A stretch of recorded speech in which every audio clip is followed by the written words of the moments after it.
The Life Beyond the Veil, Volume 1. By G. Vale Owen. An Appreciation by Lord Northcliffe. I have not had an opportunity of reading the whole of The Life Beyond the Veil, but among the passages I have perused are many of great beauty. It seems to me that the personality of the Reverend G. Vale Owen is a matter of deep importance and to be considered in connection with these very remarkable documents. During the brief interview that I had with him I felt that I was in the presence of a man of sincerity and conviction. He laid no claims to any particular psychic gift. He expressed a desire for as little publicity as possible, and declined any of the great emoluments that could easily have come to him as the result of the enormous interest felt by the public all over the world in these scripts. How do you find this book? Any thoughts about the book or the author? Any suggestion for improvement? Please take a moment to share your thoughts in a comment. If you like it, share it with your friends who might enjoy it as well. Subscribe to keep in touch. Visit completeaudiobooks.com for more quality content. Preface. This volume contains a series of communications from beyond the veil, received and written down by the Reverend G. Vale Owen, vicar of Orford, Lancashire. It should be clearly understood that these messages, while complete in themselves, deal chiefly with the sphere of light nearest to the earth in which the vicar's mother, who is the principal communicator, states that she dwells. And that her impressions are chiefly individual to herself and are thus those of a newcomer and learner whose experiences are limited to a restricted area. Wider regions and greater heights and depths are explored, the interrelation of this and the afterlife is more fully explained, and both narrative and exposition of aims and principles are more vigorous. Clear and comprehensive in succeeding messages, contained in other volumes of the series which follow this. That said, however, the high importance and far-reaching significance of this volume must be affirmed. It gives the most complete and most detailed statement of conditions in the afterlife yet published. It must be read and studied in order to gain an understanding of the further messages. The narrative brings one face to face with a spiritual universe of unimaginable immensity and grandeur, with sphere upon sphere of the realms of light which stretch away into infinity. We are told that those who have passed from our earth life inhabit the nearer spheres, amid surroundings not wholly dissimilar from those they have known in this world. That at death we shall enter the sphere for which our spiritual development fits us. There is to be no sudden change in our personality. We shall not be plunged into forgetfulness. A human being is not transformed into another being. In the first sphere of light we find trees and flowers like those that grow in earthly gardens, but more beautiful, immune from decay and death, and endowed with qualities that make them more completely a part of our lives. Around us are birds and animals, still the friends of man, but nearer, more intelligent, and freed from the fears and the cruelties they suffer here. We find houses and gardens, but of substance, color and atmosphere more responsive to our presence, water whose playing is music, wide-ranging harmonies of color. We find everything more radiant, more joyous, more exquisitely complex, and while our activities are multiplied, our life is more restful. Differences in age disappear. There are no old in the spheres of light. There are only the graceful and strong. Spirits from a higher sphere may descend to the lower, may even be sent to a mission on earth. But ere they can reach us they must first accustom themselves to the dimmer light and heavier air of the lower spheres. They must undergo a change ere they can penetrate the dense and murky atmosphere in which our world is enfolded. That is why the spirit voices so often reach us in broken fragments which our dull intelligence can hardly piece together. That is why we can so rarely hear the words and feel the presence of those who are longing to reach and to comfort their friends. So small a thing is the change which we call death, the narrative tells us, that many do not realize it. They have to be taught that they are in another world, the world of reunion. She fell asleep, says one of the messages which describe the passing of such a spirit, she fell asleep, and the cord of life was severed by our watching friends, and then softly they awoke her. And she looked up and smiled very sweetly into the face of one who leaned over her. She began to wonder why these strange faces were around her in place of the friends and nurses she had last seen. She inquired where she was. When she was told, a look of wonder and yearning came over her face, and she asked to be allowed to see the friends she had left. This was granted her, and she looked on them through the veil, and shook her head sadly. "If only they could know," she said, "how free from pain I am now and comfortable." "Can you not tell them?" "We tried to do so, but only one of them heard, I think, and he only imperfectly, and soon put it away as a fancy." To many, indeed, these spirit messages will seem to shed new illumination upon passages in the Bible whose interpretation they have hitherto regarded as obscure. Others, whose faith may have wavered beneath the impact of modern criticism or under the trials of sorrow and bereavement, may well find in this new revelation the answer that will resolve their doubts and deepen into certainty their hope of ultimate reunion after death. Here is a document which is placed before the reader as an authentic communication from the world beyond. No man can say what the limits of its influence will be, or how far-reaching an effect it may have upon the minds and lives of the men and women by whom it will be read. But one thing is certain. A manuscript of such a character, coming from such a source, demands the most careful study. So tremendous are the claims made for these revelations, so rich in human interest is the actual narrative, so undoubted is Mr. Vale Owen's sincerity. G.V. O. What manner of man is he? The Reverend G. Vale Owen is a typical clergyman of the Church of England, devoted to his parish and completely absorbed in his work. Nothing was farther from his thoughts, a few years ago, than that he should be made a medium for spirit communications. His career has been uneventful. Born in Birmingham in 1869, and educated at the Midland Institute and Queen's College, in that city, he was ordained by the Bishop of Liverpool to the curacy of Seaforth in 1893, then was curate successively of Fairfield, 1895. And of Matthews, Scotland Road, 1897, both of Liverpool. It was in 1900 that he went to Orford, Warrington, as curate in charge. Orford Church was built on 1908, when a new parish was formed and he became the first vicar. His vicarage was built so recently as 1915. Though he feared that the quietude of his life in his parish would be disturbed, Mr. Vale Owen felt that the importance of the revelations which were sent through him did not permit him to follow his own wishes and withhold his name, and regarding himself as only an instrument for the transmission of the messages. He refused to accept any money payment for the publication of the scripts, great as had been the labor they had thrown upon him. Though his personality was much discussed on the first appearance of the messages, that circumstance did not affect his absorption in the work of his parish. He felt that that parish was peculiarly his own, since his was the only church in the village, and he had become intimately bound up with every family in it during his 20 years' service. Villagers speak of him as GVO, an abbreviation of his name which in itself is a sign of affection. One of them recounted an incident typical of the means by which he has won and retained their close friendship.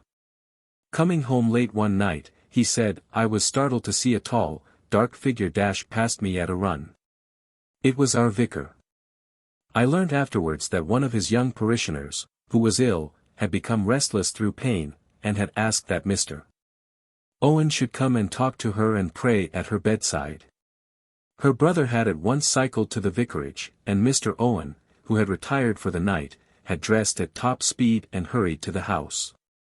He is always available at any hour, and such is his influence that invalids belonging to all denominations ask for him. Can you wonder why he is a welcome guest in every house?" When Mr. Vale Owen went first to Orford, his congregation worshipped in a large room of the village schoolroom. He told them they were getting their religion too cheaply, and did not appreciate it enough.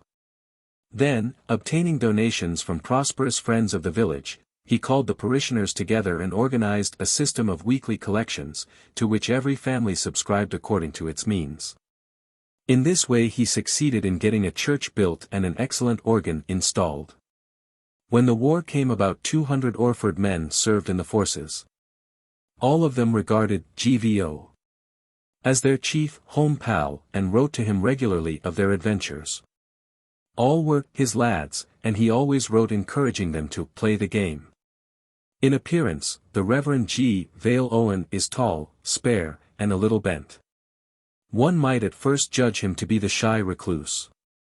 But his deeply lined face lights up readily with a smile and, most unassuming and approachable of men, he has a genius for friendship. There is no trace of the aloofness of the dreamer in his relations with anyone with whom he comes in contact. Above all, he is practical.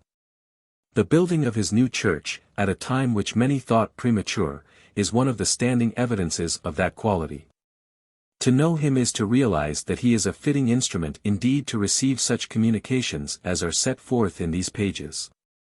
His life has been one of strenuous endeavor to help his fellows to understand the reality of sacred things, to lighten their hearts and strengthen their courage. His first thought and his last have been for others. But GVO's point of view may perhaps best be shown by the following illustration. Amongst many thousands of letters received at the vicarage at Orford during the early days of the publication of the script in the weekly dispatch was this. Rev. Sir, pray for the writer of this note who is in great trouble concerning a little child who is afflicted. I have read about you and I feel you must be very near to God, and if you were to say, Dear Father, help your child, he would hear. Please do not fail to pray. The Lord understands. This is a cry for help from a mother's aching heart. God bless you. Mr. Vale Owen's comment in speaking of this to a friend was. And yet the weekly dispatch says I am receiving no payment. It was in this spirit that the vicar of Orford gave permission for these communications to be placed before the world. He hoped that by so doing he would be instrumental in bringing light into many dark places, strengthening the faith of the people and doing his humble duty to those fair angel friends, who, as he himself often remarked, have been so gentle and patient with me during these precious hours I spent at their bidding in the vestry of the little parish church at Orford. H. W. Engholm. London. May 1920. General Notes. How the messages came. In the typewritten copies of the original manuscript, Mr. Vale Owen gave a description of how it came about that he acted as amanuensis for his mother and the spirit beings who in turn took her place at the sittings in the vestry of the church at Orford. He said, There is an opinion abroad that the clergy are very credulous beings. But our training in the exercise of the critical faculty places us among the most hard to convince when any new truth is in question. It took a quarter of a century to convince me, 10 years that spirit communication was a fact, and 15 that the fact was legitimate and good. From the moment I had taken this decision, the answer began to appear. First my wife developed the power of automatic writing. Then through her I received requests that I would sit quietly, pencil in hand, and take down any thoughts which seemed to come into my mind projected there by some external personality and not consequent on the exercise of my own mentality. Reluctance lasted a long time, but at last I felt that friends were at hand who wished very earnestly to speak with me. They did not overrule or compel my will in any way, that would have settled the matter at once, so far as I was concerned, but their wishes were made ever more plain. I felt at last that I ought to give them an opportunity, for I was impressed with the feeling that the influence was a good one, so, at last, very doubtfully I decided to sit in my cassock in the vestry after evensong. The first 4 or 5 messages wandered aimlessly from one subject to another. But gradually the sentences began to take consecutive form, and at last I got some which were understandable. From that time, development kept pace with practice. When the whole series of messages was finished I reckoned up and found that the speed had been maintained at an average rate of 24 words a minute. On 2 occasions only had I any idea what subject was to be treated. That was when the message had obviously been left uncompleted. At other times I had fully expected a certain subject to be taken, but on taking up my pencil the stream of thought went off in an altogether different direction. GVO. Note. The above page is a reproduction of a sheet from the actual script written down by the Reverend G. Vale Owen at the sitting of October 6, 1913. It will be noticed how the words and sentences have flowed from the pencil in a swift and steady stream. They are joined together as if the writer were striving to keep pace with the communication which was being impressed upon his mind. This page of the MS is particularly interesting, for it shows a question written down by Mr. Vale Owen and the answer to it immediately following in a steady flow of words. Mr. Vale Owen always numbered a quantity of sheets of paper before he began to write. He placed these in a block before him on the table in the vestry. Then, using shaded candlelight to illuminate the sheet of paper and with his pencil in his hand, he would wait until he felt the influence to write. When once he started, the influence was maintained without a stop until the message for the evening was concluded by the communicator.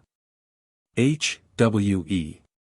How the communication operated on the other side. It is particularly interesting to note the explanations given by his mother and others of their methods of impressing the mind of Mr. Vale Owen with the words they wished his hand to write. We select the following illustrative passages, which, however, do not appear in this, the first, volume of communications. It transpired from a later script that when Mr. Vale Owen's mother was communicating, the girl Kathleen, mentioned below, acted for her on the other side as an amanuensis, and controlled the actual writing down of the messages for all the communicators. In the case of Mr. Vale Owen's mother, the difficulties of getting through antique words and expressions that were not modern did not, of course, arise in her case. But there seems no doubt from the character of many of her messages that she was not alone in giving them. Extract from a later script. Only in part are we able to make in anywise clear to you the method we are employing in this particular case. And that we will so far as we be able. First, then, here we stand a group tonight of 7, sometimes more, at others less. We have already settled what we will say to you, but leave the precise wording till we cite you and sense your disposition of mind. Then, we take our stand a little distance away lest out influence, the emanations of our several minds, reach you in detail, and not as one stream but as many, and so confuse you. But from the little distance at which we stand they merge and mingle, and are focused into one, so that by the time our thoughts reach you there is unity and not multiplicity of diction. When you sometimes hesitate, doubtful of a word or phrase, that is when our thoughts, mingling in one, are not quite perfected into the special word required. You pause, and, continuing their blending together, our thoughts at last assume unity, and then you get our idea and at once continue on your way. You have noticed this, doubtless. Yes, but I did not know the cause. Question by GVO. No. Well, now, to continue. We think our thoughts to you, and sometimes they are in such words as are too antique, as you say, for you to grasp them readily. This is remedied by filtering them through a more modern instrument, and it is of this we now would speak. That instrument is your little friend Kathleen, see notes on Kathleen on p. 16, who is good enough to come between you and us, and so render our thoughts available for you. This in more ways than one. First, because she is nearer to you in status than we, who, having been longer here, have become somewhat removed from earth. She is of more recent transplanting, and not yet so far away that when she speaks you cannot hear. For a like reason also she comes between. That is, by the words that form her present store. She can still think in her old tongue of earth, and it is more modern than our own, though we like it not so well, since it seems to us more composite and less precise. But we must not find fault with what is still beautiful. We have, no doubt, still our prejudices and insularity. When we come down here we cannot but take on anew some of those traits we once had but gradually have cast aside. The little lady Kathleen is nearer you than we in these respects, and the stream of our impelling we direct on you through her for that reason. However, we stand a little apart from you, because the presence of us would overmatch you. You could not write down what we would give, and our purpose in coming is to give you such narrative of words as you and others may read with intelligence. You glance at the dial of your timekeeper. You call it a watch. Why? That is one little instance of our preference for our older way of speaking. Timekeeper seems to us more explicit than the other word. The meaning of your glance is clear, whatever we call the thing on which it fall. So we bid you good night, good friend. We find sometimes, when we read what message we have given, that much which we tried to impress is not apparent there, and some lesser quantity of what we had not in mind appears. This is but a natural consequence of the intervention of so thick a veil between the sphere from which we speak and that in which the recorder, i.e. Mr. Vale Owen, lives his life. The atmosphere of the two spheres is so diverse in quality that, in passing from one to the other, there is always a diminution of speed, so sudden and so marked that a shock is given to the stream of our thoughts, and there is produced, just on the border line, some inevitable confusion. This is one of the many difficulties we find. Here is another. The human brain is a very wonderful instrument, but it is of material substance, and, even when the stream of our thoughts reaches and impinges upon it, yet, because of its density, the penetration is impeded and sometimes altogether brought to a stop. For the vibrations, as they leave us, are of high intensity, and the fineness of their quality is a hindrance to their effecting a correspondence in the human brain, which is gross by comparison.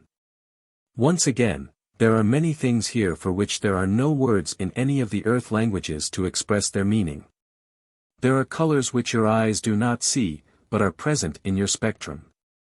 There are more colors which are of higher sublimity than could be reproduced by the medium, which shows both the earth colors to you and registers those invisible to you, but present withal.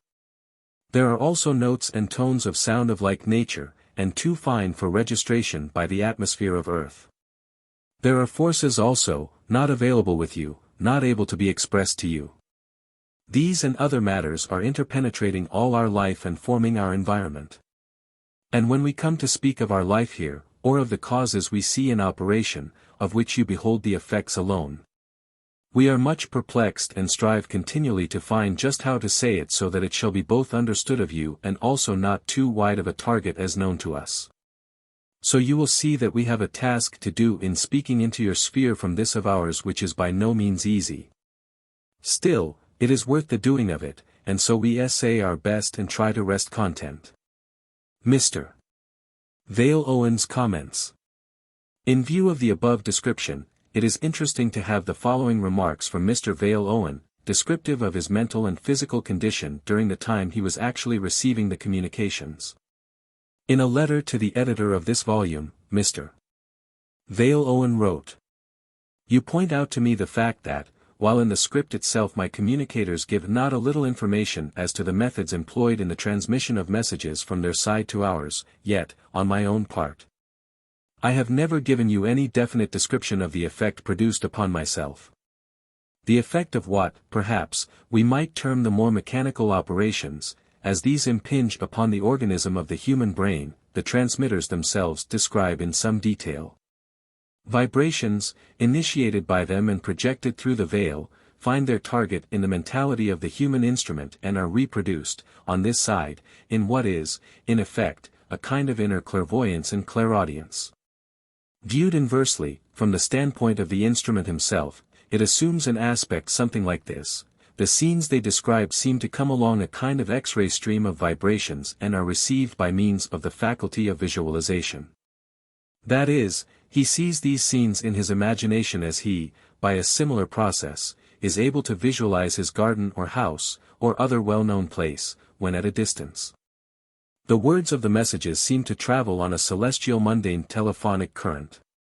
He can hear them interiorly in much the same manner as he is able to hum over a well-remembered tune, or to reproduce a speech he has heard with all its inflections and cadences, pathetic or uplifting, all this also interiorly, and without himself uttering a sound. In addition, however, there is a deeper content in the operation. It is that effect upon the human instrument produced by the more or less intimate contact of spirit with spirit. This is actual spirit communion, and is recognized in the Creed of Christendom in the article, the Communion of Saints. Here enters in an essentially spiritual element which, as our spirit communicators repeatedly tell us, it is not possible adequately to contain in any earthly form of words. It is uplifting to the boundaries, and on occasion, into the very domain of ecstasy. At such times as these earth and earth's affairs retreat into the background, and glimpses are had of what eternity and infinity mean, and of the presence of God. Then Christendom assumes an enlarged aspect and occupies a broader room.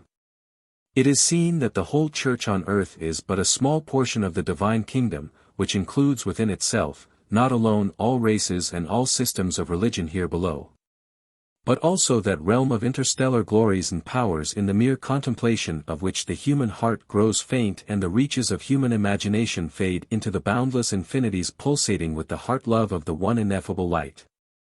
It is almost needless to add that anyone who has ever experienced such contact as this has no room in his heart any more for any paltry sentiment of self-exaltation, or of spiritual pride. I know of no better teacher of humility than this realization of the smallness of the individual earth-dweller amid the myriads of those so much brighter ones who, with himself, form the one family of the Creator. On the other hand, the sense of security, of comradeship, of oneness with them, and of the sweet intimacy of their love, is a sure warrant of protection to us lesser ones to whom our angel friends bend down for our uplifting. Be a man prayerful, clean living and of a humble mind, and no danger of devils can enter in between him and them. Sincerely your friend, G. Vale Owen. P.S. For all this, yet so intimate and so perfect must be the sympathy of aim and affection existing between transmitter and receiver, that whenever any thought comes through which seems to be at variance with what is true, immediately a shock is felt and the instrument faces about, as it were, with a query in his mind, which on the part of the communicator is as immediately observed and noted. This sympathy is quite apart from the difference in status, both in mental and spiritual capacity, between the spirit communicator and the human instrument, and is not affected by it. As I have said above, they bend down to us, and thus bridge over any such inequality. G.V.O. About those who communicated. Mrs. Owen, the vicar's mother, from whom the major portion of the messages in this volume came, died on June 8, 1909, at the age of 63.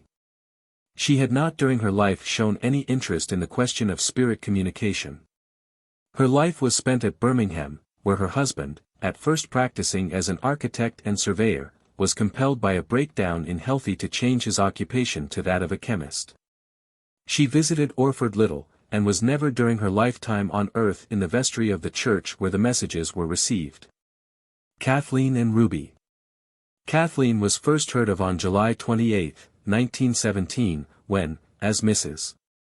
Vale Owen, the vicar's wife, was using the planchette, the following interchange took place, the words written being shown in ordinary, and the questions asked in italic type.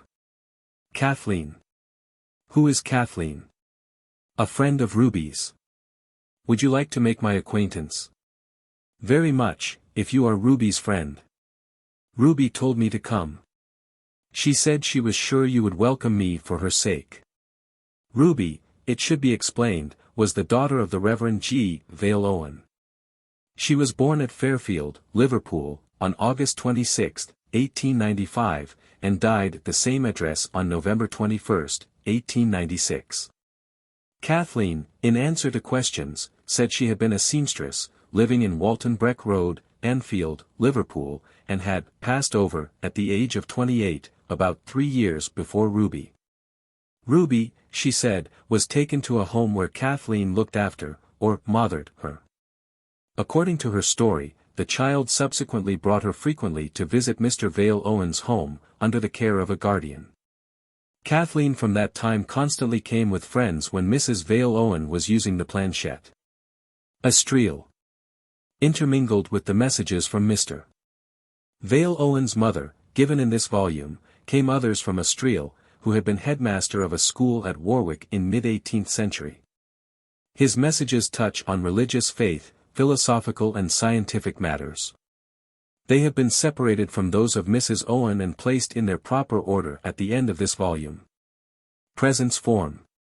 The meaning of the term presence form, which appears in various places in this volume and for the first time in the message dated Monday, September 29, 1913, page 27, is explained in the following communication received by Mr.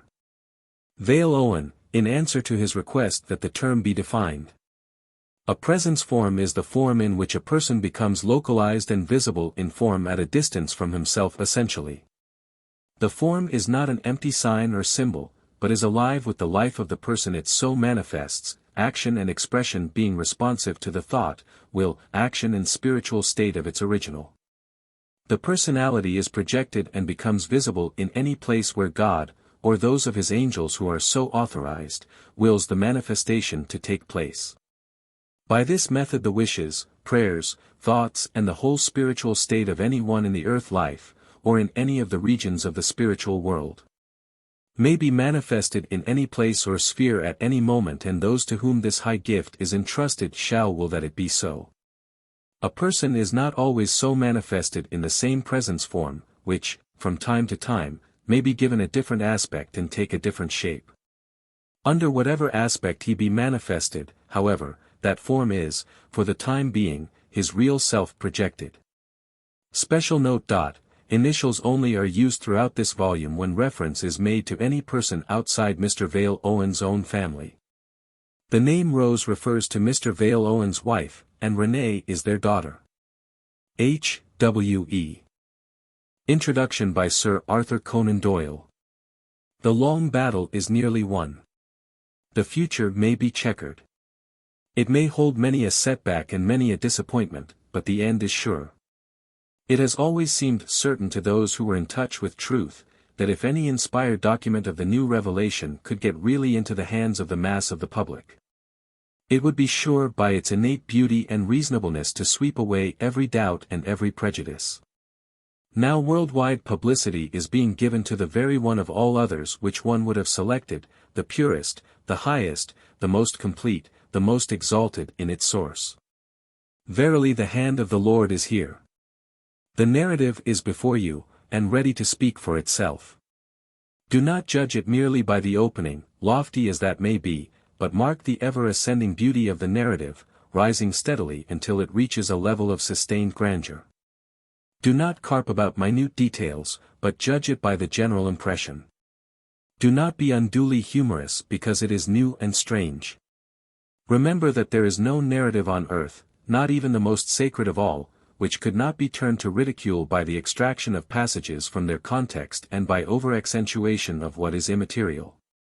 The total effect upon your mind and soul is the only standard by which to judge the sweep and power of this revelation. Why should God have sealed up the founts of inspiration 2,000 years ago? What warrant have we anywhere for so unnatural a belief? Is it not infinitely more reasonable that a living God should continue to show living force?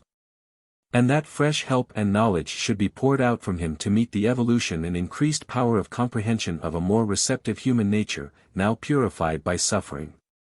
All these marvels and wonders, these preternatural happenings during the last 70 years, so obvious and notorious that only shut eyes have failed to see them, are trivial in themselves.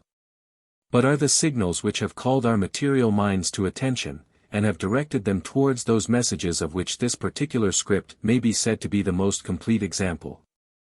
There are many others, varying in detail according to the sphere described or the opacity of the transmitter, for each tinges the light to greater or less extent as it passes through.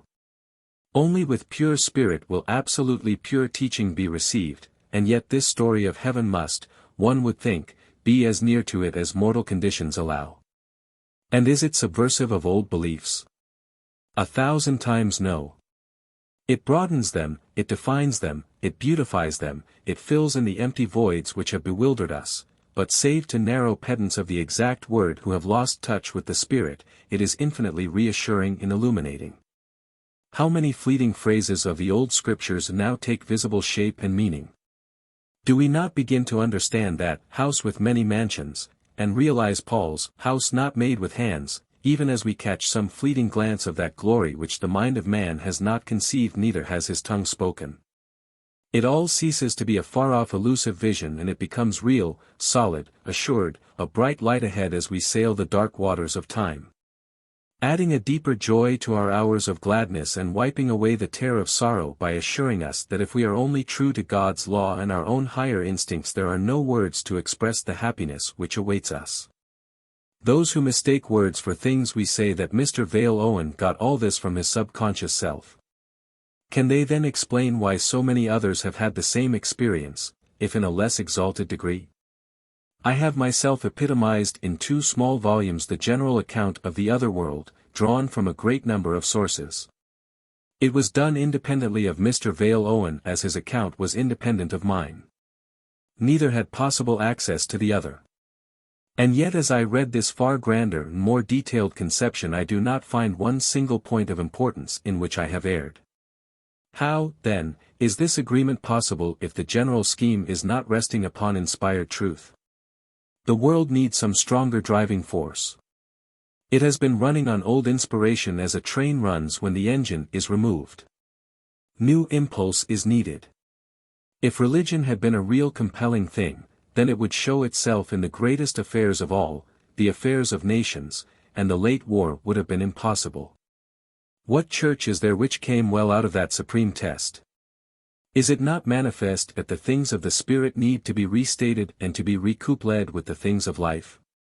A new era is beginning.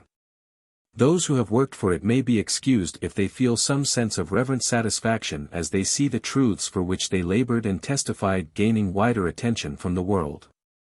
It is not an occasion for self-assertion, for every man and woman who has been honored by being allowed to work in such a cause is well aware that he or she is but an agent in the hands of unseen but very real, wise, and dominating forces. And yet one would not be human if one were not relieved when one sees fresh sources of strength, and realizes the all-precious ship is held more firmly than ever upon her course. Arthur Conan Doyle. Into the light. The good God is, and God is good. And when to us, 'tis dimly seen.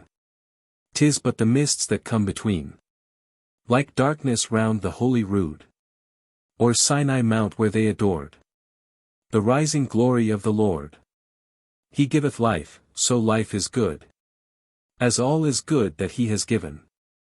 Earth is the vestibule of heaven. And so he feeds with angels' food. Those in his likeness he has made. That death may find us unafraid. Death is no wraith, of visage pale. But waits attendant on our birth. Out of this darkened womb of earth. To lead us gently through the veil. To realms of radiance, broad and free. To Christ and immortality. September, 1915. Note. Subsequent to the reception of the portion of the script which is included in this volume, I received at 3 separate sittings the verses printed above.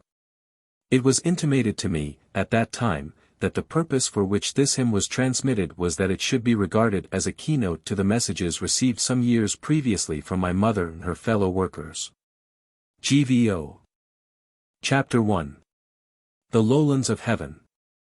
On the Borderland, page 21, An Initiation, page 22, From Strength to Strength, page 23, Sorrow and Joy, page 25, Trees and Flowers, page 26, The Chasm and the Bridge, page 28, There is a Great Gulf Fixed, p. 29, The Cross of Light, page 30, One Sinner Who Repenteth, page 32. Tuesday, September 23, 1913. Who is here? Mother and other friends who have come to help. We are progressing very well, but are not able to give you all the words we would like to yet, as your mind is not so quiet and passive as we would wish. Tell me something about your home and occupation. Our occupation varies according to the needs of those to whom we minister.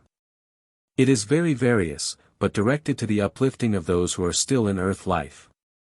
For instance, it is we who suggested to Rose the creation of a band of people to come to her aid in case of her feeling any danger when she was in the room writing as we moved her hand, and that band is at present in charge of her case. Does she not feel their presence at times near her? She should do so, for they are ever near at call. About our home. It is very bright and beautiful, and our companions from the higher spheres are continually coming to us to cheer us on our upward way. A thought here came into my mind. Could they see these beings from the higher realms, or was it with them as with us? I may say that here and there throughout these records the reader will come upon passages which are quite obviously answers to my unspoken thoughts, usually beginning, yes, or no, this being understood. There will be no need for me to indicate them unless any particular instance seems to require it. Yes, we can see them when they wish that we should do so, but that depends on the state of our advancement and their own power of service to us. Now will you please describe your home, scenery, etc. Earth made perfect. But of course what you call a fourth dimension does exist here, in a way, and that hinders us in describing it adequately. We have hills and rivers and beautiful forests, and houses, too, and all the work of those who have come before us to make ready. We are at present at work, in our turn, building and ordering for those who must still for a little while continue their battle on earth, and when they come they will find all things ready and the feast prepared. We will tell you of a scene which we witnessed not long ago. Yes, a scene in this land of ours. We were told that a ceremony was about to take place in a certain wide plain not far from our home, at which we might be present. It was the ceremony of initiation of one who had passed the gate of what we will call prejudice, that is, of prejudice against those who were not of his own particular way of learning. And who was about to go forth into a wider and fuller sphere of usefulness. We went, as we were bidden, and found a great many people arriving from many quarters. Some came in. Why do you hesitate? We are describing quite literally what we saw, chariots, call them otherwise, if you will. They were drawn by horses, and their drivers seemed to know just what to say to them, for they were not drivers with reins like they are on earth, but seemed to go where the drivers willed. Some came on foot and some through space by aerial flight. No, not wings, which are not necessary. When they had all gathered, a circle was made, and one stepped out, the one who was to be initiated, and he wore a robe of orange color, but bright, not like the color as you know it. None of our colors are, but we have to speak to you in our old tongue. The one who had him in his care then took him by the hand and placed him on a green knoll near the middle of the clear space, and prayed. And then a very beautiful thing occurred. The sky seemed to intensify in color, blue and gold mostly, and out of it descended a veil-like cloud, but which seemed to be made up of fine lacework, and the figures dominating were birds and flowers, not white, but all golden and radiant. This slowly expanded and settled on the two, and they then seemed to become part of it, and it of them, and, as it slowly faded away, it left both more beautiful than before, permanently beautiful. For both had been advanced into a higher sphere of light. Then we began to sing, and, although I could see no instrument, yet instrumental music blended with our singing and became one with it. It was very beautiful, and served both as a reward to those who had earned it and a spur to those who had still to tread the path they too had trodden. The music, as I found out later by inquiry, proceeded from a temple grove outside the circle, but indeed it did not seem to come from any one point. That is a faculty of music here. It seems very often to be part of the atmosphere. Nor was the jewel lacking. When the cloud cleared, or dissolved, we saw it on the brow of the initiate, gold and red, and his guide, who had one already, wore his on his shoulder, left shoulder, and we noticed it had increased in size and brightness. I do not know how this happens, but have an idea, not definite enough to tell you, however, and it is difficult to explain what we ourselves understand. When the ceremony was over we all separated to our own work again. It was longer than I have described and had a very heartening effect on the rest of us. Over the hill on the farther side of the plain to that where we stood I noticed a light grow up and it seemed to us a beautiful form in human shape. I do not think it was an appearance of our Lord, but some great angel master who came to give power, and to do his will. No doubt some there could see more clearly than I, because we are able to see, and also understand, in proportion to our stage of advancement. Now, my boy, just think for a moment. Is this from your mind or through it, as you say? When you sat down to write, as you know, nothing was farther from your thoughts, for we had carefully refrained from impressing you, and yet you went off at once on the account as we influenced you. Is that not so? Yes, I admit that frankly. Quite right.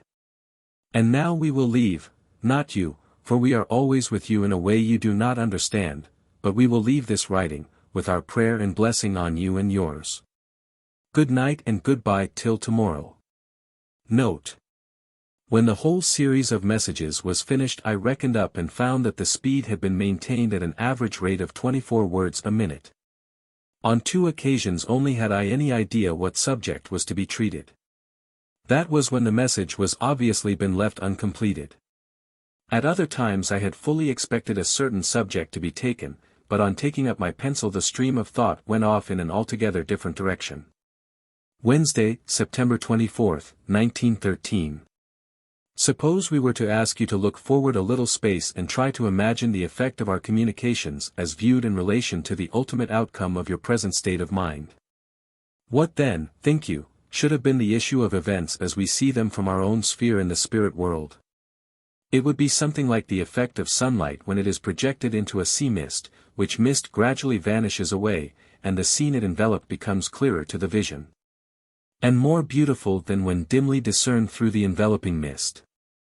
So do we view your minds, and, if the sun for a while dazzles and perplexes rather than clarifies the sight, you know that the end is light, and the end of all that light in whom there is no darkness at all. Yet light is not conducive to peace always, but, in its passage, often creates a series of vibrations which bring destruction to those species of living creatures which are not fashioned to survive in the light of the sun. Let them go, and, for yourself, go onward, and as you go your eyes will become used to the greater light, the greater beauty of the love of God, the very intensity of which, blended as it is with infinite wisdom, is perplexing to those who are not altogether of the light. And now, dear son, listen while we tell you of one more scene which has gladdened us here in these regions of God's own light. We were wandering a short time ago in a beautiful woodland place, and as we went we talked a little, but not more than a little because of the sense of music which seemed to absorb all else into its own holy silence. Then, standing in the pathway in front of us, whom should we see but an angel from a higher sphere? He stood and looked on us with a smile, but did not speak, and we became aware that he had a message for one of us especially. It was so, for, as we halted and stood in expectation, he came forward and, lifting the cloak he wore, amber it was in color, he placed his arm and it round my shoulder and, laying his cheek on my hair, for he was much taller than I am, he said softly, "My child, I am sent to you from the Master whom you have learned to trust, and the way before you is seen by him but not by you. You will be given strength for whatever you have to do, and you have been chosen for a mission which is new to you in your service here. You will be able, of course, to visit these your friends at will, but now you must leave them for a time and I will show you your new home and duties." Then the others gathered round me and kissed me and held my hands in theirs. They were as glad as I, only that is not quite the word to use in my case, it is not peaceful enough. After a while, when he had let us talk and wonder what his message meant, he came forward once more and this time took me by the hand and led me away. We walked for a little time and then I felt my feet leave the ground and we went through the air. I was not afraid, for his strength was given to me. We passed over a high mountain range where many palaces were, and at last, after a fairly long journey, we descended in a city where I had not been before. The light was not unkind, but my eyes were not used to such a degree of brightness. However, I soon made out that we were in a garden surrounding a large building, with steps up to it all along the front, at the top of which was a kind of terrace. The building seemed all of one piece of material of different hues, pink and blue and red and yellow, which shone like gold, but softly. Up these we went, and at the great doorway, without any door to it, we met a very beautiful lady, stately but not proud. You wonder at the word used in this connection. What it means is this. The sorrow is not of those who dwell there, but is the lot of those to whom they minister. The sorrowful ones are those on earth, and it is the business of the residents in this house to send to them vibrations which have the effect of neutralizing the vibrations of sorrowful hearts on earth. You must understand that here we have to get at the bottom of things, and that is a very deep study, only learned in gradual stages bit by bit. I therefore speak of the causes of things when I use the word vibrations, as one you will understand best. She received me very kindly and took me within, where she showed me over part of the place. It was quite unlike anything on earth, so it is hard to describe. But I may say that the whole house seemed to vibrate with life, and to respond to our own will and vitality. This, then, is my present and latest phase of service, and a very happy one it promises to be. But I have only just begun to understand the prayers which are brought to us there and are registered, and we see or feel them, as it were, and send out our own vibrations in answer. This in time becomes involuntary, but is a great effort at first, I find it so. But even the effort has a reflex blessing on those who work so. There are many such places here, as I learn, all in touch with earth, which at present would seem impossible to me except that, as the effects are also registered back again to us, I know the amount of comfort and help we send. I only am on duty for a short space at one time, and then go out and see the sights of this city and its neighborhood. And very glorious it all is, even more beautiful than my old sphere, which I also revisit to see my friends. So you can imagine the talks we have when we do meet. That is almost as great a joy as the work itself. Peace in Jesus our Lord is the atmosphere all around us. And this is the land where there is no darkness, and, when those mists are of the past, dear, you will come here, and I will show you all, until you are perhaps able to take me by the hand, as he did, and lead me to see the work in your own sphere. You will think I am ambitious for you, dear lad. Well, so I am, and that is a mother's, shall I say weakness, or rather blessing. Goodbye, dear. Your own heart at this moment is a witness that is all real, for I can see it glowing happy and bright, and that is gladness also to me your mother, dear son. Good night, then, and God will keep you and yours in his peace. Thursday, September 25, 1913. What we want most to say to you tonight is to be understood as a very imperfect attempt to tell you what is the meaning of that passage of which you have often thought where our Lord tells us to Peter that he is an adversary to him. He, as you will remember, was on his way to the holy city, and had been telling his apostles that he would be killed there. Now, what he evidently wished to impress on them was the fact that, although to men his mission might seem to have ended in failure, yet to eyes which were enabled to see as he would theirs might see, his end was only the beginning of a much more powerful and glorious development of the life-giving mission which he had undertaken on behalf of the Father and for the uplifting of the world. Peter, by his attitude, showed that he did not understand this. Which is all plain and easy enough, so far, to understand.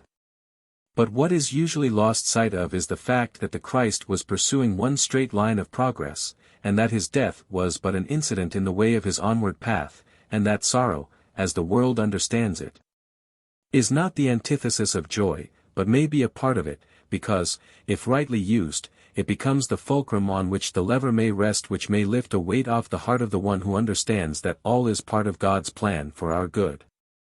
It is only by knowing the real value of sorrow that we understand how limited it is in effect, so far as making us unhappy goes.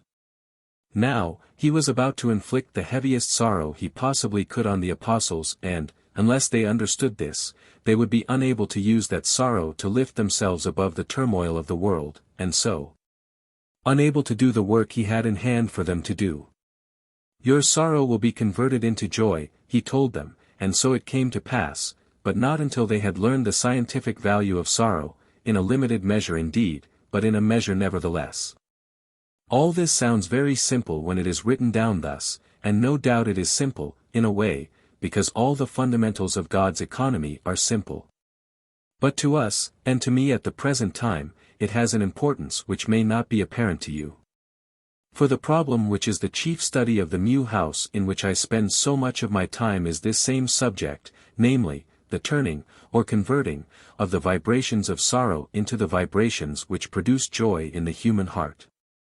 It is a very beautiful study, but many perplexities enter into it because of the restrictions imposed on us by the sacredness of free will. We may not overrule the will of any, but have so to work through their wills as to produce the desired effect and yet leave them free all the time, and so, deserving, in a way and in a measure at least, of the blessing received. I get tired sometimes, but that will pass away as I become stronger in the work. What is your question? I think you wish to ask one.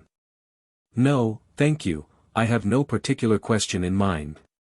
Wasn't there something you wished to ask about, something to do with the method by which we impress you? I did think of asking you that this morning. But I had forgotten it. I suppose there is nothing much to explain, is there? I should call it mental impression. Yes, that is correct, as far as it goes, but it does not go far. Mental expression is a phrase which covers up a great deal which is not understood. We impress you by means of these same vibrations, some of a different nature from others, all directed on your will. But I see you are not much interested in that matter at the present moment. We will return to it, if you wish, at another time. I want to speak of those things which are of present interest to you. Then tell me something more about that home of yours and your new work. Very well, then, I will try to do so as well as I can. It is beautifully appointed within and without. Within are baths and a music room and apparatus to aid us in registering our work. It is a very large place. I called it a house, but it is really a series of houses, each house allotted to a certain class of work, and progressive as a series. We pass from one to another as we learn all we can from any particular house. But it is all so wonderful that people would neither understand nor believe, so I would rather tell you of the simpler things. The grounds are very extensive, and all have a kind of relation to the buildings, a kind of responsiveness. For instance, the trees are true trees and grow much as trees do on earth, but they have a kind of responsiveness to the buildings, and different kinds of trees respond more to one house than to the others, and help the effect and the work for which that particular house was raised. So it is with the grouping of trees in the groves, and the bordering flower beds of the paths, and the arrangement of the streams and falls which are found in different parts of the grounds. All these things have been thought out with marvelous wisdom, and the effect produced is very beautiful. The same thing obtains on earth, but the vibrations there are so heavy, comparatively, both those sent out and those which respond, that the effect is almost unseen. Nevertheless it is so. For instance, you know that some people can plant flowers and trees more successfully than others, and that flowers will last longer in some houses, that is families, than others, cut flowers we mean. All that is the same thing in grosser state. Here these influences are more potent in action, and also the recipients more sensitive in perception. And that, by the way, is one of the things which help us to accurate diagnosis of cases which are registered here for us to deal with. The atmosphere also is naturally affected by vegetation and by buildings, for, let me repeat, those houses have not been raised merely mechanically, but are the outcome, growth, if you will, of the action of the will of those high in rank in these realms, and so of very powerful creative wills. The atmosphere also has an effect on our clothing, and enters into the influence of our own personalities in its effect on texture and color. So that while, if we were all of the same quality spiritually, our clothing would be of the same tint and texture, by reason of the atmospheric influence, this is in fact modified by the degree in which our own characters differ one from another. Also the tint of our robes changes according to the part of the grounds in which we happen to be.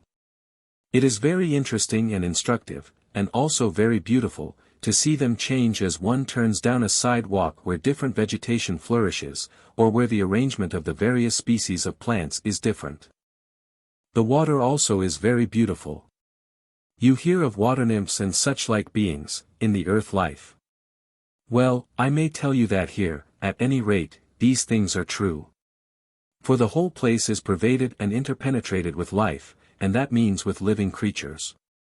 I had some idea of this in the sphere from which I have lately come, but here, as I grow accustomed to the strangeness and newness of it, I see it all much more plainly and begin to wonder what it will be a few spheres onward. For the wonder of this place seems to be about as much as any place could hold. But there, let it rest. He who enables us in one part of his beautiful kingdom will enable us in another. Which is a word for you, my dear son, and which I will leave with you now, and my blessing. Note by GVO, while writing the first part of this message I could not see the drift of the argument, which seemed to me to be rather thin and muddled. On reading it over, however, I am by no means sure of my estimate. Taking what is said of the vibrations of sorrow as merely a hint on fundamentals, and applying to it some such reasoning as that by which the wave theory is applied to the radiation of light and heat. The result would be something like this. In dealing with that combination of vibrations which cause sorrow, the method is not so much that of substitution as of readjustment. By directing on the sorrowful soul other classes of vibrations, those of sorrow are, some of them, neutralized, and others are modified and converted into vibrations the effect of which is joy or peace. Viewed thus, the above message does seem to hold some significance, and may perhaps throw light on the way in which troubles are actually dealt with in life. It certainly does seem to be part of the divine method, not that the outer aspect and circumstances of sorrow should be remedied, except in extremely rare cases. But that other elements should be infused which should have the effect of converting that sorrow into joy. This is merely a matter of everyday observation. To the unscientific mind this will probably seem to be drawing a very long bow. To others it may not seem so unreasonable to suggest that these other vibrations are really vibrations of other classes or values. The passage referred to is John 16:20. Friday, September 26, 1913.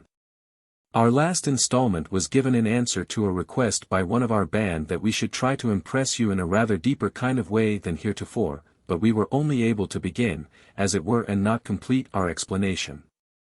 If you wish it, therefore, we will continue the subject now. Thank you, yes. Then you must, for a moment, try to think with us as from our side the veil. Things, you must understand, take on a very different aspect here from what they did as viewed from the earth plane, and an aspect, I fear, which to those still on earth will, in many cases at least, wear a semblance of unreality in romance. And the least things here are fraught with so much wonder to those who are newly come over that until they have divested themselves of the habit of thinking in three-dimensional terms, they are unable to progress very far. And that, believe me, is a matter of no little difficulty. Now, the term vibrations is one which will have to serve, but it is far from adequate as understood of things material. For such vibrations as those of which we speak are not merely mechanical in movement and quality, but have an essence of vitality in themselves, and it is by that vitality that we are able to appropriate and use them. That is the connecting link between our wills and the outward manifestation in vibrations, for that is really all that these are. They are just phenomena of the deeper life which envelopes us and all things. By them, as raw material, we are able to accomplish things, and build up things which have a durability which the term itself would seem to belie. For instance, it is by this method that the bridge over the chasm one between the spheres of light and darkness is constructed, and that bridge is not all of one color. On the farther side it is shrouded in darkness and, as it gradually emerges into, or towards, the region of light, it assumes an ever brighter hue and, where it lands on the heights where begin the brighter lands. It is of pink hue and glistens in the light enveloping it like some rare kind of silver, or alabaster rather. Yes, of course there is a bridge over the chasm. Otherwise how would those who have fought their way upward through the gloom get over? True, and I had forgotten it, there are some who do proceed through the awful realm of darkness, and climb up the regions on this side the chasm. But these are few, and they are those obstinate ones who reject the help and guidance of those guardians of the way who are stationed on the farther side to show those who are qualified the way across. Also, you must know, those guardians are only visible to those poor people, in proportion to the light that has been generated in their hearts, and so a certain amount of trust is needed if they would commit themselves to their keeping. This trust also is the outcome of a better mind by which they have become, in a measure, able to discern between light and darkness. Well, the complications of the human spirit are manifold and perplexing, and so let us get on to something easier of putting into words. I have called this a bridge, but, I ought to have referred you to the passage, "The light of the body is thine eye." Read that in this connection, and you will see that it bears on the case, not only of those on earth but those here also. I have called this a bridge, but, as a matter of fact, it has little likeness to a bridge, on earth. For these regions are vast, and the bridge is more like a tract of country than anything else I can think of to call it to you. And I remember I have only seen but a small part of these spheres, and so just tell you of that part which I know. Doubtless there are other chasms and bridges, probably numbers of them. Across the ridge, or bridge, then, those who seek the light make their journey, and that journey is but slow, and there are many rest houses at which they stay, from time to time, on their progress across. And are handed on from one to another party of angel ministers, until the last stage lands them here on this side. Our work in the house, or colony, to which I now belong, is also directed to these progressive spirits, as well as to those on earth. But that is a different department from mine at present. I have not yet got that far in my study. For it is more difficult, because the influences around those in the darkness here are much more evil than the influences on earth, where good influences are ever mingling with the bad. It is only when careless and wicked people get over here that they realize the awful task before them, and that is why so many of them remain for ages in a condition of hopelessness and despair. When they are safely over the bridge they are welcomed by those on the slopes where grass and trees grow, and they are just stupefied with delight, in spite of the gradualness of their preparation. For they have not yet become used to love and its sweetness after their experience of the opposite down there. I said this bridge landed on the heights, I speak comparatively. The landing place is highland as compared with those regions of darkness below. But, as a matter of fact, it is lowland, and the lowest land indeed, of the heavenly country. You are thinking of the great gulf, or chasm, fixed, of the parable. That is all quite in accord with what I have written, and you have already had this explained to you elsewhere. Also the reason why these who come over do so instead of attaining this side by aerial travel, or flight, as you would perhaps call it, is because they are not able to make the journey so on account of their weakness spiritually. If they were to attempt it they would only fall into the dark valley, and then lose their way. I have not been far into the dark regions, but I have been a little way, and the misery I saw was quite enough to suffice for some time to come. When I have progressed in my present work, and have for some time helped those poor souls from the vantage point of this house, I may be permitted, and probably shall be, to go farther among them. But that is not yet.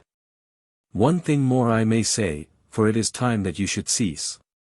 When they break away, and come to the other end of the bridge, I am told that the noises which are heard from behind them are horrible, and dull red flashes of fire are seen.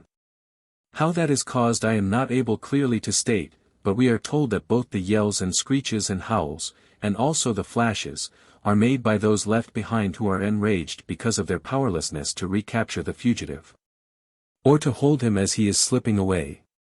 For evil is ever powerless against good, be the good ever so small in amount. But I must not pursue the farther now, and what I am now saying is not what I have myself seen, but hearsay, that is, it is given to you at second hand. But it is true, nevertheless. Good night, then, dear son, and may the All-Father shed his light and peace on you and yours. In his light shall you see light, and the shining of that light is of the peaceful overbreaking dawn. Saturday, September 27, 1913. I asked my friends to try to impress me more vividly. It is scarcely necessary that we should be careful to impress you more vividly than we have already done, for we have managed to get through the messages as we intended them, to help you to realize somewhat of our life and conditions prevailing here. Only we would add that what should be clear to you is that when we come here we are not in our own proper element, but that what to you is a natural environment is to us as a mist, and through it we have to work as best we can. Are you able to see me as I sit here writing? We do see you, but with other eyes than yours. Our eyes are not accustomed to the effect of light as you have it on earth. Our light is of a different kind, a sort of interpenetrating element by which we are able to discern your inmost mind, and that is it to which we speak, to you yourself and not, of course, to your outward ears. So it is yourself we see, and not your material body, which is but an enveloping robe.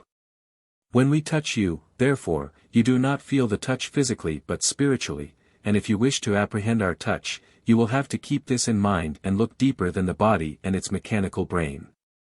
You would wish to something more of the way we work here and the conditions in which our life is spent.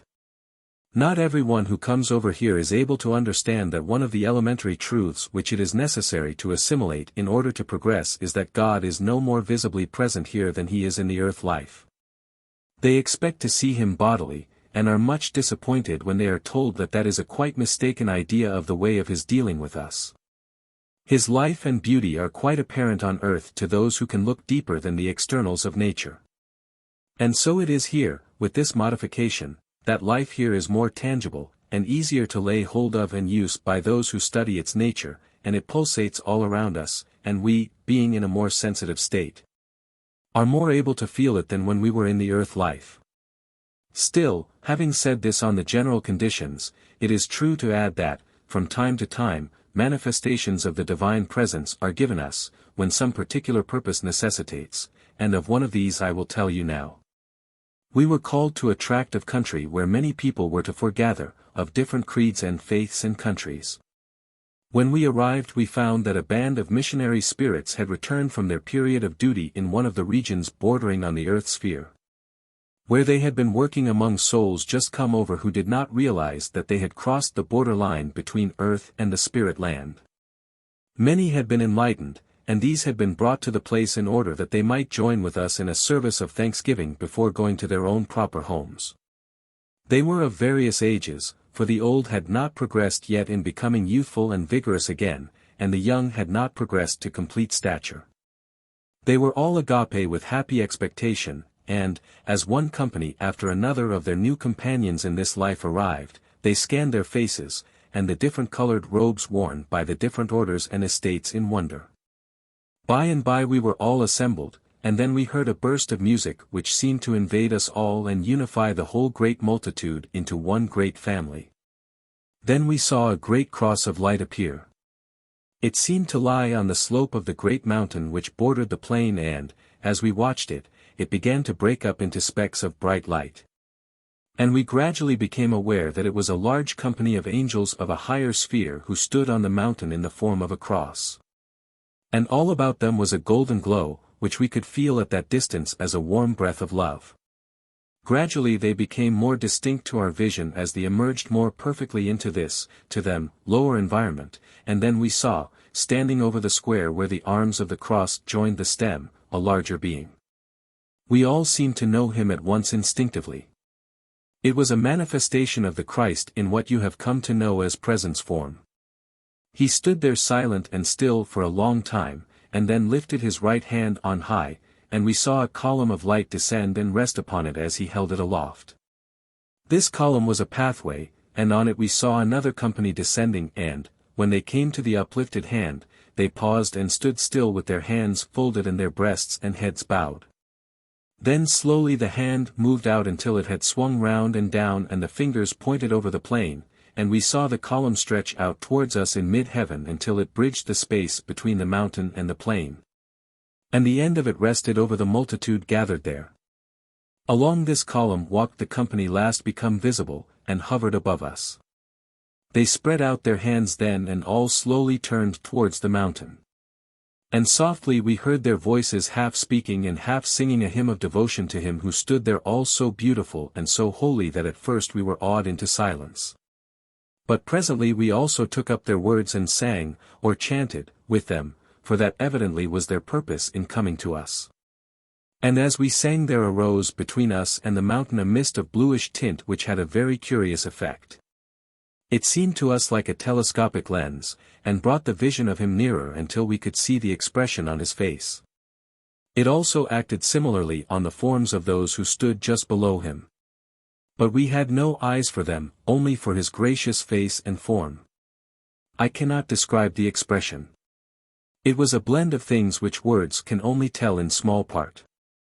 There were blended love and pity and joy and majesty, and I felt that life was a very sacred thing when it held him and us in one bond. I think others felt something like this too, but we did not speak to one another, all our attention being taken up with the sight of him.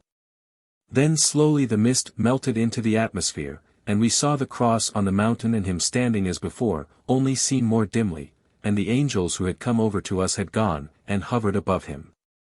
And then all gradually faded away. But the effect was a very definite sense of his presence remaining and perpetual. Perhaps that was the object of the vision being given to the newcomers who, although they could not see so clearly as we could who had been here longer, yet would be able to see enough to encourage them and give them peace. We lingered some time longer, and then quietly went our ways, not speaking much, because we were so impressed with that we had witnessed. And also, in all these manifestations there is always so much to think out after. It is so glorious that one is not able, while it is taking place, to take in all the meaning. That has to be thought out gradually. And we talk it over together, and each gives his impressions, and then we add them up, and find that a revelation has been given of something we did not understand before so well. In this instance what seemed to impress us most was the power he had of speaking to us in silence. He did not utter a word and yet we seemed to be hearing his voice speaking to us whenever he made a movement, and we understood quite well what the voice said, although it did not actually speak. That is all I can tell you now, so, goodbye, dear son, and may you, as you will, see for yourself one day what our Lord has in store for them who love him. Monday, September 29, 1913. The idea of viewing things from the standpoint of a higher sphere than yours is one which should be given due weight when you read what we have already written. Otherwise you will often be mystified at the seeming incongruity in the association of ideas as we have given them. To us it is perfectly natural to link together the coming of our Lord in presence form, see page 17, and the other incident of the formation of that bridge which spans the great continent of the chasm. For what is there seen in the concrete, that is, of course, concrete to us here, is but a phenomenon of the same invisible power as that by which the Lord and his company of angel attendants bridged the gulf between the spheres in which we at present move and those from which these higher beings come. You will understand that the manifestation was to us very much what materialization is to you. It was the linking up of two estates in the kingdom of the Father by bridging the space by higher vibrations than those which we are able to use in these lower spheres. How it is done we can only surmise, but, having passed through from your earth sphere into this, the connection between this and the next does not seem strange. We would wish you could be further enlightened in regard to some of the wonders of our land, for then it would seem more natural to you, both during your sojourn on earth, and also when you come over here it would be less unfamiliar to your mind. The former in that you would see that earth is heaven in embryo, and heaven is but earth cleansed and made perfect, and the latter for reasons quite obvious. In order to help you in this matter, therefore, we will try to tell you of a system which we have here of separating and discerning between things that matter and those of lesser importance. Whenever we are perplexed about anything, and I speak just of our own immediate circle, we go up to the top of some building, or hill, or some high place where the surrounding country may be viewed from a distance. Then we state our difficulties, and when we have made the tale complete, we preserve silence for a time and endeavor to retreat into ourselves, as it were. After a time we begin to see and hear on a higher plane than ours, and those things which matter, we find, are those which are shown to us, by sight and hearing, as persisting on that higher plane, in those higher spheres. But the things which do not matter so greatly we do not see or hear, and thus we are able to separate the one class from the other. It seems all right, dear, but could you give me a specific instance by way of example? I think we can. We had a case of doubt to deal with, and scarcely knew how to act for the best. It was that of a woman who had been over here for rather a long time, and who did not seem able to progress much. She was not a bad sort of person, but seemed to be uncertain of herself and everybody around her. Her chief difficulty was about angels, whether they were all of light and goodness, or whether there were some of angelic estate and yet who were of the darkness. For some time we could not quite see why this should trouble her, as everything here seemed to be of love and brightness. But we found at last she had some relatives who had come over before her, and whom she had not seen, and could not find out where they were. When we got at her real trouble we talked it over among ourselves, and then we went to the top of a hill and stated our wish to help her and asked to be shown the best way. A rather remarkable thing happened, as unexpected as helpful. As we knelt there, the whole summit of the hill seemed to become transparent, and, as we were kneeling with bowed heads, we saw right through it, and a part of the regions below was brought out with distinctness.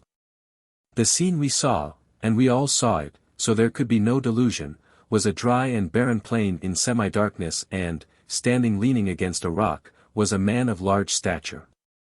Before him, kneeling on the ground, with face in hands, was another smaller form. It was that of a man, and he seemed to be pleading with the other, who stood with a look of doubt on his face. Then at last, with a sudden impulse, he stooped down and caught the prostrate form to his breast, and strode with him over the plain towards that horizon where a faint light glimmered. He went a long journey with that burden, and, when they came to a place where the light was stronger, he set him down and pointed out the way to him, and we saw the smaller form thank him again, and then turn and run towards the light. We followed him with our eyes, and then saw that the other had directed him to the bridge, of which I have told you already, only that end of it which is on the other side of the chasm. Still we could not understand why this vision had been shown to us, and we continued to follow the man until he had reached the large building which stands at the entrance of the bridge, not to guard it, but to watch for those who come and who require refreshment and help. We saw that the man had been sighted from the watchtower, for a flash of light signaled the fact to those below and to those on the next watchtower along the bridge. And then the hill resumed its normal aspect again, and we saw no more. We were more perplexed than ever now, and were descending the hill when our chief lady met us, and, in her company, one who seemed to be a high officer in some part of our spheres, but whom we had not met before. She said he had come to explain to us the instruction we had just received. The smaller man was the husband of the woman whom we were trying to help, and we must tell her to go to the bridge and she would be given a lodging there, where she could wait till her loved one arrived. The larger man whom we had seen was what the woman would call an angel of darkness, for he was one of the more powerful spirits in that dark land. But, as we had observed, he was capable of a good deed. Why then, we asked, was he still in the regions of darkness? The officer smiled and said, "My dear friends, the kingdom of God our Father is a very much more wonderful place than you seem to imagine. You never yet met with a realm or sphere which was complete in itself, and independent and separate from all other spheres. Nor are there any such. That dark angel blends within his nature many spheres of knowledge and goodness and badness. He remains where he is first because of the badness remaining in him, and which unfits him for the regions of light. He remains also because, while he could progress if he would, yet he does not wish to do so at present, partly because of his obstinacy, and partly because he still hates the light. And thinks those who set out upon the awful uphill way fools because the pains and agonies are sharper then by reason of the contrast which they see between the light and the darkness. So he remains, and there are multitudes such as he whom a kind of dull and numb despair prevents coming over. Also in his time of hatred and frenzy he is cruel. He had tortured and ill-treated this same man whom you saw with him from time to time, and that with the cruelty of a cowardly bully. But as you saw, that wore itself out, and, when the man pleaded this last time, some soft chord in the heart of the other vibrated just a little, and, on the impulse, fearing a reversal of his intention, he liberated the victim who wished to make the journey, and pointed out to him the way, no doubt thinking in his heart that he was a fool and yet, perhaps, a wiser fool than he, after all. This was new to us. We had not realized that there was any goodness in those dark regions before, but now we saw that it was but natural that there should be, or, if everyone were totally bad, no one would ever desire to come to us here.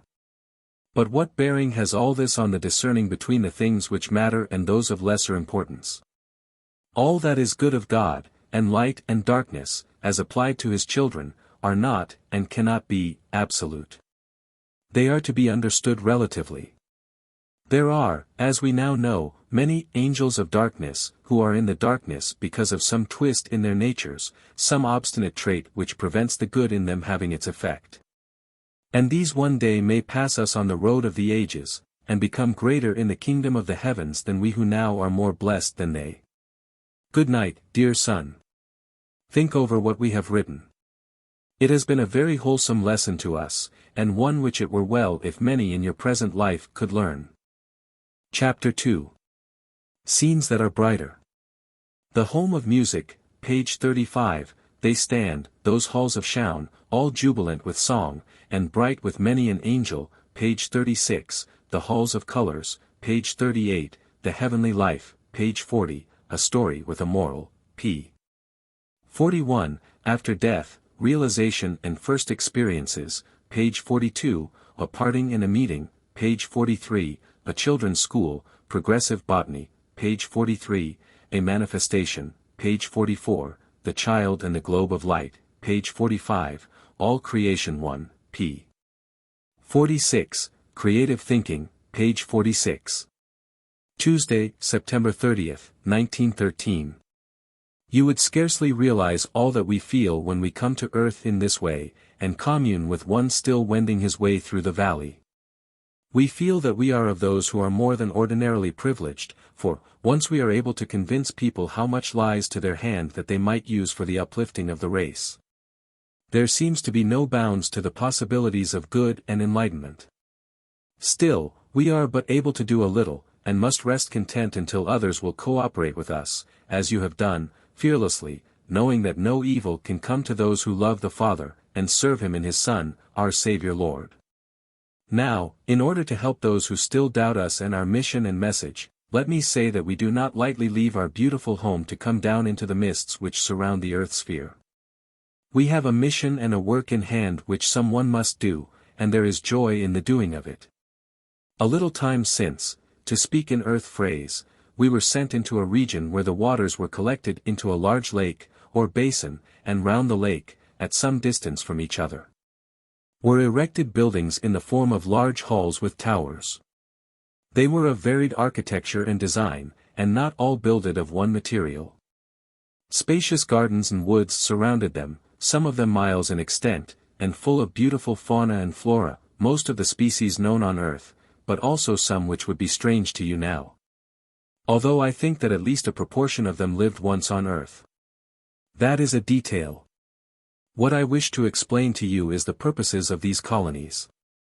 They are for nothing else than the manufacture of music and musical instruments. Those who live there are engaged in the study of music and its combinations and effects, not only as to what you know as sound, but also in other connections. We visited several of the great houses and found bright and happy faces to welcome us and show us over the place, and also to explain what we were able to understand, and I frankly confess that was not much. Such as I personally did understand I will try to explain to you. One house, or college, for they were more like colleges than manufactories, when I come to think of it, was devoted to the study of the best methods of conveying musical inspiration to those who had a talent for composition on earth. And another house gave attention rather to those who were clever at playing music, and others to singing, and still others made a special study of ecclesiastical music, and others concert music, and others operatic composition, and so on. The results of their studies are tabulated, and there their duty ends.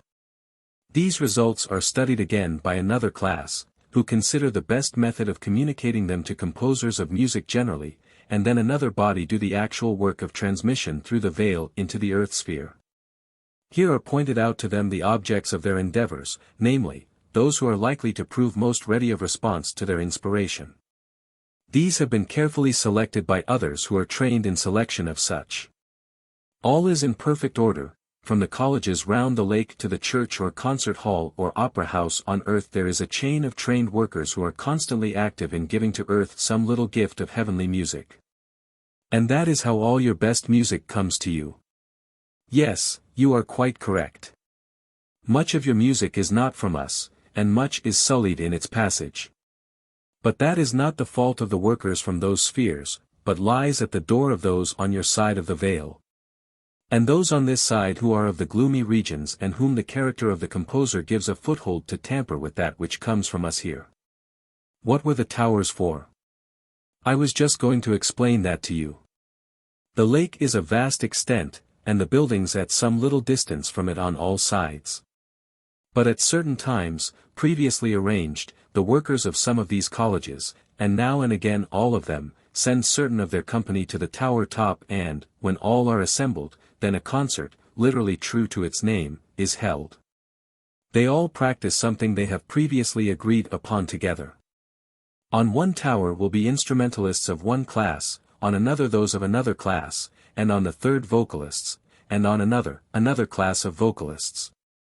For there are many classes, not only four, as usually with you, but many tone voices. And other towers are devoted to other workers whose actual duties I could not understand.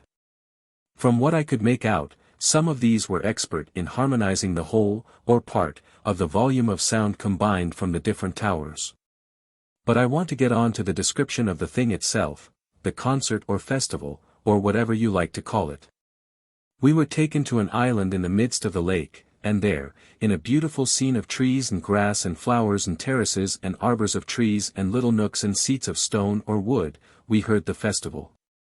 First there came a chord, long and sustained, growing louder and louder, until it seemed to invade the whole landscape and waterscape and every leaf of every tree. It was the key given to the musicians on the various towers. It died into silence and all seemed very still. Then, gradually, we heard the orchestra. It came from many towers, but we could not tell any single contribution apart. It was perfect harmony, and the balance of tone was exquisite. Then the singers took up their part. It is of no use for me to try to describe this music of the heavenly spheres in earth language, but I may perhaps be able to give you some idea of the effect. Briefly, it made everything more lovely, not only beautiful, but lovely, too, for there is a difference in meaning of these two words as I use them here.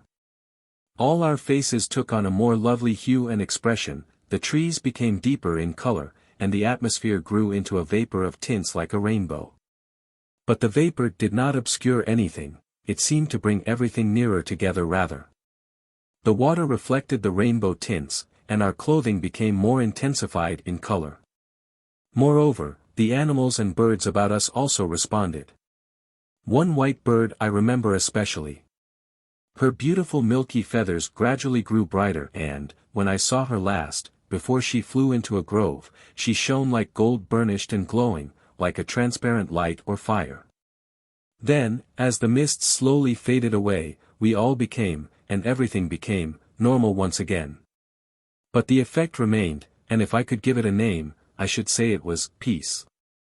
That, then, is one little experience which I had in the home of music. What we heard will be discussed again and again by meetings of experts, a little altered here, and a little there, and then some use will be made of it.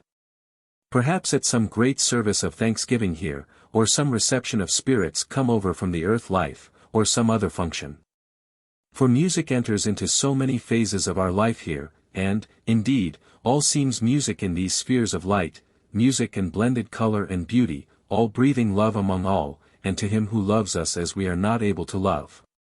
But his love draws us onward, and, as we go, is all about us, and we must breathe it, as we do the beauty of his presence. This we cannot choose but do, for he is all in all here, and love is a delight which only you will understand when you stand where we have stood, and heard what we have heard, and seen the beauty of his presence. Breathing and shimmering all around and above and beneath, as we learn some little more of his love. Be strong and live the valiant life, for the end is worth the cost, as we ourselves have proved. Good night, dear lad, and remember that sometimes in your sleep we are able to waft some faint echo of such music as this into your spiritual environment. And it is not without its effect on the aspect worn in your mind by your next day's life and work. Wednesday, October 1st, 1913. What we said last evening relative to the House of Music was but an outline sketch of all that we heard and saw, and we only went over part of the place. We are informed, however, that it is of much larger extent even than we thought at the time, and extends far away from the lake into the mountainous country outlying the plain in which the lake lies. In those mountains there are other colleges, all linked up with those we saw by means of a kind of wireless telephony, and a cooperative work is continually going on. On our way back to our own home we turned aside to see another new thing. It was a plantation of very large trees in which was built another tower, not a single column, but a series of chambers and halls, with pinnacles and turrets and domes of manifold colors. These were all in the one building, which was very high and also spacious. We were shown within very courteously and kindly by one of the dwellers there, and the first thing that struck us was the curious aspect of the walls. What had from the outside appeared opaque, from the inside was translucent, and, as we went from hall to hall, and chamber to chamber, we noticed that the light which filled each was slightly different in tint from the one which led to it, not of different color, for the variance was not so marked as that, but just a slight degree deeper or lighter. In most at least of the smaller compartments the light was of one definite and delicate hue, but every now and then, after passing through a more or less complete series of chambers, we came to a large hall. And in this hall were gathered all the component tints of the surrounding chambers. I am not quite sure whether I am exactly correct in saying that all the smaller laboratories only distilled one tint, but am telling you as nearly as I can remember. There was so much we saw that it is difficult to separate all into details. And it was my first visit. So I do not vouch for more than a true description of the general scheme. One of these halls was the Orange Hall, and in it were all the tints of that primary, from the faintest of light gold to the deepest of deep orange. Another was the Red Hall, where hues were ambient all about us, from the faintest rose-leaf pink to the deepest crimson of the rose or dahlia. Another, the Violet Hall, was radiant with hues ranging from the most delicate heliotrope, or amethyst, to the dark rich hue of the pansy. And now I must tell you that there were not only more but several more of these halls devoted to those tints which you do not know, but which you call the ultraviolet and the ultra-red, and most wonderful they are. Now, these rays are not blended together in one hue, but each tint was distinct in its gradation, and yet all harmonized wonderfully and beautifully. You are wondering to what purpose these buildings are put. They are for studying the effects of colors as applied to different departments of life, animal, vegetable and even mineral life, but the two former chiefly, together with clothing. For both the texture and the hue of our garments take their quality from the spiritual state and character of the wearer. Our environment is part of us, just as with you, and light is one component, and an important one, of our environment. Therefore it is very powerful in its application, under certain conditions, as we saw it in these halls. I am told that the results of these studies are handed on to those who have charge of trees and other plant life on Earth and other planets. But there are other results which are too rare in nature for such application to the grosser environment of Earth and the other planets, so, of course, only a very small part of these studies is handed on in your direction. I am sorry that I can tell you little more, partly because of these same limitations, and partly because it is rather scientific and out of my line. But this I may add, for I inquired while there. They do not gather the primary colors together in one hall in that colony. Why, I do not know. It may be, as some of my friends think, who understand these matters better than I do, that the force generated by such combination would collectively be too tremendous for that building and require a specially constructed one, and that, probably, away in some high mountain. As it is possible, they told me, that no vegetation would live within a long distance of such a place. And they add that they doubt whether people of the degree we met could safely control such forces as would be generated. They think it would require those of much higher state and skill. But away in another higher sphere there may be, and probably is, a place where this is done, and that place in touch with the one we saw. Judging from the way things are ordered here, that much is almost certain. We left the colony, or university, as it might be called, and when we were at some distance away on the plain where we could see the central dome above the trees, our guide, who had come with us to speed us on our way, told us to stop and see a little parting surprise which the chief had promised to afford us. We watched and saw nothing, and, after a while, looked at our guide, questioningly. He smiled, and we looked again. Presently one of our party said, "What color was that dome when we first paused here?" One said, "I believe it was red." But none could be sure. Anyway, it was then a golden tint, so we said we would watch it. Sure enough, presently it was green, and yet we had not seen it change, so gradually and evenly was the progress from one color to the other made. This went on for some time, and it was extremely beautiful. Then the dome disappeared utterly. Our guide told us it was still there in the same place, but the disappearance was one of the feats they had managed to accomplish by combining certain elements of light from the various halls. Then above the dome and the trees, the dome still being invisible, there appeared an enormous rose of pink, which slowly deepened into crimson, and all among its petals there were beautiful forms of children playing. And men and women standing or walking and talking together, handsome, beautiful and happy. And fawns and antelopes and birds, running or flitting or lying among the petals, whose shapes swelled like hills and mounds and landscapes. Over these swells ran children with the animals, playing very happily and prettily. And then it all slowly faded away, and all was blank.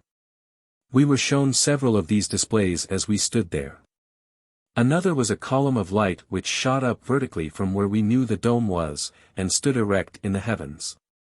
It was of the purest white light, and so steady that it looked almost solid. Then came a ray from one of the halls obliquely and gently struck against the side of the column.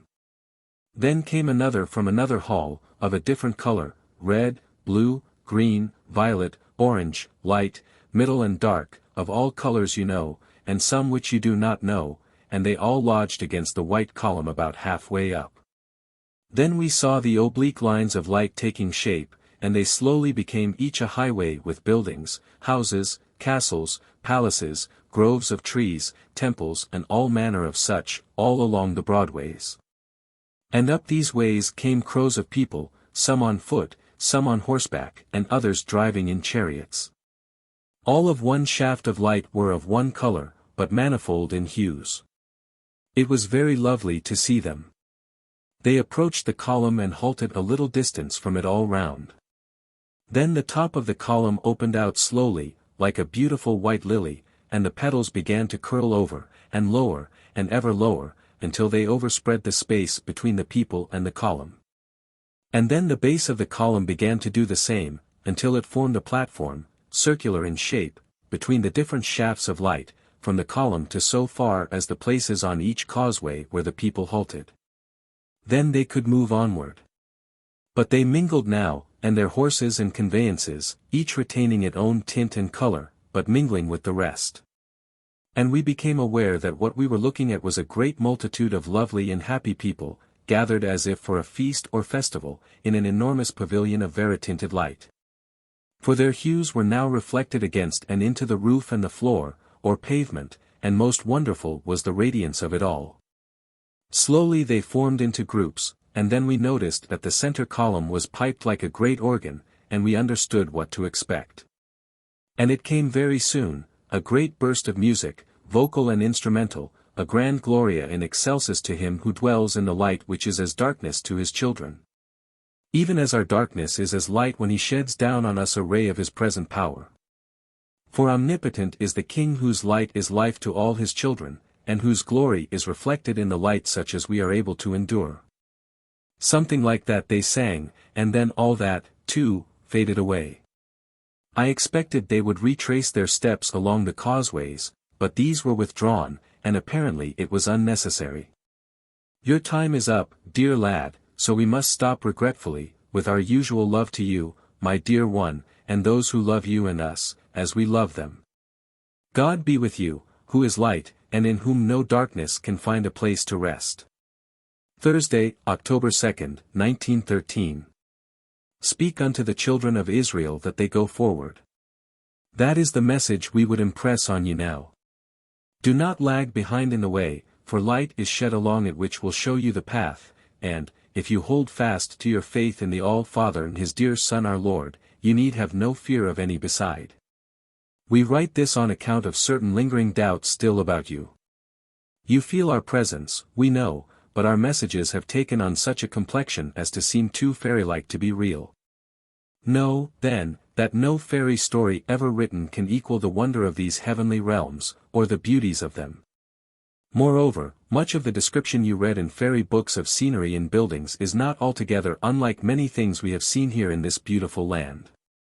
Only a little yet have we been able to learn, but, from that little, We are convinced that nothing which can enter into the creative imagination of a man while in the earth life can equal the glories which await his wondering intellect when he puts off the earth body, with its limitations, and stands free in the light of the heavenly land. Now, what we wish to try and tell you tonight is of a rather different order from our former messages, and has regard rather to the essential nature of things than to the phenomena of life as displayed for our instruction and joy.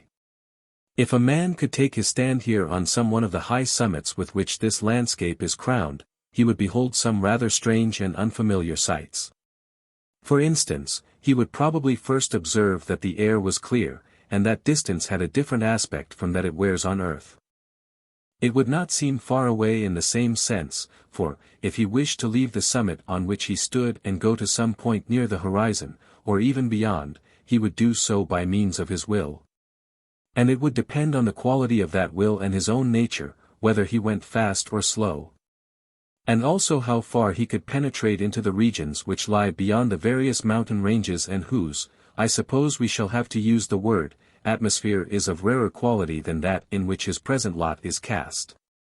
It is on account of this that we do not always see those messengers who come to us from the higher spheres. They are seen by some better than by others, and are only truly and definitely visible when they so condition their bodies as to emerge into visibility.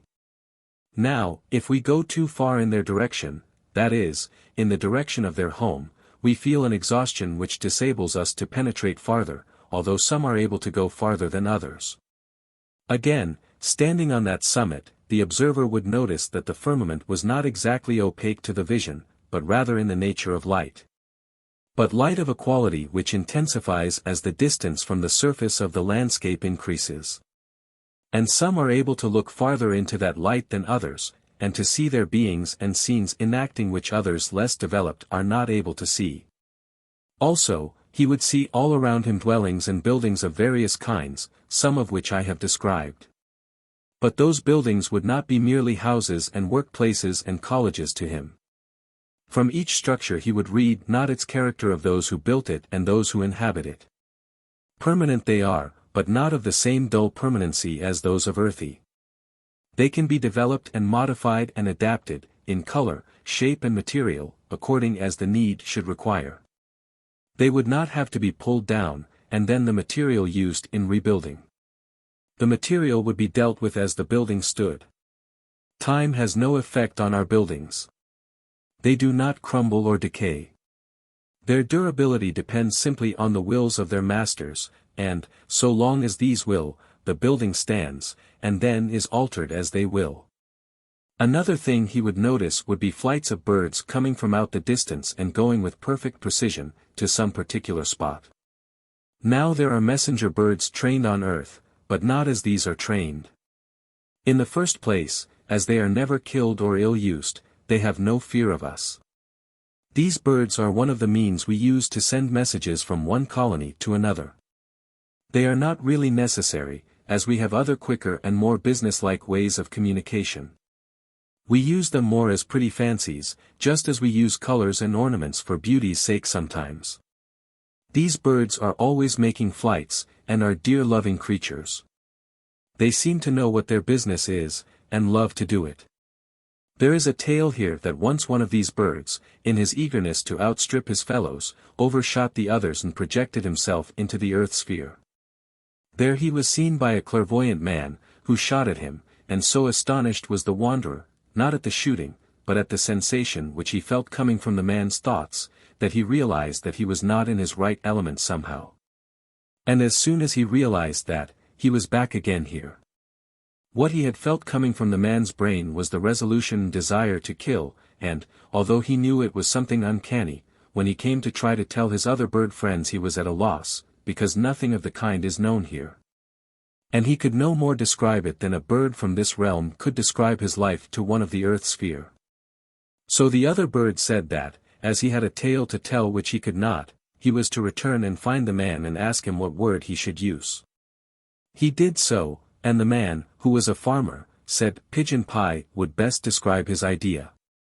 The bird returned and, as they could not translate the term into their language, or make any meaning of it, They passed a resolution to the effect that whoever should wish to visit Earth in future should place himself under guard until inquiries had been made as to whether he was in his own proper sphere or no. And the moral of it all is this: keep to your own appointed task which you will understand, and where you will be understood by those who are your fellow servants in the work. And do not be too eager to shoot ahead before you are sure of your ground, or atmosphere, or, thinking you are going forward, you may find yourself in a sphere which is below the one from which you started. And where the highest beings of that sphere are less progressed, in many ways, than the lowest of your own, and much less pleasant as company. Well, that is a light story as a little interlude, and will serve to show you that we can laugh here, and be foolish wisely, and wise foolishly, on occasion. And that we are not grown up much in some things since we left your earth and came over here. Goodbye, dear, keep up a merry heart. Friday, October 3rd, 1913. When you are in any doubt as to the reality of spirit communion, think of the messages you have already received, and you will find that in all we have written we have preserved a clear purpose throughout. It is that we may help you, and through you others also, to understand how natural all is here, if wonderful also. Sometimes, when we look back upon our earth life, we feel a wistful longing to make the way of those still there a little clearer and brighter than was our own in our forward glances into the future life. We did not understand, and so we went on in uncertainty as to what really awaited us.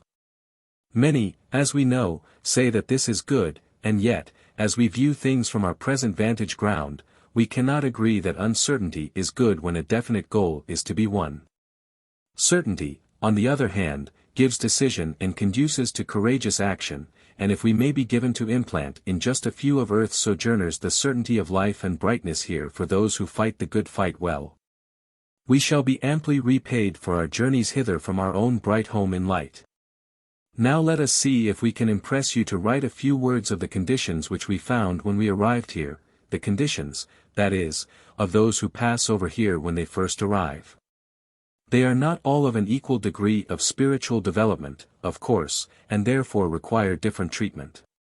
Many, as you know, do not realize for some time the fact that they are what they would call dead, because they find themselves alive and with a body, and their previous vague notions of the after-death state are not, by any means, lightly thrown away.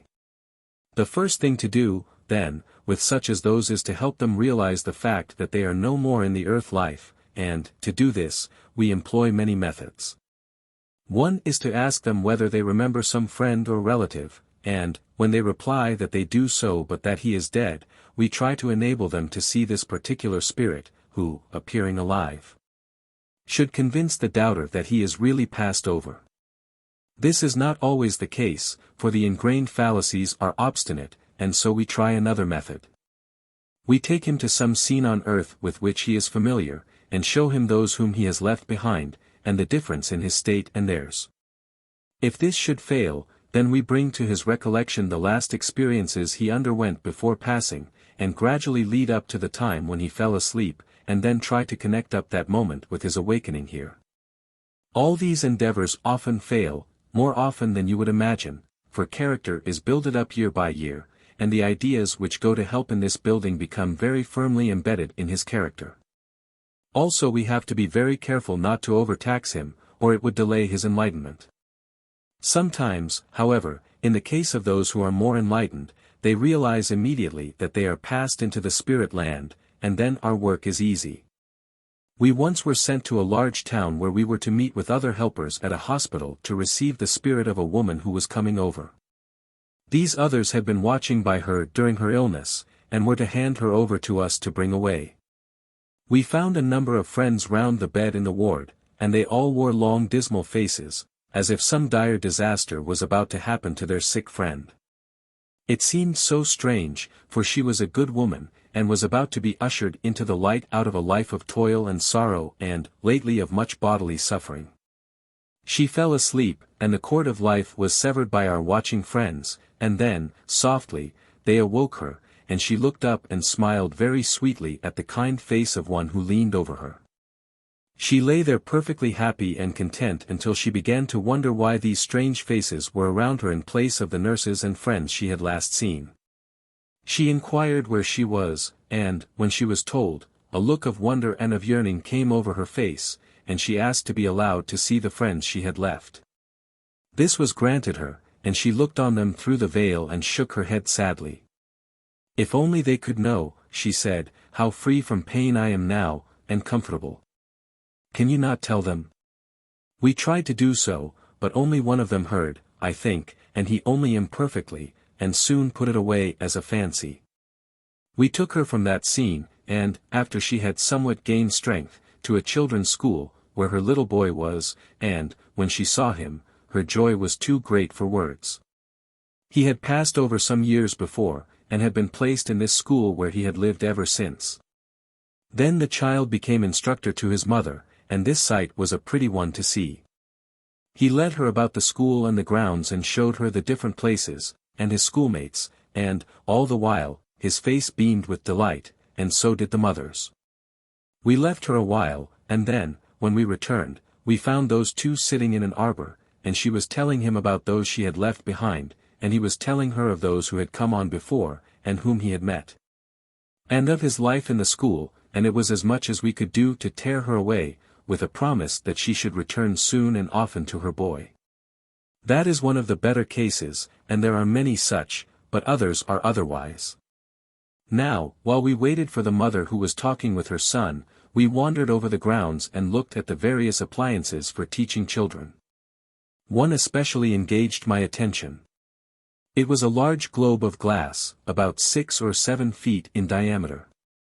It stood at the crossing of 2 paths, and reflected them. But as you looked into the globe you could see not only the flowers and trees and plants which grew there, but also the different orders from which they had been derived in time past. It was very much like a lesson in progressive botany, such as might be given on Earth and deduced from the fossil plants of geology. But here we saw the same plants alive and growing, and all the species of them from the original parent down to the present representative of the same family. We learned that the task set for the children was, to consider this progression up to this particular plant or tree or flower actually growing in that garden and reflected in the globe. And then to try to construct in their minds the further and future development of that same species. This is excellent training for their mental faculties, but the results are usually amusing. It is the same study which full-grown students are also at work upon in other departments here, and is put by them to a practical end. One of them thought it would be a useful method to help the children to use their own minds, and so constructed the ball for their especial use. When they have thought out their conclusion, they have to make a model of the plant as it will appear after another period of evolution, and fearful and wonderful some of those models are, and as impossible as they are strange. Well, I must not keep you longer, so we will continue when you are able to write again.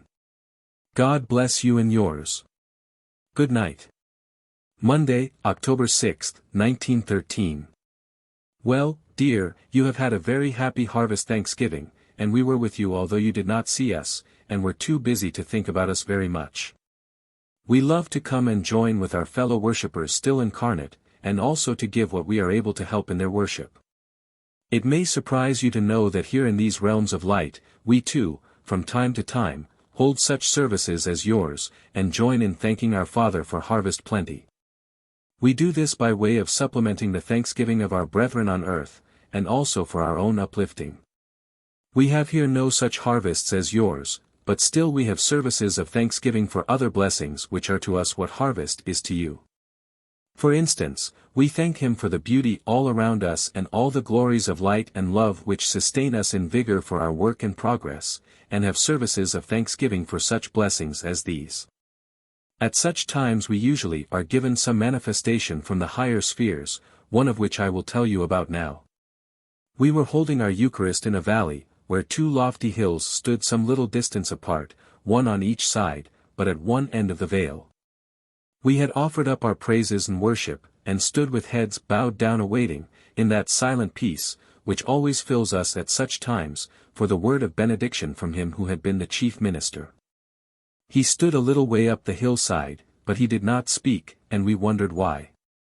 After a while we all slowly raised our heads, as if by one consent and impelled thereto by some inner voice, and we saw that the hill on which he stood was covered with a golden light which seemed to rest upon it like a veil.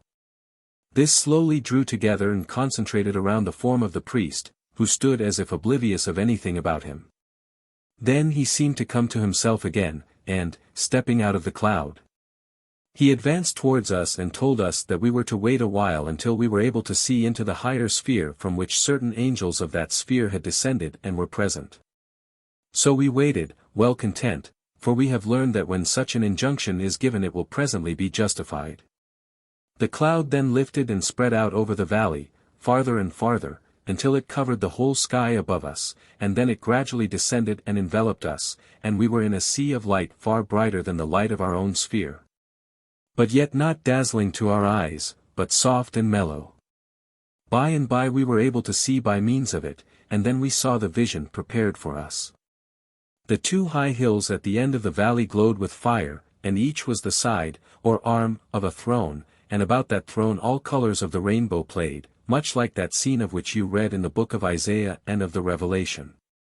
But we did not see the one who sat on the throne, at least not in bodily form. What we did see was a manifestation of him as to his fatherhood.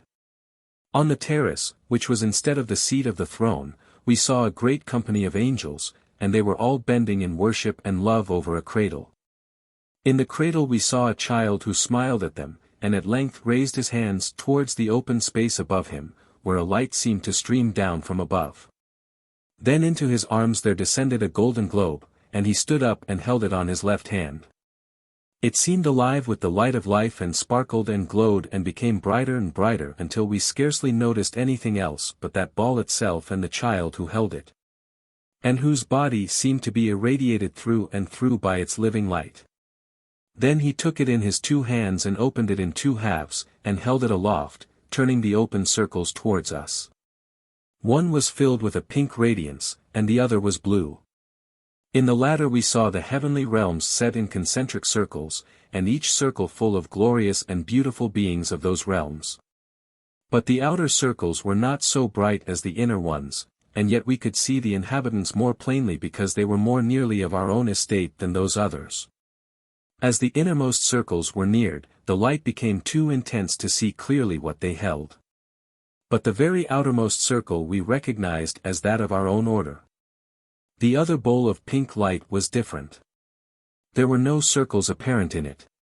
But yet, in perfect order, we beheld all the different species of animal and vegetable life as they are on the planets, including Earth. But we saw them not as they are with you, but in perfection, from man to the lowest form of sea animal, and from the largest tree and most luscious fruit to the tiniest weed which grows. When we had viewed these a while the child gently brought the two halves together, the glorious heavens and the perfect material creation, and, when he had joined them, we could see no mark of the joining, nor tell which was one half and which the other. But as we looked on the reunited ball, we saw that it was enlarging, and, at last, it slowly floated up from the hand of the child and rose into the space above him, and stood there poised, a beautiful ball of light. Then there gradually emerged into view, standing on the great sphere, the figure of the Christ, who in his left arm held a cross, the base of which rested on the globe and the top was some little space above his shoulder. In his right hand he held the child, on whose forehead we now noticed a single circle of gold worn as a fillet on his head, and over his heart a jewel like a great ruby. Then the globe began slowly to ascend into the heaven above, and the higher it went the smaller it grew to our sight, until it melted into the distance over the space between the hills. Then we were in our normal state again, and all sat down to wonder at what we had seen, and the meaning of it. But although some seemed to have some glimmerings as to the meaning of it, nobody was very illuminative. Then we thought of our minister, who had first received the baptism of the cloud, and, as it seemed to us, in a more intense degree than the rest of us. We found him sitting there on a rock, with a quiet smile on his face, as if he knew we should come to him at last, and was waiting till we remembered him. He bade us sit down again, and, still sitting on the rock where he could be seen by all, he told us of the vision.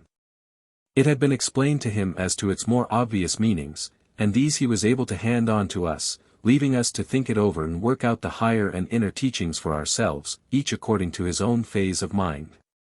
This is what is usually done, I find, when teaching is given to us by such means as this. The pink hemisphere represented the creation which was inferior to our sphere, and the blue one our own and that superior to us. But these were not two creations, but one, and there was no break between these two hemispheres or any of their subdepartments. The child was the embodiment of the beginning, progress and end, which has no ending, our onward way, see facsimile reproduction on page 12. The ruby stood for sacrifice, and the crown for achievement, and the ascension of the globe and the Christ and the child led our aspirations into these realms which are at present beyond our attainment. But of course, there is much more than this mere outline in it, and we are, as I said, left to work it out for ourselves. This, according to our custom, we shall do, and, at future gatherings, give our conclusions from time to time, and discuss them. Thank you. May I now ask you a question which I have been requested to put to you? No need to put it into words.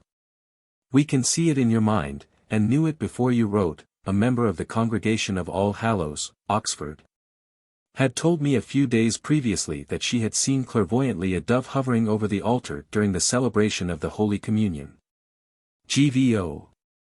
The dove which Miss E. saw above the altar of your church was a manifestation, in presence form, such as that I have just related.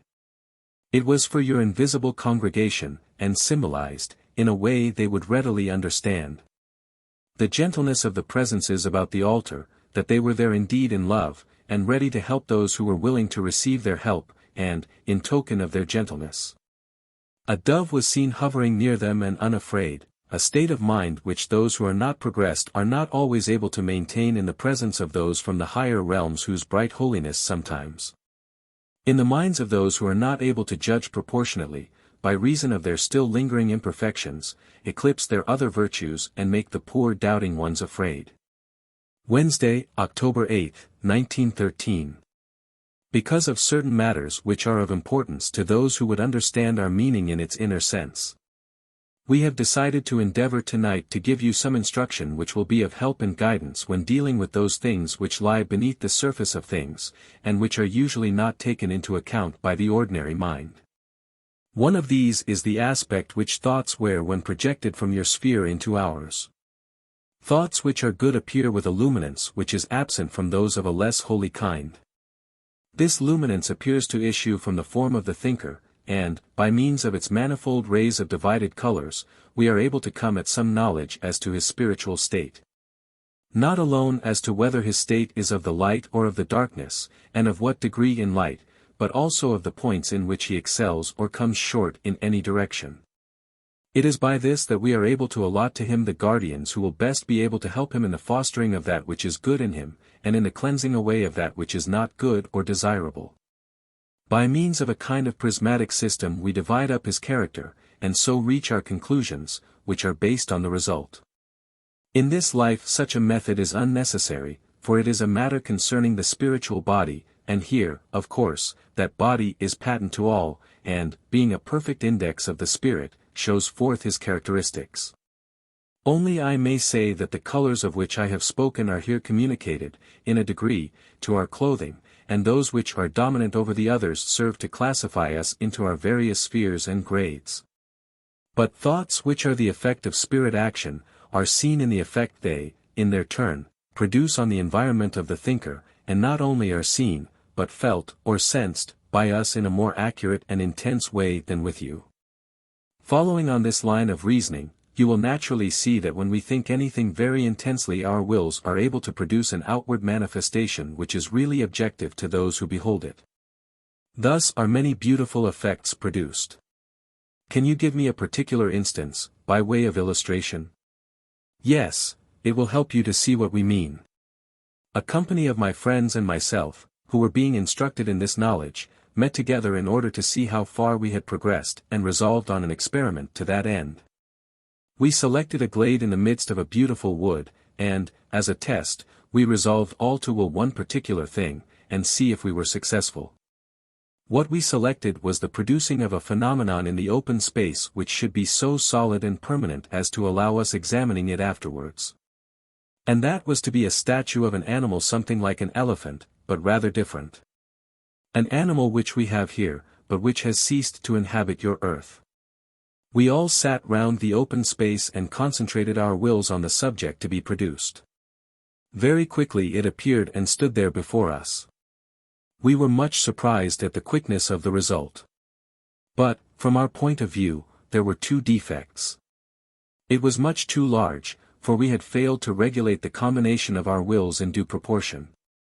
And it was much more like a live animal than a statue, for many had thought in their minds of the live animal itself, and also of its coloring, and so the result was a mixture between stone and flesh.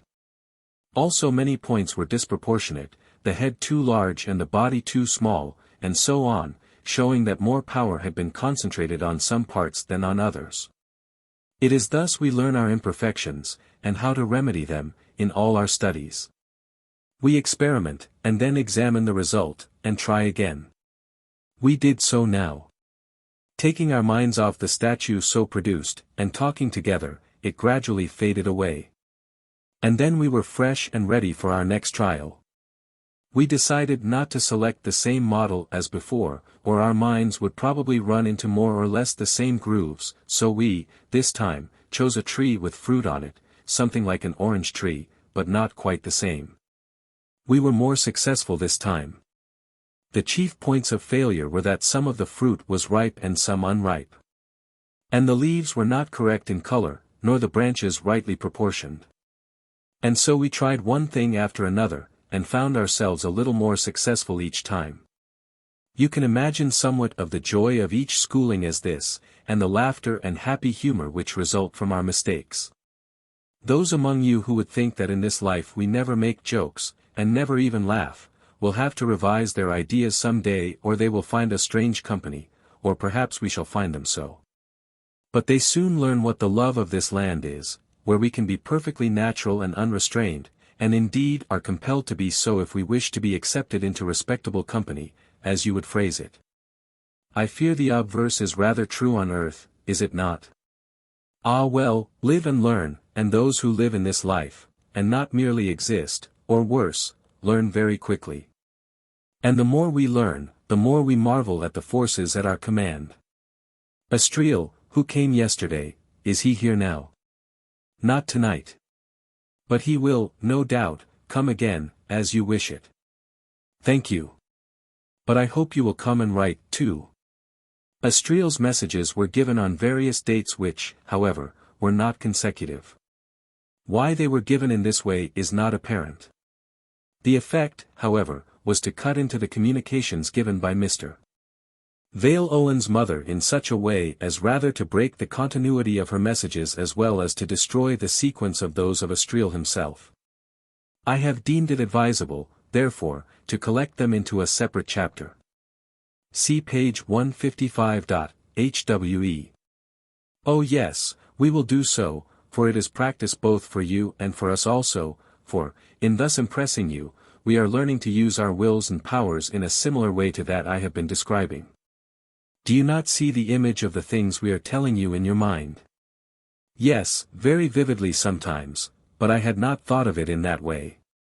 Ah well, my boy, you see now, do you not, that we had an object in writing what we have above? All the time you were thinking it was rather thin, and perhaps it was, we do not say to the contrary, and you were wondering whether it all was tending, and, in your mind, you were just a very wee bit disgusted. Now, were you not, dear? Well, we were smiling all the time. And now you understand that you were interpreting our thoughts, more or less, as we sent them forth, and the object we had was to explain to you how these scenes appeared before you so vivid and so real, as you described them. Goodbye, dear lad, and God bless you and your dear ones now and always. Chapter 3. From Darkness into Light.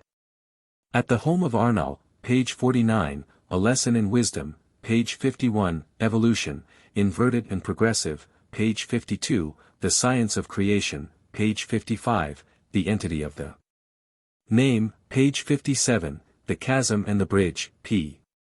58, Send Out Thy Light, to Lead Me, page 59, From Darkness into Light, page 59, Angels Can Suffer, page 59, Angelic Ministry, page 60. Friday, October 10, 1913. Were we to impress you to write on matters which to us are of everyday concern, you would perhaps be able to compare them with your own daily life, and you would see then that we and you are both at school, and that the school is a very large one. With many classes, and many instructors, but with one scheme running throughout the course of instruction, and that scheme a unity of progress from the simple to the complex, and that complexity does not mean perplexity, for as we learn more of the wisdom of the divine author of all, we see how beautifully composite is the realm in which he exerts his loving will to the end we may, by our very joy of knowledge, give homage to the glory of him who holds all things in the hollow of his hand. And so, dear lad, we will once again take up our theme, and tell you of our doings here in these bright realms, and of how the Father's love encompasses us all around as a radiant cloud in which all things appear to us more plainly, as we progress in humility and in love. One of those things which matter here is that due proportion be meted out between wisdom and love. These are not contrary the one from the other, but are two great phases of one great principle. For love is to wisdom as the tree is to the leaves, and if love actuate and wisdom breathe, then the fruit is healthy and sound. By way of illustrating this we will give you a concrete instance of how we are taught to consider duly both love and wisdom in our dealings with ourselves and others to whom we are permitted to minister. We were given a task to perform a short time ago in which a party of us, to the number of 5, were to go to a colony in a rather distant part of this land, and inquire of them by what means could best be given help to those on earth who were in doubt and perplexity as to God's love. For we were often hampered by our lack of experience in dealing with such cases, and these cases, as you know, are many. The principal of the college was a man who in earth life had been a statesman of no little ability, but his fame was not so great, and it was only when he came over here that he found play for his powers, and understood that the earth is not only the field in which earth's training may be put to use and effect in the kingdom of God. We stated to him the object of our mission, and he was very courteous and kind, for all his high office. I suppose you would call him a great angel, and indeed, if he could come to earth and assume visibility, his brightness would be somewhat awe-inspiring. He is very beautiful, both of form and countenance. Radiant and beaming and glowing would perhaps describe him best. He listened and encouraged us, now and then, with a quiet word, to state our difficulties, and we forgot that he was so high in estate, and talked without fear or restraint. And then he said, "Well, my dear pupils, for so you are good enough to become for a little time, what you have told me is very interesting, and also very general in the work in which you are now engaged. Now, if I were to solve your perplexities you would go back to your work with light hearts, but you would probably find that the solution, when it came to work out, would not be without many flaws in the working. For just those points which are most necessary to remember are those little things which can best be learned by experience. And experience is the only thing which can show you how great these little things are. Come, therefore, with me, and I will teach you what is necessary for you to learn in a better way." So we went with him, and he led us into the grounds which surrounded his house, and there we found there were gardeners at work tending the flowers and fruit trees, and doing the general work of a garden. He took us some distance along the walks, winding here and there, and through plantations of trees and shrubs, where birds were singing and small pretty furry animals played here and there. At length we came to a stream and by it stood a stone arbor, which reminded me of a miniature temple of Egypt, and led us within. Then we sat on a seat under a network of flowering plants of different colors, and he sat on another bench at right angles to us. Drawn on the floor, in indented lines, was a plan, and he pointed to it and said, "Now, this is a plan of my house and these grounds through which I have led you. Here is marked this little place in which we sit. We have come, as you will see, a considerable distance from the gate where I met you, and you were all talking so much of the pretty things you saw as you came that not one of you gave heed to the direction in which you came.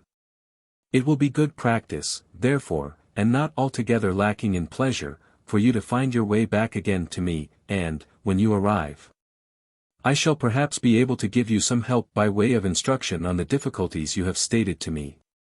With that he left us, and we all looked at one another, and then burst out laughing at ourselves for being so foolish as not to guess his object in leading us to this place by so circuitous a route. We then examined the plan again and again, but it was all lines and triangles and squares and circles, and we could make little of it at first. Gradually, however, we began to understand. It was a map of the estate, and the arbor was in the center, or nearly so, but the entrance was not shown, and, as there were 4 paths leading up to it, we did not know which to take to get back again. We, however, reasoned that it did not matter much, for all seemed to lead to the outer circle, because there were so many paths between us and that, which crossed and recrossed each other. I must not tell you of all our endeavors to solve the problem, as it would take too long. At last I had a thought which I considered. And then, thinking it might perhaps help, told the others. They said it was the very thing they had been waiting for, and would very likely prove the key to the riddle. It was nothing more wonderful than just to go out and take whatever path led in the most direct line onwards from any we were forced to leave. That is awkward. What I mean is this, to go by those paths which would lead us in the straightest line from the arbor in any direction whatever. Then, when we had reached the boundary, which we saw by the plan was a perfect circle, we could skirt that and must inevitably reach the gate sooner or later. So we set off, and a long and very pleasant journey it was, and not without adventure, for the place was extensive, with hills and valleys and woods and streams. And all so beautiful that we had to keep our object very firmly before our minds or we should have forgotten to choose the correct path when we came to 2 ways.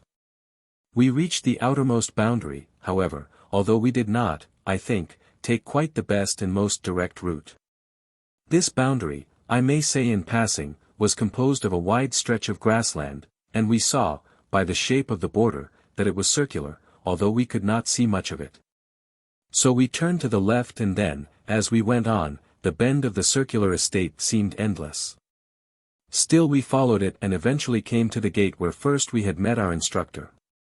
He greeted us encouragingly, and we went up onto a terrace before the house, and then told him all our adventures, much more than I have narrated to you, and he listened as before, and then said, "Well, you have not done so badly. For you have gained your object, you have returned to the gate. And now let me tell you the lesson you have learned. First of all, the thing is to make sure of the direction you wish to go. And then the next thing is to take, not the path which seems shortest, but the one which seems surest to lead you right in the end. That path will not always be the quickest, and may lead you to the borderland where infinity shades off from the realm you know. Still, beyond the borderline you are the better able to see both the extent and also the limitation of the estate you are negotiating, and it is only a matter of steadfastness and patience, and the goal you desire is quite sure to be won.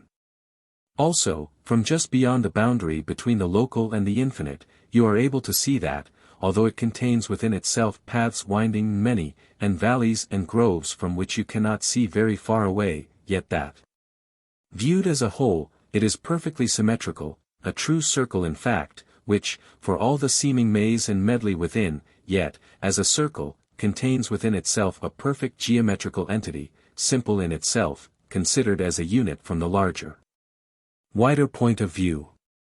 Perplexing when passing through its paths inside the boundary line. Also, you noted that, as you followed that curve on its outer side, you were able only to see a little portion of it at one time. Still, knowing that, from its shape, it would lead to the place you sought, you were content to follow on in faith based on reasoned conclusions, and, true enough, here you are and prove by your presence that your reasoning was, at least in the main, sound. Now, I could pursue this subject considerably further, but I will hand you over now to some of my friends who are with me here and help me in the work, and they will show you more of our home and its surroundings, and, if you wish, will be glad to accompany you farther afield, for there is much of interest to show you.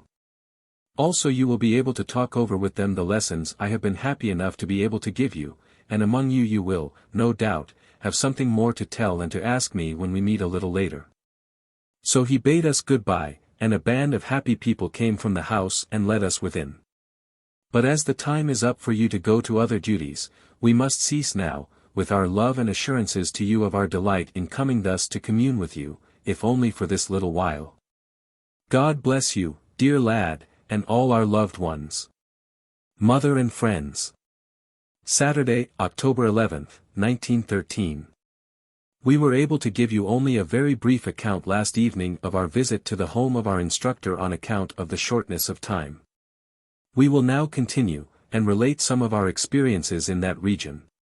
It is a region where there are many such institutions, and they are mostly devoted to the study of the best way of helping those on earth who are in doubt and perplexity as to the problems which stretch out into the realms beyond. You will be able, by meditation, to amplify our own instruction if you view the place and our experience there in the light of a parable. So we pass on to other scenes, and will describe them as well as we can. Our guides led us to a place outside the boundary of the estate of which we have already spoken, and we found that the grassland was very extensive. It is one of those plains of heaven where manifestations from the higher heavens are sometimes given. The call goes forth and vast multitudes assemble, and then some of the glories of the higher spheres are manifested, as well as is possible in these lower realms. We passed over this tract until we at last began to ascend, and presently found ourselves on a tableland, where there were several buildings scattered about, some larger than others. In the center was a large structure, and this we entered and found ourselves in a large and spacious hall, the only compartment in the place. It was circular in shape, and round the walls were carvings of a curious kind. We examined them and found that they were representations of the heavenly bodies, and one was the earth. But they were not fixed, but turned on pivots, half in and half out of the wall. There were also models of animals and trees and human beings, but they were all movable, and mostly stood on pedestals in niches or alcoves. We inquired the meaning and were told that this was a purely scientific institution. We were taken up to a balcony on one side of the circular space. It projected somewhat, and so we could see the whole at once. Then we were told that a small demonstration would be made for our benefit in order that we might get some idea of the use to which these things were put. We sat there waiting, and at length a blue mist began to fill the central space. Then a ray of light swept round the hall and rested on the globe which represented the earth. As it hovered about it, the sphere appeared to absorb the ray and became luminous, and after a time, the ray being withdrawn, we saw the earth globe was shining as from within. Then another ray was sent on to it of a deeper and different kind, and the globe slowly left the pedestal, or pivot, or whatever it rested on, and began to float out from of the wall. As it approached the center of the space it entered the blue mist and immediately on contact began to enlarge until it became a great sphere glowing with its own light and floating in the blue space. It was exceedingly beautiful. Slowly, very slowly, it revolved on its axis, evidently in the same way the earth does, and we were able to see the oceans and continents. These were flat patterns, like those on the terrestrial globes used on earth. But as it revolved they began to assume a different aspect. The mountains and hills began to stand out, and the waters to sway and ripple, and presently we saw minute models of the cities, and even details of the buildings. And still more detailed grew the model of earth, till we could see the people themselves, first the crowds and at last the individuals. This will be hard for you to understand, that on a globe of some, perhaps, 80 to 100 feet in diameter we were able to see individual men and animals. But that is part of the science of this institution, the enabling of these details being seen individually. Still more distinct grew these wonderful scenes, and, as the globe revolved, we saw men hurrying about the cities and working in the fields. We saw the wide spaces of prairie and desert and forest and the animals roaming in them. And as the globe slowly circled we saw the oceans and seas, some placid and others tossing and roaring, and here and there a ship. And all the life of earth passed before our eyes. We looked at this a long time, and our friend who belonged to this settlement spoke to us from below where we sat. He told us that what we were looking at was the earth as it was at that moment. If we wished he would now show us the retrogress of the ages from the present time to the beginning of man as an intelligent being. We replied that we would indeed be glad to see more of this wonderful and beautiful phenomenon, and he left us to go, I suppose, to the apparatus by which these things were controlled. I may here pause to explain a matter which I see is in your mind. The place was not dark, it was light everywhere. But the globe itself shone with such extra intensity that, without any unpleasant sensation whatever, it obscured everything which was outside the blue cloud, which cloud seemed to be the circumference of the radiating beams shed by the globe. Soon, then, the scenes began to change on the revolving sphere. And we were taken back through the thousands of years of the life of the earth and the generations of men and animals and plant life which had been from the present to the ages when men were just emerging from the forest to settle in colonies on the plains. Now, I must explain here that history was not followed as historians follow it. These phenomena were not of nations and centuries, but of suns and species. The geologic periods passed before us, and it was intensely interesting to watch what men called the Iron Age and the Stone Age, the Ice Age, the floods, and so on. And those of us who understood enough to follow it noticed that these ages were rather arbitrarily named. For the Ice Age, for example, might correctly describe the state of things in one or two regions of the earth, but there was by no means ice everywhere, as we saw as the sphere revolved. Also we noticed that very frequently one continent was in one age and another continent in another age at the same time. The exhibition ended, however, when the earth was well progressed, and, as I have said, the advent of man was already an accomplished fact. When we had satisfied our eyes for a while looking on the beauty of this many-colored and ever-changing jewel, and had realized that this was indeed no other than the old earth we thought we knew so well, and found we knew so little. The globe gradually became smaller and floated back to the niche in the wall, and then the light faded out from it and it looked like an alabaster carving, just as we had seen it at first set there as an ornament. We were so interested in what we had seen that we questioned our kind guide, and he told us many things about this hull. The earth sphere which had just been used could be made to serve other purposes than the one we had seen. But that had been selected because its picturesqueness was suited to us who were not scientifically trained. Among other uses was that of illustrating the relation of the heavenly bodies one to another, and their evolution into their present state. In this, of course, the globe we had just seen played its appropriate part. The animals about the walls were also used for a like purpose. One would be vivified by these powerful rays and brought forth into the center of the hall. When so treated it could walk of itself like a live animal, which it was temporarily, and in a certain restricted way. When it had ascended a platform in the center space, then it was treated with the enlarging rays, as I may call them, not knowing their scientific name, and then with others which rendered it transparent. And all the internal organism of the animal became plainly visible to the students assembled. Those who were of that settlement said that it was a very beautiful sight to see the whole economy of the system of animal or man at work so displayed. Then it was possible to bring over the living model a change, so that it began to evolve backward, or should I say, evolve, towards its simpler and primal state as a mammal, and so on. The whole structural history of the animal was shown in that lifelike process. And often when the first period of its separate existence as a separate creature was reached, the process was reversed, and it passed through the different stages of development, this time in their correct order and direction. Until it became again as it is today. Also it was possible for any student to take charge and continue the development according to his own idea, and this not of the animals alone, but of the heavenly bodies, and also of nations and peoples, which are dealt with in another hall. However, specially adapted to that study. It was a student from one of these establishments, in this same region, who erected the globe in the children's garden, of which I told you, see chapter 2, page 43. But that is, of course, a much simpler affair, or so it appeared to us after visiting this colony of beauties and wonders. That will have to suffice for this time, although there is a lot more we saw while there. But I must not start off again, or I shall be keeping you too long. You have a question. Yes, I was present on Monday at your study circle.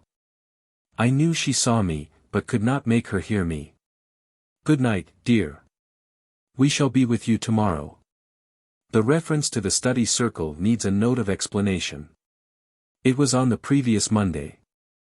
I sat in the sanctuary between the rails, and the members were facing each other in the choir stalls. Miss E. sat on my right at the sanctuary end of the stall. She afterwards told me that, when I was summing up the debate, she saw my mother step forth from the altar and come forward behind me with outstretched arms and a look of intense yearning and love on her face. She was exceedingly bright and beautiful, and her body looked as substantial as that of any of the others present. Miss E. thought she was going to clasp me in her arms, and it was so vivid that she forgot, for the moment, that the form was not of flesh and blood, and, therefore, could not be seen by the others. She was on the point of crying out when she suddenly recollected herself but had to look away in order to suppress her exclamation. It was about this I wished to ask the question. G.V.O. Monday, October 13, 1913. One more experience we had in that colony which you would like to hear about. It was one which was new to me and very interesting. We were being shown over the different establishments which formed a complete group, when we came to a kind of open-air pavilion. It was principally composed of a huge circular dome resting on tall pillars, and the interior space so enclosed was open to the air. In the center of the platform to which we ascended by a flight of steps which were all round the building, was a kind of square altar some 4 feet high and 3 feet square. On this stood a bronze tablet, something like a sundial, marked with lines and symbols and different geometrical figures. Above it in the center of the dome was an opening which led, as we were told, into a chamber where the instruments used here were controlled. We were told to stand round the dial, as I will call it, and our guide left us, and, going without, ascended to the roof of the dome, and so entered the chamber above us. We did not know what was going to happen, and so stood gazing at the disk. Presently the place took on a different aspect, the air seemed to be changing in color and intensity. And when we looked about us we saw that the landscape had disappeared, and between the pillars there stretched what appeared to be gossamer threads in the form of curtains. They were of various tints all interwoven, and, as we looked round, these seemed to separate into their own colors and then to take on more definite forms. This continued until we found ourselves standing in a glade with the circular belt of trees gently waving in the breeze. Then birds began to sing, and we saw their bright plumage as they flew from one tree to another. Gradually we saw the distance deepen between the trees and could see far into a beautiful forest. The dome also was gone and the sky was above us, except where the trees stretched aloft like a canopy. We turned again to the altar and the disk. These were still in place, but the figures and signs on the latter were now shining with a light which seemed to come from within the altar. Now we heard the voice of our guide from above telling us to watch and try to read the tablet. We could make little of it at first, but at length one of our party more clever than the rest said that the signs were really representations of the various elements which went to make up the vegetable and animal bodies of the spiritual realms. It is difficult to explain the way in which the connection between the two was apparent to us. But when once pointed out it became quite clear that this was so. Now our guide joined us once more and explained the use of the building. It seems that before the students are able to progress much in the science of creation as studied in this region, they have to get a thorough knowledge of the fundamental elements with which they have to deal. This is, of course, quite natural. This building is one of the first where they come to study, and the table, or dial, is a kind of register of these elements on which the student above in the chamber where the controlling instruments are can see the combination of elements he has brought about and also the proportion of each element entering into the combination. Our guide was somewhat advanced in the science, and had contrived the forest scene by means of this same skill. As the learners progress they are able gradually to achieve the result they wish without the scientific apparatus which at first is necessary. One instrument after another is left out until at length they are able to depend solely on their will. We asked our guide to what practical purpose the knowledge was put when acquired. He replied that the first use was the training of the mind and will of the student. That training was very excellent and very strenuous. When the student had become proficient he moved on to another college in this region where another branch of the science was learned, and then had to pass through many more stages of training. The actual use of his knowledge did not fall to his lot until he had passed through many spheres of progress. In the higher of these he was allowed to accompany some great master, or archangel, or power, I do not know the exact and correct title, on one of his missions of service in the infinite creation of the One Father. And there witnessed the sublime process at work. It was thought that this might be the creation of some new cosmos or system, either material or spiritual. But that is so high above this state in which we are at present that we have only a general idea of the duties of those high beings, and it is a matter of a few ages of progress from here to there.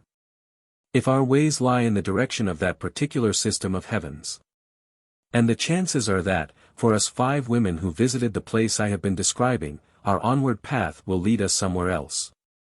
But we love to know all about the different spheres of service, even if we be destined never to be chosen for them. We cannot all be creators of cosmos, I suppose, and there are other things as necessary, great and glorious, no doubt, in those far reaches beyond us nearer to the throne and dwelling of Him who is all in all to all. As we returned across the wide grasslands we were met by a party of these same students who had been to another college to study a different branch of science. They were not all men, some were women. I inquired if their studies were all on the same lines as that of their brothers, and they replied in the affirmative, but added that while the men students mostly looked after the purely creative part, they were permitted to add to and round off the work with their genius of motherhood, and that the two aspects blending enhanced the beauty of the finished work, finished, that is, so far as it was possible as conditioned by the limitations of their present spheres.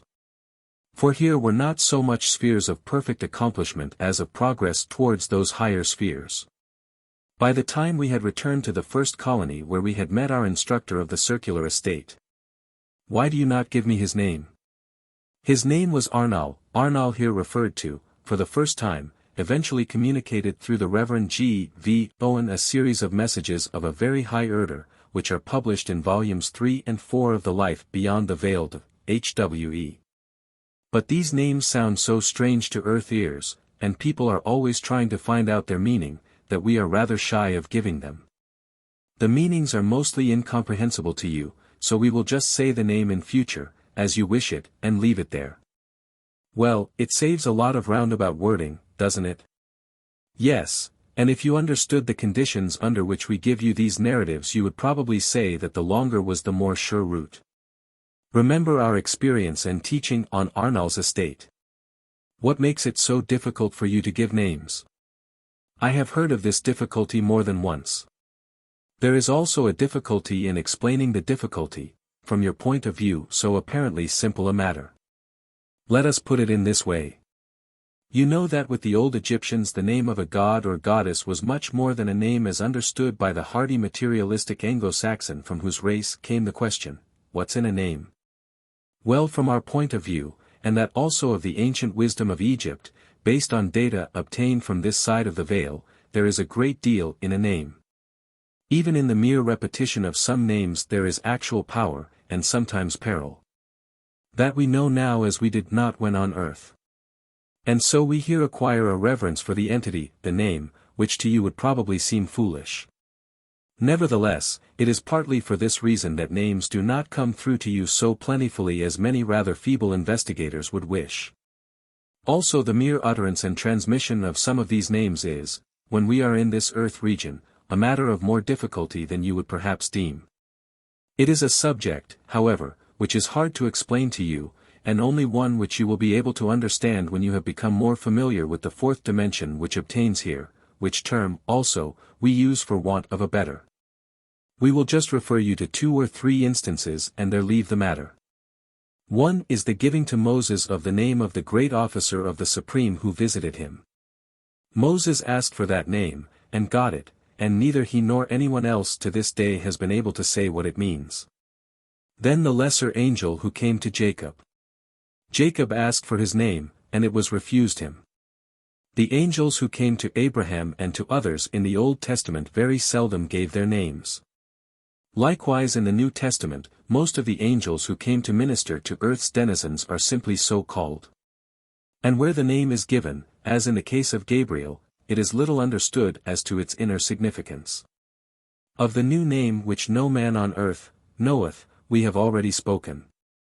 What is your name, mother, I mean your new name? Is it permissible for you to give it? Permissible, yes, but not wise, dear. You know I would give it if it were so. But this for the present I must withhold even from you, knowing that you will understand my love even if my motive is not very clear. Yes, dear, you know what is best. Some day you, too, will know, and then you will see what glory awaits those whose names are written in the book of the life of the Lamb, a phrase which is well worth thinking over. For in it is a glorious and living truth which those who use that name so lightly surely apprehend little or not at all. God bless you, dear, and Rose and the children. Ruby once more bids me in her pretty way, to say she is coming to see you soon, and hopes you will be able to take down her commands, that is the word she used, bless her, who is graceful humility itself, and loved by all who know her. God bless you, dear. Goodbye. Wednesday, October 15, 1913. How would you begin to explain to one who has little idea of a spirit world about him the truth of survival beyond the grave and the reality of this life and all its love and beauty? First you would probably endeavor to bring home to him the fact of his present actual existence as an immortal being. And then, when he had really grasped the significance of that, as it affects his future, he would perhaps be open to a few words of description as to that life which he will find himself possessed of, and in touch with, when he puts aside the veil and emerges into the greater light of the beyond.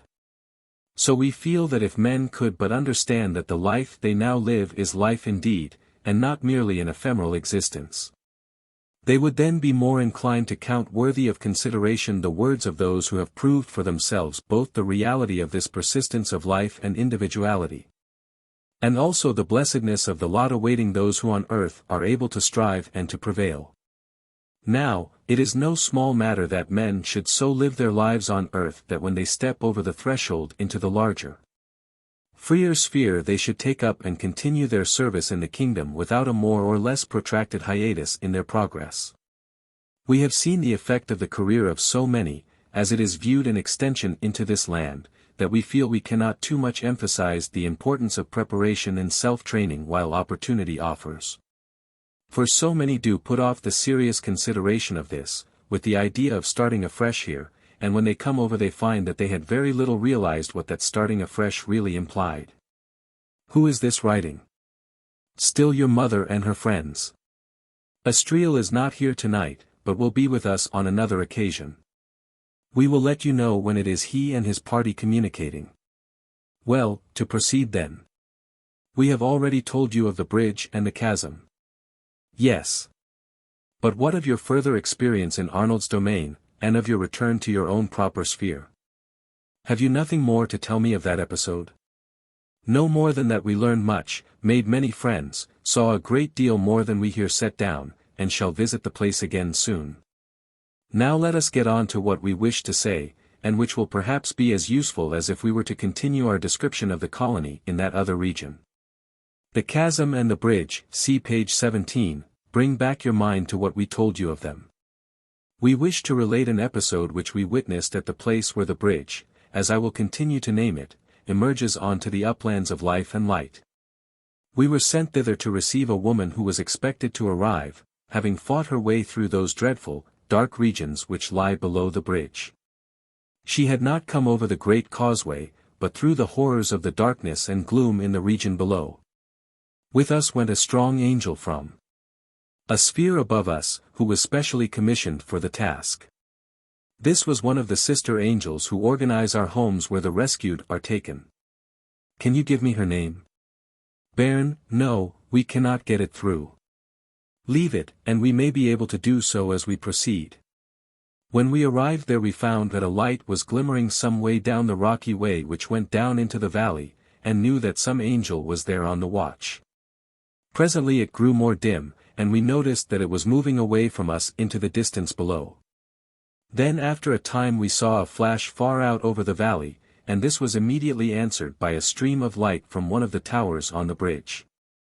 It was not unlike what you know as a searchlight, and indeed answered a purpose somewhat similar.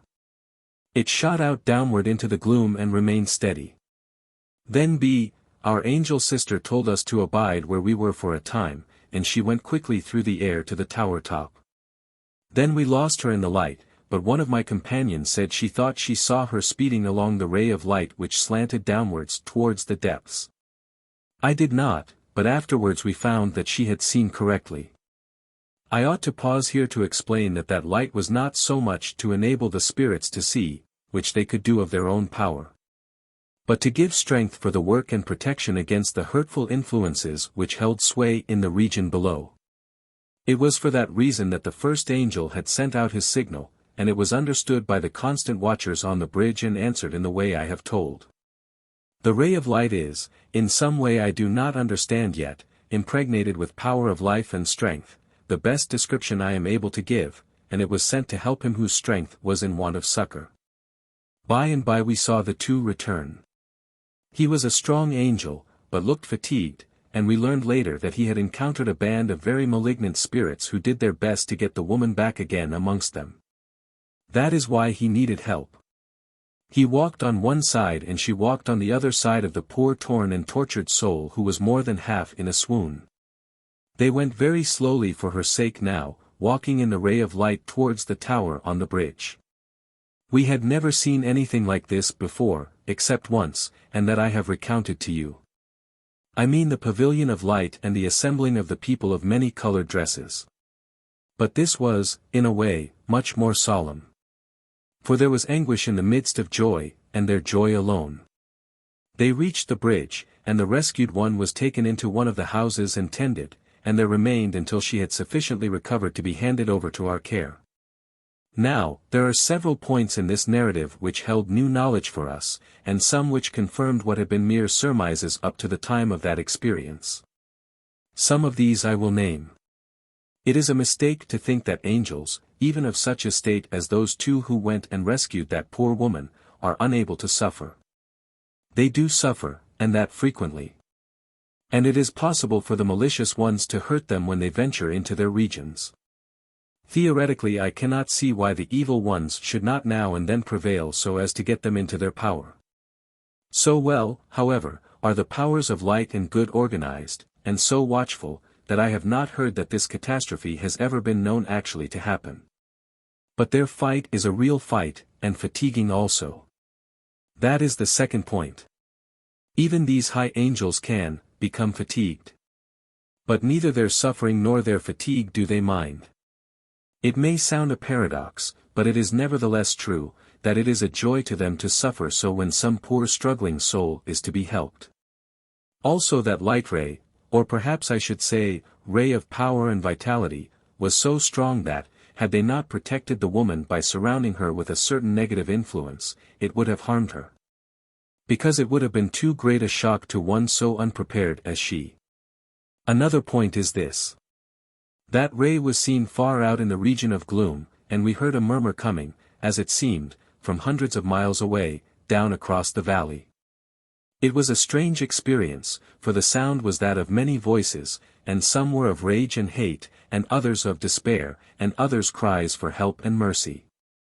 And these and other different cries seemed to be gathered each in its own particular locality, and to come from different directions. We could understand but little, but afterwards, while we waited for the rescued one, we asked Nix, I am afraid I cannot do better than that, so it will have to stand. We will call her Nix, but it does not look quite correct when written down. We asked her about those cries and where they came from. She said she did not know, but that there was provision for their registration, both collectively and individually, for their analysis, and that they would be scientifically treated in this science of love. And that then help would be sent out according to the merit of those who cried, and also in such form as would best be of service. Each cry was an evidence either of good or bad in some human soul in that region, and would receive its appropriate answer. When the woman was handed over to us we first let her rest and surrounded her with a quiet restful influence, and then, when she was strong enough, led her away to a home where she is being cared for and tended. We did not ask her any questions, but let her ask the few she was able to put to us. But I found that the poor thing had been in that dark land for more than 20 years past. Her life history on earth I have partly learned, but not enough to make a connected narrative. And it is not well to remind them too vividly at first of the earth they have left so long ago. They usually have to work back from the present through their experience in the spirit life, in order to understand it and the relation of the whole, cause and effect, sowing and reaping, all explained. That must serve for this time. Goodbye, dear, and God's blessing and our prayers shall be with and for you. May He keep you in His peace. Amen. Chapter 4.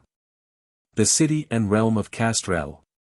To the City and Realm of Castrel, page 61, the House of Castrel, page 62, Stillborn Children, not lost but gone before, page 64, Waters of Life, page 66, Death and Beyond Death, no gap, p. 66, Earth Made Perfect, page 67, The Manifestation in the Old Council Chamber, page 67, Jolly Hooper Interrupted, page 69, Traversing the Spheres, page 69, The Stars Are the Angels, page 70, The Harp of Light, p. 70, The Summerland of God, Its Atmosphere, page 72, Departure from the City of Castrel, page 73, Willfulness, page 73. Friday, October 17, 1913. By the time we had reached the home where we were charged to leave our poor sister, now so blessed, we were aware of another mission allotted to us. We were bidden to go to another district farther to the east. You again hesitate, but that is the word we want. By the east we mean the direction from which the brighter light is seen over the mountains which border the plain where the vision of the Christ and the cross had been given to us. We often speak of that direction as the east because it reminds us of the sunrise. We set off, the 5 of us, all women, and kept before us the description we had received of the place we were to seek. We were to look for a great city among the mountains, with a golden dome in the midst of it, and the city itself surrounded by a colonnade on a terrace which ran round the city on all sides. We walked over the plain, and then went through the air, which requires more exertion, but is more speedy, and, in a case like ours, more convenient in enabling us to get a view of the country. We sighted the city and descended before the principal gateway, by which we entered the main thoroughfare. It ran straight through the city and emerged through another gateway on the other side. On each side of this broad street there were large houses, or palaces, in spacious grounds, the residences of the principal officials of that district of which the city itself was the capital. As we came towards the city we had seen people working in the fields, and also many buildings, evidently not residences, but erected for some useful purpose. And now that we were within the city walls we saw the perfection of both buildings and horticulture. For each building had a typical garden to match it both in color and design. We passed on, waiting for some sign as to our destination and mission, for on such occasions as this a message is always sent on ahead, so that the visitors are expected. When we had gone some way we entered a large square, where beautiful trees grew on lawns of the greenest of green grass, and fountains played a harmony together. That is to say, there were perhaps a dozen fountains, and each had a tone of its own, and each was composed of many smaller jets of water, each being a note. These are manipulated, on occasion, so that a fairly complicated piece of music can be played, with an effect such as that produced by an organ with many stops. At such times there are large numbers of people assembled in the square, or park, as I might call it, both of the citizens and also those who dwell outside among the hills and pastures. But when we came to it the fountains were playing a simple series of chords, in perfect harmony, and with most pleasing effect. Here we lingered for a while, for it is exceedingly restful and beautiful. We sat and lay upon the grass, and presently there came towards us a man who, by the smile on his face as he approached, we knew was the one who was expecting us. We arose and stood before him in silence, for we did not feel inclined to begin the conversation, as we saw he was an angel of some degree considerably above us. Please describe him, and give me his name if possible. All in good time, dear. We learn to eliminate impatience here as a thing which confuses without adding impetus to the matter in hand. He was tall, much taller than the average man on earth. I should say he was some 7.5 feet high in earth measurement. I am considerably taller than I was when with you, and he was much taller than I am. He wore a cream-colored tunic, almost to his knees, bare arms and legs, and no sandals. you see I am answering what you are questioning in your mind. No, he had nothing on his head, but a beautiful veil of soft brown hair, parted in the middle and curling round his face and neck.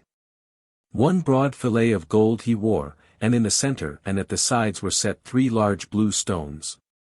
He wore a belt of silver and some pink metal mingled, and his limbs shone with a soft glow. And these points, together with others, told us of his high degree. There was also a calm benevolence and power in his firm but kindly countenance which gave both peace and trustfulness to us, as we stood before him, but also induced a reverence which we were glad to pay to one of such real worth as he. He spoke at last, quietly, modulating his voice, as we instinctively knew, to our case. We could, nevertheless, detect the reverberating power in the tone of it. He said, "My name is Cast. I am sorry. These names seem to be one of my weaknesses.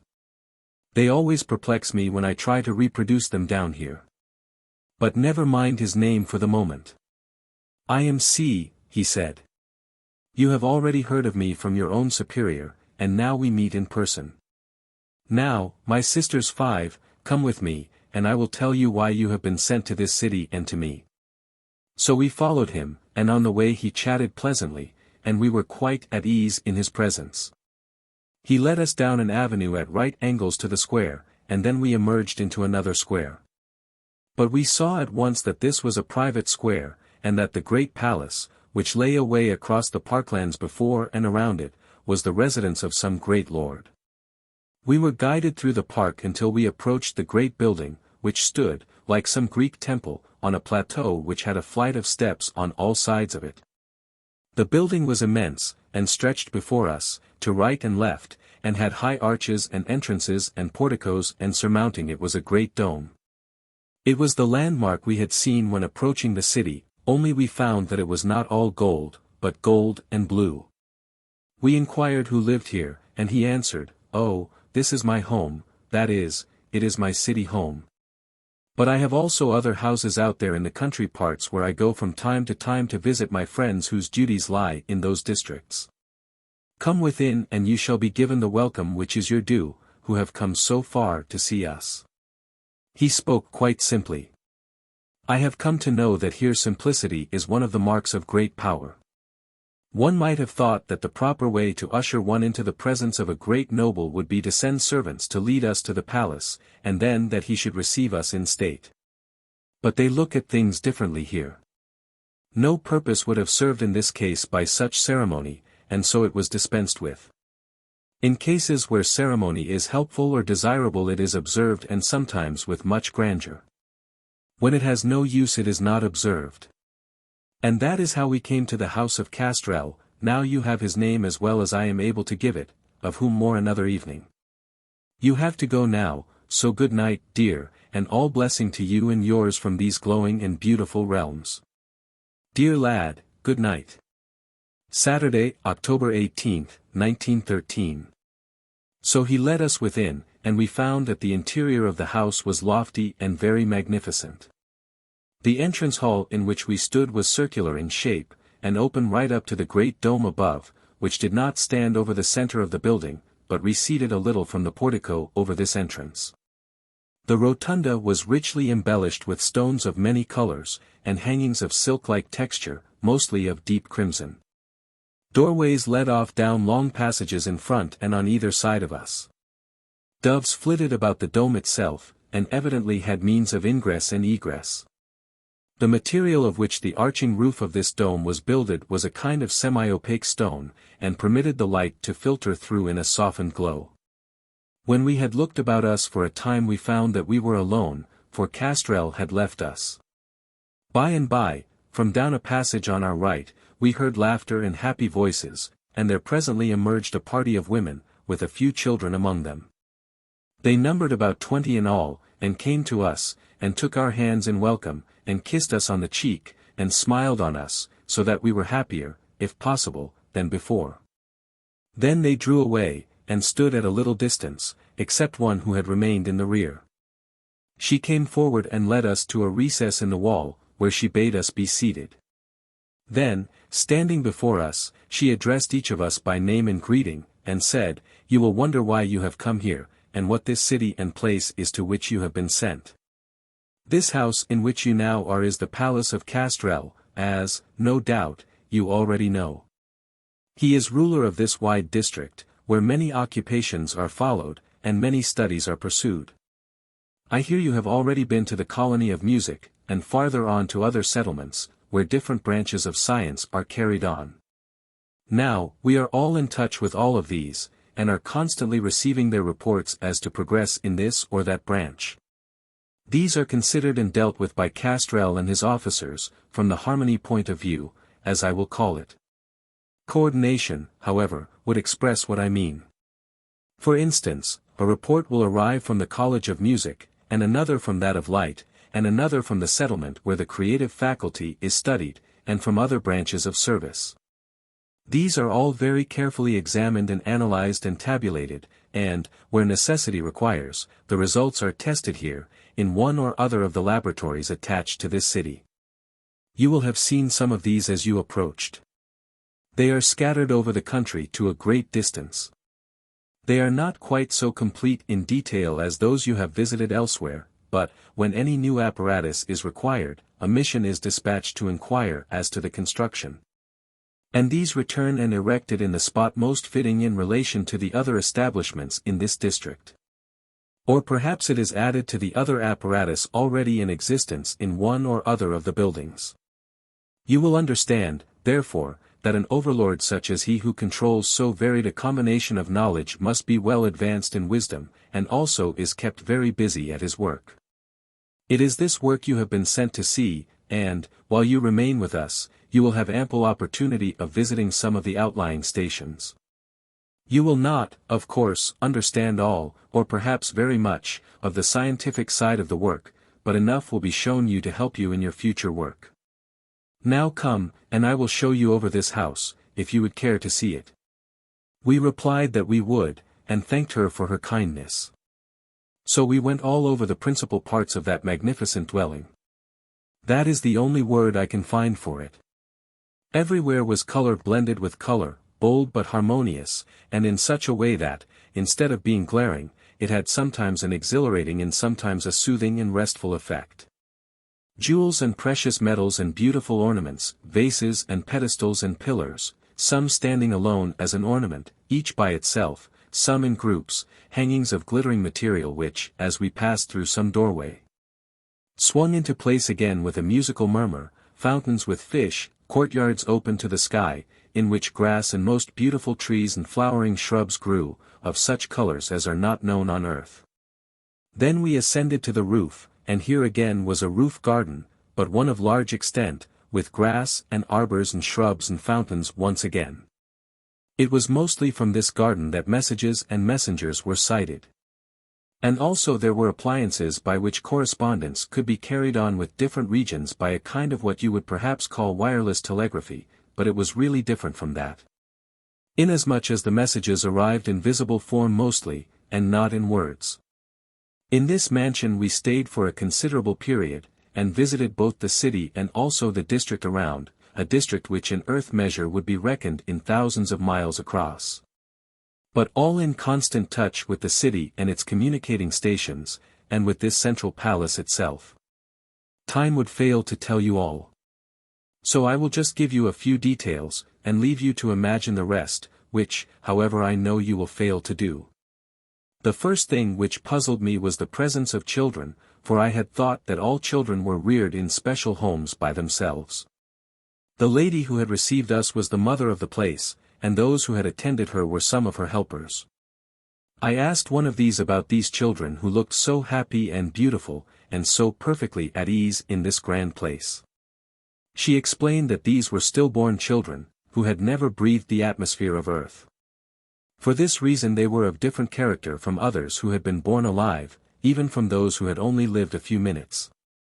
They also required different treatment, and were able much sooner to imbibe the knowledge of these spheres. So they were sent to some such home as this, and were trained until they had progressed in mind and stature to such a degree that they were able to begin their new course of knowledge. Then, strong in heavenly purity and wisdom, they were taken in hand by those teachers who were in touch with the earth itself, and were taught what they had not been able to learn before. This was interesting to me, and presently I began to see that one reason I had been sent here was to learn this very thing, in order that there might be awakened in me by that knowledge the desire to know my own who had so passed into this land, and of whom I had not hoped to be called mother. Oh, the great and sweetest yearning which came to me when I realized this! I will not dwell upon it, but confess that for a time tears of unutterable joy dimmed my eyes at this one more blessing added to my already abundant store. I sat down on the grass beneath a tree, and hid my face in my hands, and bowed my head upon my knees, and there I remained helpless, from the top exquisite rapture, which filled and vibrated through my being till I shook all over. My kind friend did not speak to me, but sat down by my side, and put her arms around my shoulders, and let me sob out my joy. Then, when I had somewhat recovered, she said very gently, "Dear, I also am a mother, the mother of one such as you will find here all your own. So I know what is in your heart at this moment, for I have experienced your present joy also." Then I raised my eyes to her face, and she saw the question I could not ask her, and, taking my hand, she raised me, and, with her arm round my shoulder still, she led me towards a grove, where we heard children playing. Their happy shouts and laughter coming through the trees, for I was very faint from all that great joy that filled me, and how should I sustain the greater joy to come? Dear, that was not very long ago, and it is still so fresh to me that I find it hard to write for you clearly as I could wish. But you must forgive me if I seem to be too profuse, or too disjointed in my words. I had not known this truth, and when it was revealed to me so suddenly, and all the, to me, tremendous significance of it, well, I must leave you to try to understand. Suffice to say, I found in that glade what I did not know I possessed, and such a gift as this is more readily bestowed in this land than one is able with due self-control to receive. I must add, before I cease, what I ought to have said before, but was carried on in spite of myself by the recollection of that sweet hour. It is this: when young children come over here they are first schooled in this life, and then have to learn what experience they have lacked on earth. The more training they have acquired in the earth life, the sooner they are sent to complete it. Those who are stillborn have had no earth training at all. Nevertheless, they are children of the earth and, as such, they must return and acquire it. Not until it is safe for them to do so, however, and then under proper guardianship until they are competent to go alone. Their return to the neighborhood of the earth sphere is consequently longer delayed, and one who has lived a long and busy life on the earth has less to learn of earth life when he comes over here, and so can pass on to other and higher studies. Of course, these are only the broad governing principles, and, in application to individuals, account has to be taken of personal characteristics, and the rule modified and adapted as the particular case requires or merits. But all is well for all who live and love, and those who love best live the loveliest life. That sounds rather alliterative, but let it stand, for it is true. God bless you, dear. Good night.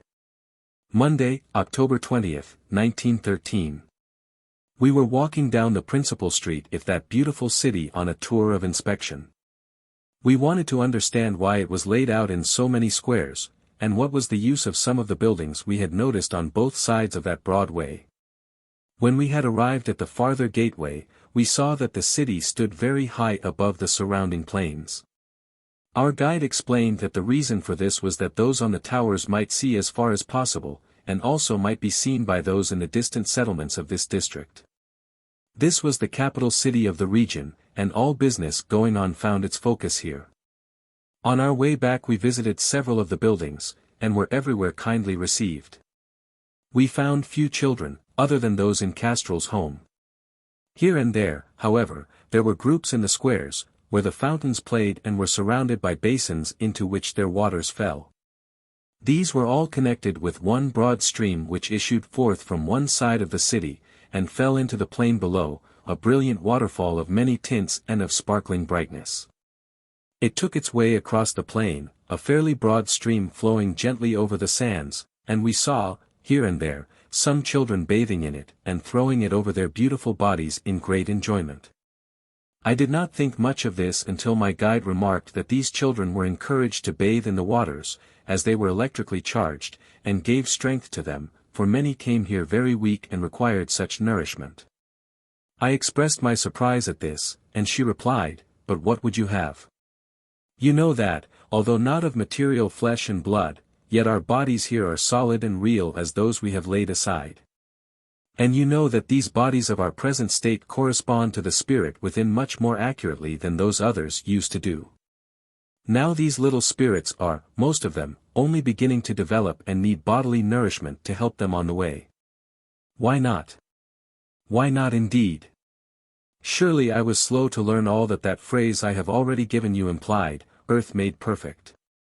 I fear many of you when you come over here will be much shocked to see how very natural all things are, even if more beautiful than on earth. So many expect to find a vague shadowy world over here, totally diverse from earth in every possible way. And yet, come to think of it, and with common sense, what good would such a world be to us? It would not mean a gradual progress for us, but a vast leap, and that is not the way of God. Things here when first we arrive are certainly different from those of the old life, but not so different as to make us feel dumbfounded by their strangeness. Indeed, those who come over after living an unprogressive life on earth, find themselves in spheres of so gross a character as to be, to them, indistinguishable from earth itself. That is one of the reasons why they are not able to realize that they have changed their state. As you progress through the lower spheres into the higher, this grossness gradually gives place to more rare conditions, and the higher you go the more sublimated is the environment. But few, if any, pass into those spheres where no trace of earth is seen, or no likeness to the earth life. I doubt if, as a rule, any do. But of this I must not speak dogmatically, for I have not myself reached, or even visited, a sphere where there is absolutely no likeness to God's beautiful earth. For it is beautiful, and we have to learn its beauties and wonders here, as part of our training. And, learning so, we find that earth is but one further manifestation outward from our own spheres, and in tune with us and our present environment in many very intimate ways. Were it not thus we would not be communing with you at this moment. Also, and I merely say this as it appears to me who am not very wise in these things, I do not see how people passing over from the earth life into this could possibly get here were there a great gap between us, a gigantic void. How could they cross it? But that is simply my own thought, and there may be nothing in it at all.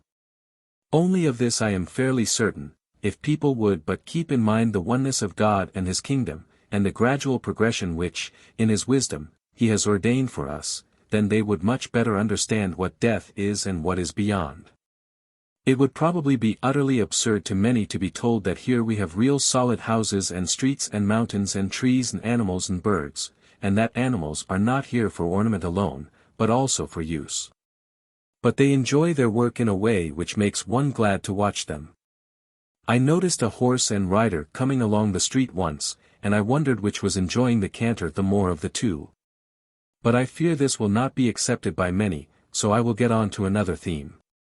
One of the buildings in the broad street was a library where records were kept of reports from the outlying stations. Another was a laboratory where some of the reports could be tested by actual experiment. Another was a lecture hall where professors gave their results to those of their own and other branches of science. Another had a somewhat curious history. It stood well back from the street and was builded of wood. It looked like polished mahogany, with streaks of gold in the grain. It was erected long ago as a council chamber for the chief of that time, long before Castrel took over the work.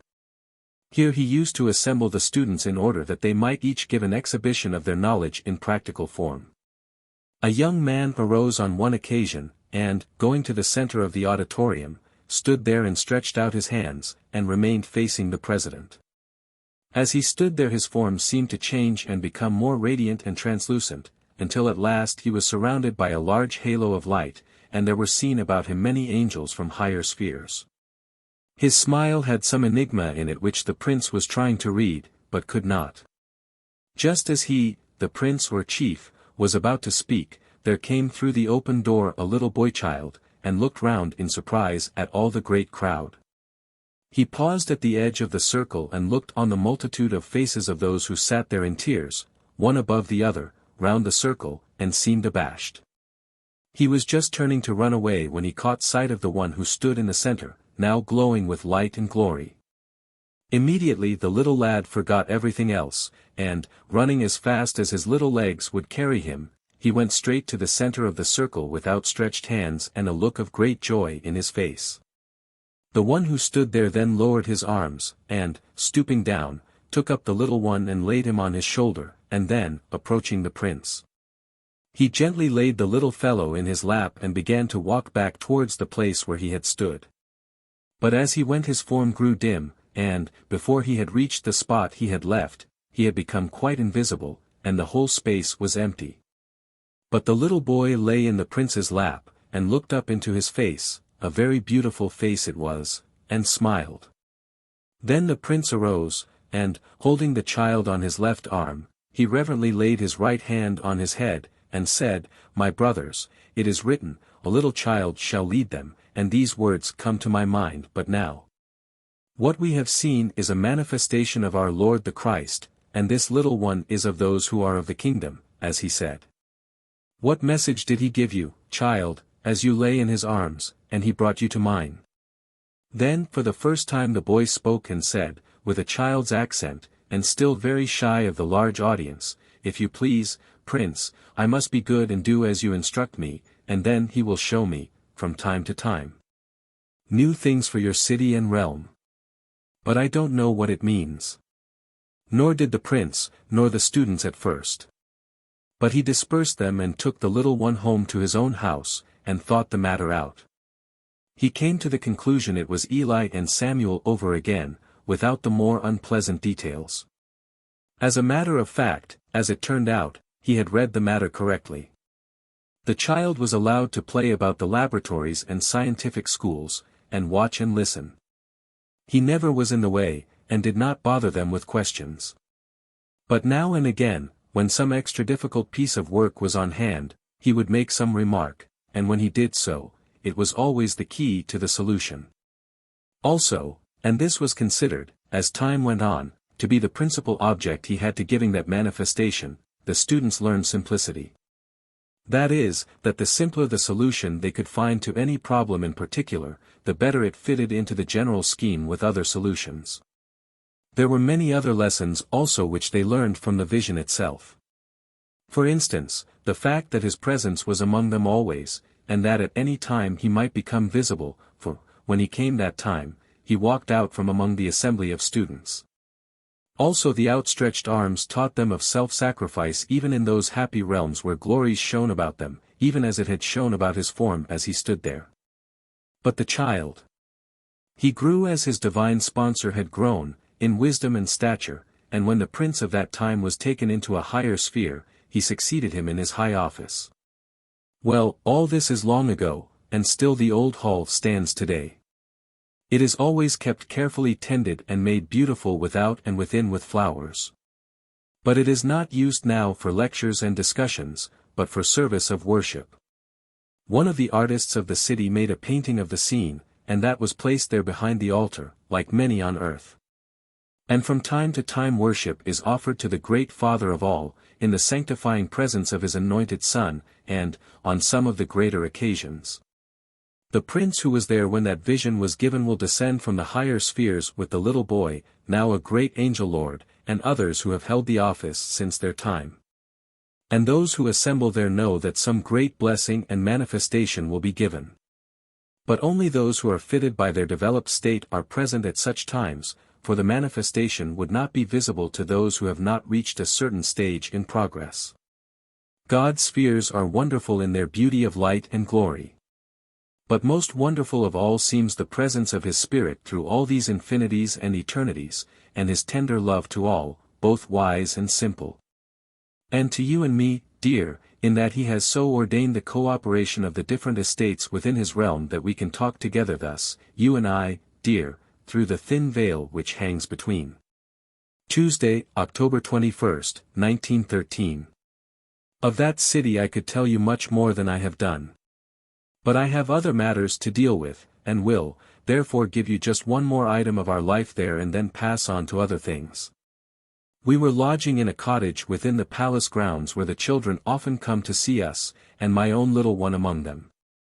They seemed to be glad to come and see their little friend's mother and her fellow visitors, and were never tired of hearing about the other places we had visited, and especially the children's homes and schools. They would weave garlands of flowers and bring them to us as gifts, with the hope at the back of their minds that we would in turn join them in one of their games. This we often did, and you will easily imagine how I enjoyed those romps with these dear little children in that quiet and peaceful place. We were once playing with them at a game they had invented among themselves, a kind of jolly hooper game such as you used to play, and we had won nearly all the others onto our side. When the few who were left facing us suddenly stopped in their song and stood still, looking beyond us. We all turned round, and there, standing in the entrance of a long avenue of trees at the edge of the glade, was no other than Castrel. He stood there smiling at us, and, although his aspect was so kingly, yet there was so much gentleness and humility blended with his strength and wisdom, that he was very lovely to look upon, and to be near. He came slowly forward and the children ran to him, and he patted one and another on the head as he came. Then he spoke to us. "You see," he said, "I knew where I might find you, and so I needed no guide. And now I am obliged to cut your play short, my sister visitors, for there is a ceremony on hand at which you ought to be present. So you little ones must continue your games alone while these big children come with me." Then they ran to us and kissed us happily, and made us promise to come and continue our games as soon as we were at liberty. So we followed the Prince Castrel along the avenue of trees which formed a leafy tunnel meeting overhead. We walked to the end and emerged into the open country, and here our guide paused and said, "Now I want you to look yonder and tell me what you see." We, one and all 5 of us, told him we saw a large undulating plain, with many buildings here and there, and beyond, what appeared to be a long range of mountains. "Nothing else?" he asked. We replied that we could see nothing else of importance, and he continued, "No, I suppose that is about the limit of your vision at present. But my sight, you see, is more developed than yours, and I can see beyond those mountains yonder. Now listen, and I will tell you what I see. Beyond that range I see other mountains higher still, and beyond them still more lofty peaks.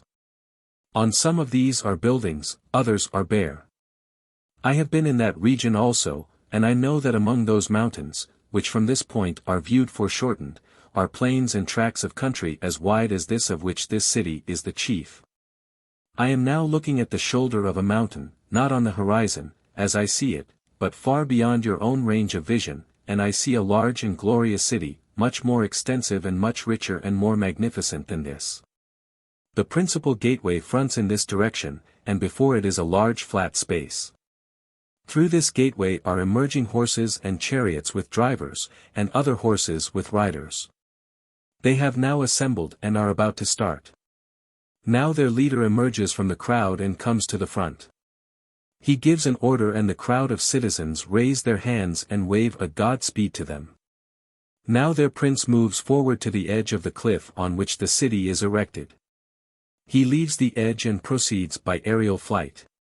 His chariot leads the way and the others follow. And they come, he added with a smile, in this direction. Now we will go to another place, and you shall witness their arrival. None of us asked the reason of their visit. It was not that we were afraid to do so. I think we could have asked him anything. But we somehow felt that all that it was meet that we should know then had been told us, and so we were content to wait. But he said, "You are curious to know the reason of their coming. That you will shortly be permitted to see." So we went with him to the wall of the city, and stood there looking over the plain towards the hills. We could see no more than we had said. "Tell me," he said. "Which of you first sights them?" We looked long and eagerly, but could not see anything. At last I thought I saw a star begin to twinkle over the mountains far away in the depths of space. Just at that moment one of my companions exclaimed, "I think, my lord, that star was not there when first we came here." "Yes," he replied, "it was there, but not visible to you." So you are the first to see it? I did not like to say I had seen it also. I should have said that before. But he continued, I think there is someone else who sees that star. Is that not so? And he turned to me with a quiet smile. I am afraid I reddened and mumbled something awkwardly. Well, he said, watch it. You others will be able to see it presently.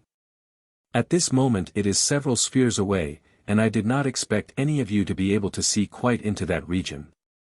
Then, turning to us two, he bowed courteously, and said, Ladies, I congratulate you on your good progress. You are rapidly advancing towards a higher grade, and, if you continue, your sphere of service will soon be enlarged, believe me. We were both made very happy by this speech. But now the star had considerably brightened, and ever, as we looked, it seemed to enlarge and expand, and this continued a long space of time. Then I noticed that it was no longer a round disk, but was gradually assuming another shape, and, at last I was able to see what the shape was. It was a harp of light, somewhat the shape of a lyre, and seemed to be like a jewel set with many diamonds. But as it came nearer and nearer, we were able to see that it was made up of horses and chariots and men, and that in that order they were speeding through space towards us. Presently we heard shouts of welcome from the people on other parts of the city walls and knew that they had sighted them also. Now you see the nature of their business in this city. Music, I suggested.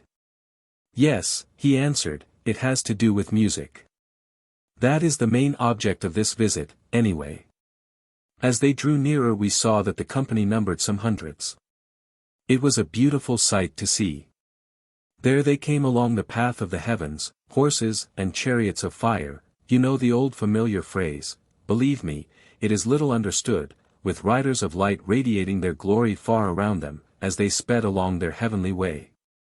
Oh, these citizens of those higher realms are all too beautiful for us to describe to you. The lowest in rank of these was just about of Castrel's degree. But his own glory was constrained and hidden, in order that he might be both prince of this city and also a citizen. Yet, as his companions and peers drew near, we noticed that he also began to change. His face and form glowed with an ever-increasing radiance until, at length, he shone as bright as the least bright of those who came along the sky. I could understand, when I thought of it afterwards, why it was necessary for him to condition himself to the lower sphere in which he served. For, as he stood before us now, even though he had not attained the full intensity of his native brightness, yet none of us dared approach him, but drew a little distance away, and left him to stand alone. We were not afraid, but unaccustomed, that is as well as I can put it. The members of the flashing jeweled harp at last were speeding over our own country, and when they had come half the way between us and the first range of hills, they slowed down and gradually reformed. This time the band took the shape of a. See page 72. Then sweeping down they landed on the space before the principal gate of the city. Castrel had left us for some time now, and, as they landed, we saw him issue on foot from the city gate, attended by his principal men. He was robed in light, that is nearly all I could see. But the diadem he wore shone more brilliantly than I had ever seen it, and so did the girdle he wore. He approached the leader and knelt before him. This angel was much brighter even than Castrel. He descended from his chariot and, hastening to our own prince, lifted him up and embraced him.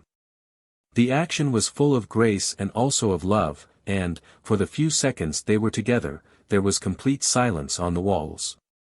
But when the embrace was done, and the words of blessing, in a language we do not understand, were spoken, Castrel bowed his head before the other and then, standing up, looked to the city walls and raised his hand. And there was a burst of music and voices as the citizens broke into a glorious anthem. I have told you of the singing in another region. This was much more sublime, for this was a plain in advance of that. Then they too, followed by the other visitors, entered the city amidst the shouts of the populace and the pealing of bells and strains of instrumental music and the singing of the thousands upon the walls.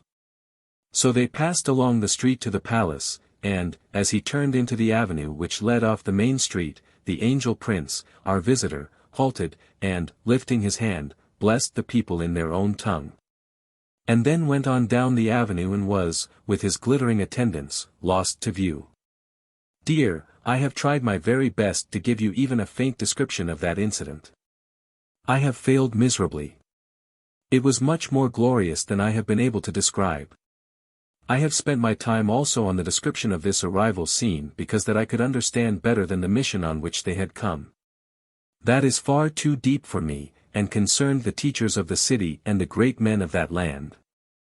All I could get to know was that it was chiefly concerned with the studies of the most advanced in that colony of the connection of music with the creative faculty. I cannot understand more than that. But perhaps others will be able to say more about it than I can. That word we could not give was planet, see page 70, the second formation, we mean, not planet, but planetary systems.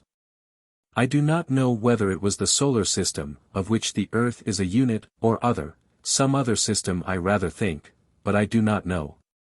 That is all, dear, tonight. Are you waiting for our blessing?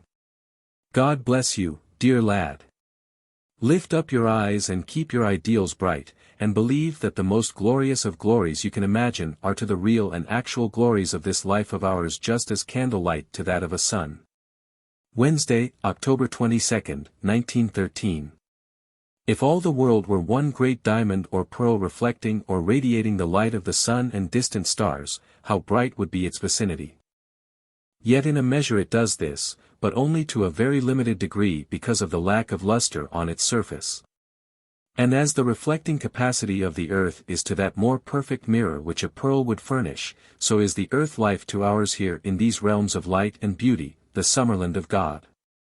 As we gaze out over the wide plains and valleys of the heavenly land, we are scarce able to remember the effect of the atmosphere of earth as it had relation to our vision of terrestrial things. But we do remember certain qualities which here are absent. Distance is not obscured, for instance. It fades away. Trees and plants do not appear for a season, and then die.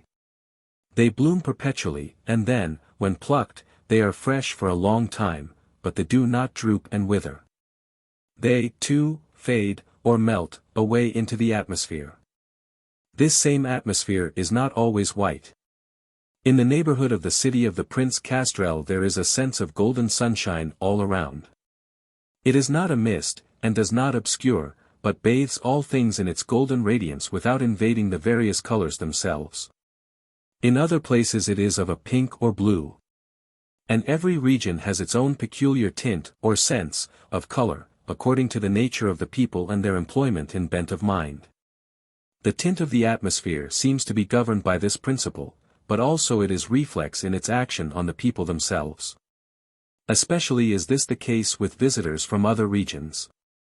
The more highly developed, on coming into a new tract of country, are able to tell by this alone the general character and occupations of the people there. The influence, however, very quickly extends to themselves.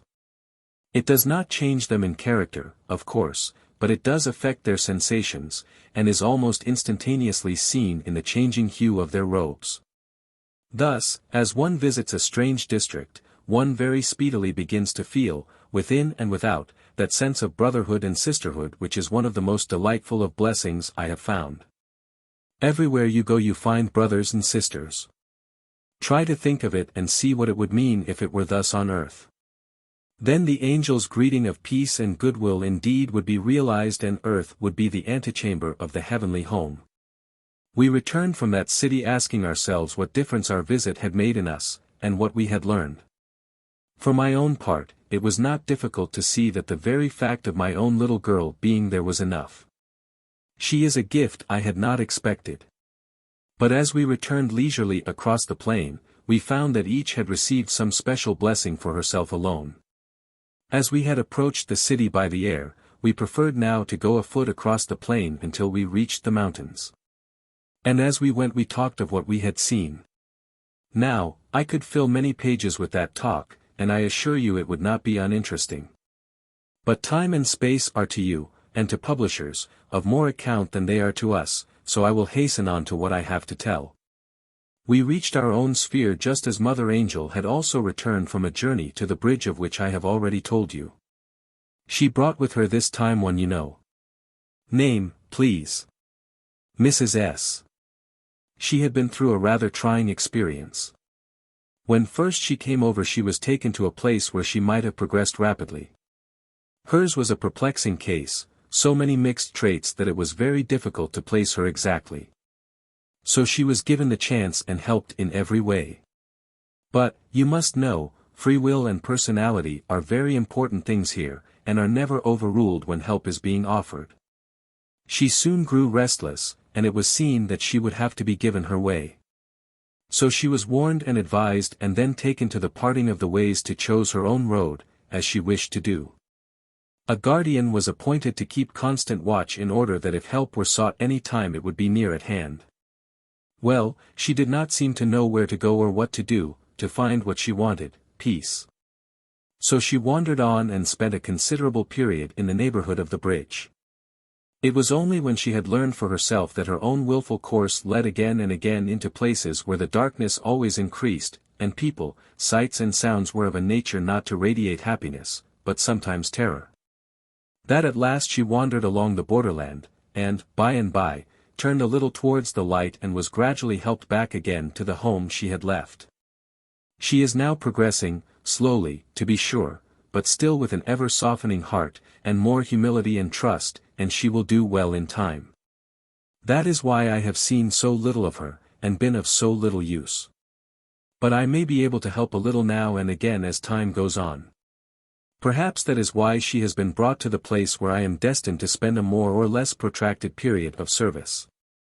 I did not know her in the earth life except through you, and your friendship with her children may be the link which will enable her to receive any little help I am able to give. You see, everything is considered here, even the things which seem so casual and transitory in the earth life. They are all registered and viewed in their relation to one another, all the seemingly casual talks or chance meetings, a book read, a hand shaken in the street for the first time and never again, a few friends meeting, in the same way. At a mutual friend's house and never meeting again, everything and every item is registered, considered, coordinated and used when, and if, occasion offers.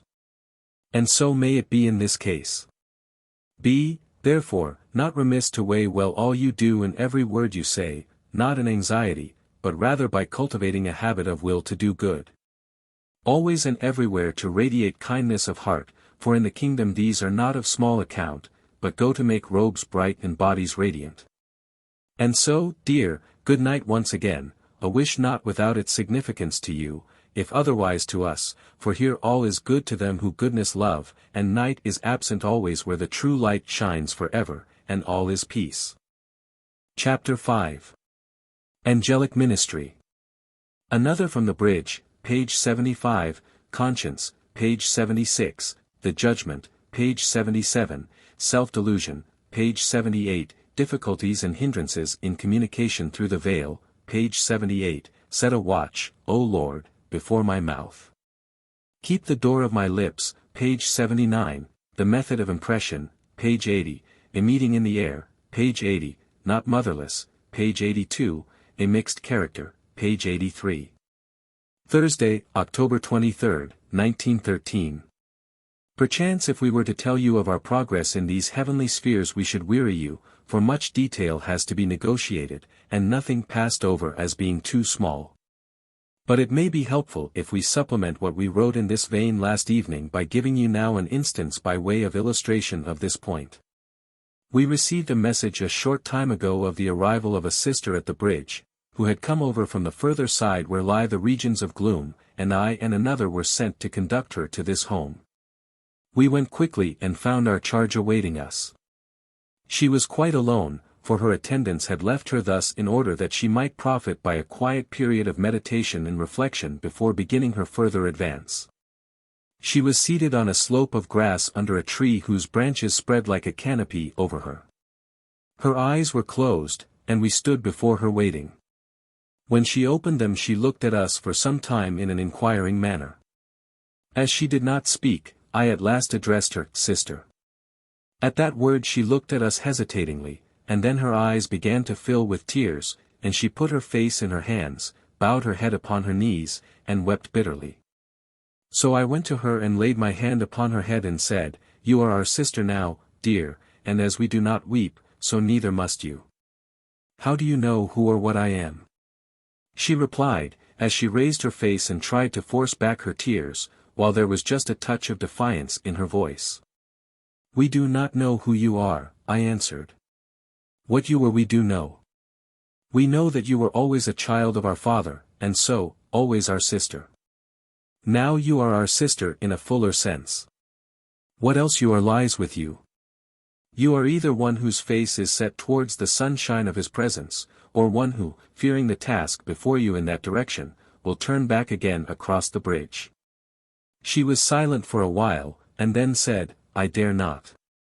It is all too horrible over there." "But," I urged, "you must choose, for you cannot remain where you are.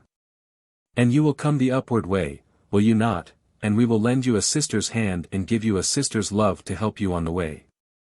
"Oh, I wonder how much you know of what lies yonder," she said, and there was agony in her voice.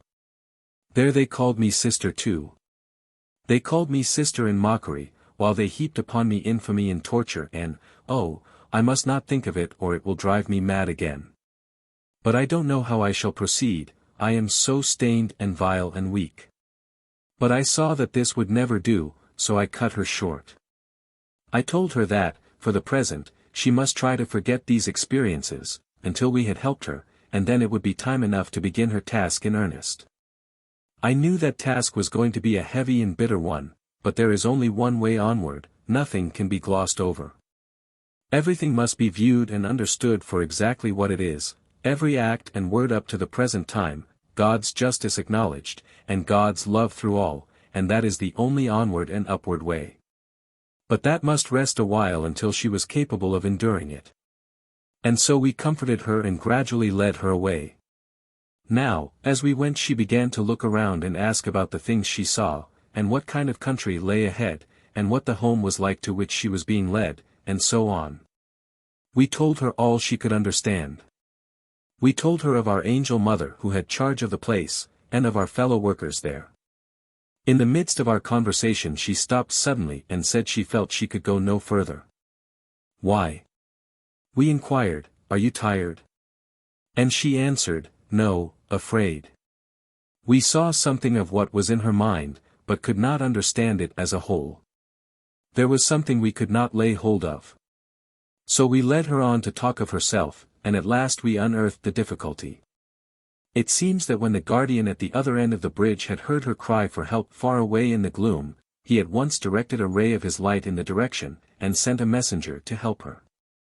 This spirit found her fainting by the side of a dark murky stream whose waters were foul and hot, and bore her to the bridge gatehouse. Here she was tended and revived and brought forward across the bridge to the place where we found her. Now it chanced that when this spirit worker had found her she had felt a presence but could not see anyone near. She therefore called aloud, "May you be cursed if you touch me," thinking that perhaps it was one of her old tormentors and companions in wickedness. Then she remembered no more until she recovered her senses again in the gatehouse. As we walked and talked of the workers of those realms the memory of that incident suddenly came back to her mind. She had cursed one of God's ministers, and she was afraid of the light because the words were evil. Truly, she did not know whom she had cursed, but a curse is a curse against whomsoever directed, and it lay upon her heart. My companions and I consulted together briefly and came to the conclusion that we must return. The other sins of this poor soul might be dealt with presently. This, however, was against one of our fellow workers of the realms of light and love, and we saw that she would find no rest among us, and our services would little avail her until that wrong had been righted. So back to the bridge we went, and right across it to the gatehouse at the further end. There we found the spirit helper who had brought her to that place, and she asked and obtained forgiveness. Indeed, he was awaiting us. For he was stronger and more progressed than we, and so was greater in wisdom, and he knew she would compel herself to return. So as we drew near he came from the gateway where he had been standing watching us coming along the road, and, when she saw his kind face and forgiving smile, she knew at once it was he whom she sought and, falling on her knees, obtained his blessing. I fear this is not a very exciting message tonight. I have given it to show you how even the seemingly slight things have to be reckoned with here. As a matter of fact, I believe that some higher intelligence than our own was controlling us all the time, for that little incident proved a very important episode in the progress of that poor sinful woman. It was a long journey back to, and across, the bridge, and she was very weak and weary. But when she saw the face of the one against whom she had sinned, and heard his words of love and forgiveness, it showed her, for the first time, that whatever she should have to endure in future it would be sweet in the end. And each task done would earn its own blessing. And that is no mean support to such as she who had so much to face of repentance and agonizing shame of remembrance of the great love of God which she had flouted and denied. What is she doing now? That was not very long ago, and she has been progressing but slowly. There is so much to keep her back. But she does progress, nevertheless. She is in our home, but has not yet been given any special work to do for others. She will be so employed eventually, but not for a long time to come. Sin may be negative in its essential parts, but it is negation of the love and fatherhood of God, and that is a far more terrible thing than mere offense against a commandment. It is the contamination of the very nature and spring of our inner spirit life, of the sanctuary of the Spirit of God. And the cleansing of a polluted sanctuary is more than the washing of an ordinary dwelling. The very intensity of the light of the presence in this spiritual state shows up every speck and mote, and happy are those who keep that sanctuary clean and bright, for such shall know how sweet it is to live and to love in Him. Monday, October 27, 1913. Once again we take up our tale of the heavenly life, and hope to be able to tell you a little more of the love and blessedness which we experience in these bright realms. Our home is situate on the slope of a thickly wooded hill in a clearing. And our patients, for they are really such, are tended by us here in peace and quiet after their distressing experiences in one or other part of those lands where the light is dim, and darkness seems to enter into their very souls. They come here more or less exhausted and weak, and are only allowed to go onward when they have become strong enough for the way. You would perhaps like to know somewhat of our methods here. Chiefly these may be summed up in one word, love. For that is the guiding principle in all our work. Some are so overjoyed with the realization of the fact that we do not seek to judge or punish, but only to help them, that they are, from that very cause, ill at ease from its unfamiliarity. One of our poor sisters met our mother angel a little while ago in the garden, and was turning down a side path in order to avoid meeting her, not of fear but of reverence. But our bright angel went to her and spoke kindly to her, and when she found she could talk quite freely she asked a question. "Where is the judge?" she inquired, "and when is the judgment to take place?" I am trembling all the while with the thought of it, for I know my punishment will be a very dreadful one, and I would know the worst, and get it over. To this the mother replied, "My child, your judgment will take place whenever you desire. And from your own words I can tell you that it has already begun. For you owe that your past life is worthy of punishment, and that is the first step in your judgment. As to the judge, well, she is here. For you yourself are judge, and will mete out to yourself your punishment. You will do this of your own free will by reviewing all the life you have lived and, as you bravely own up one sin after another, so you will progress. Much of your punishment you have already inflicted upon yourself in those dark regions from which you have lately come. That punishment, indeed, was dreadful. But that is past and over, and what you have now to endure will be dreadful no longer. All dread should now be past. Painful, deeply painful, I fear it will be. But all through you will feel that He is leading you, and this more and more as you go on in the right way. But, persisted the inquirer, I am perplexed because I do not see the throne of the great judge who will reward some and punish others. You will indeed, some day see that throne, but not yet. The judgment you are thinking of is very different from what you imagine. But you should have no fear and, as you progress, you will learn more, of God's great love. That is what perplexes many who come over here. They expect to find all set ready for their dismissal from the presence into torture, and cannot understand things as they are. Others who have cultivated a good opinion of their deserts are much disappointed when they are given a lowly place, sometimes a very lowly one, and not ushered immediately into the presence of the enthroned Christ to be hailed with his, "Well done." Oh, believe me, dear son, there are many surprises awaiting those who come over here, some of a very joyful kind, and others the reverse. I have, only lately, seen a very learned writer, who had published several books, talking to a lad who, in the earth life, was a stoker in a gasworks, and being instructed by him. He was glad to learn, too, for he had partly learned humility. And the curious thing was that he did not so much mind sitting at the feet of this young spirit as going to his old friends here and owning up his mistakes and his vanity of intellect in his past life. This, however, he will have to do sooner or later, and the young lad is preparing him for the task. It is also whimsical to us to see him still clinging to his old pride, when we know all about him, and his past and present status, which latter is rather low, and all the time he is trying to think he is hiding his thoughts from us. With such their instructors have to exercise much patience, which is also very good training for them.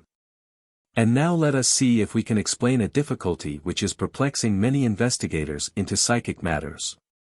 We mean the difficulty they have in understanding why we do not give them information which they desire about one thing or another which they have in their minds. You must try to realize that when we come down here we are not in our proper element, but are hampered with limitations which are now strange to us. For instance, we have to work according to the laws which are in vogue in the earth realm, or we could not make you understand what we wish to do or say. Then we often find that when anyone has his mind fixed on some particular person whom he wishes to hear or see, or some special matter about which he wishes to inquire, we are limited by the straitened means at our disposal. Other reservoirs of power in that inquirer are closed, and those only are open to us which he himself has willed should be open. And these are frequently not enough for us to work with. Then again, the activity of his will meets the activity of ours midway, as it were, and there is a clash, and the result is either confusion or nil. It is nearly always better to allow us to work in our own way, trustfully, and afterwards to examine critically what we manage to get through. If information on any particular point is desired, let that point be in your mind at times as you go about your daily occupation. We shall see it and take account of it, and, if it is possible and useful and lawful, we shall find opportunity and means, sooner or later, to answer it. If you ask a question while we are with you manifesting in one way or other, do not demand, but just put your thoughts before us, and then leave it to us to do what we can. Do not insist. You may be sure that, as our desire is to help, we shall do all we can. And now to a case in point. You have been wanting to know about Ruby and others. You have not insisted, and, therefore, we have been able to use conditions freely and are able to give you some information.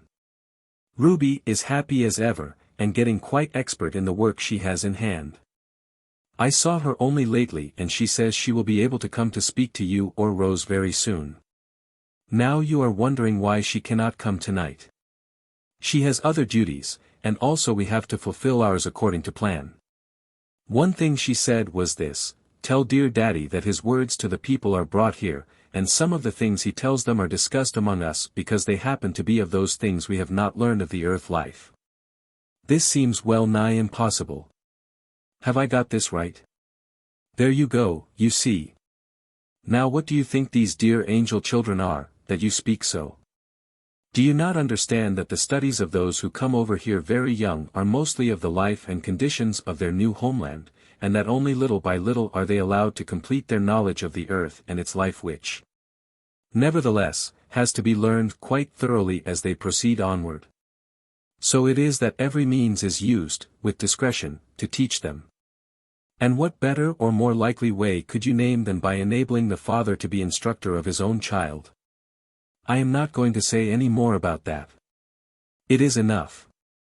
Think it over in a common sense way and you will perhaps come to a more enlightened frame of mind.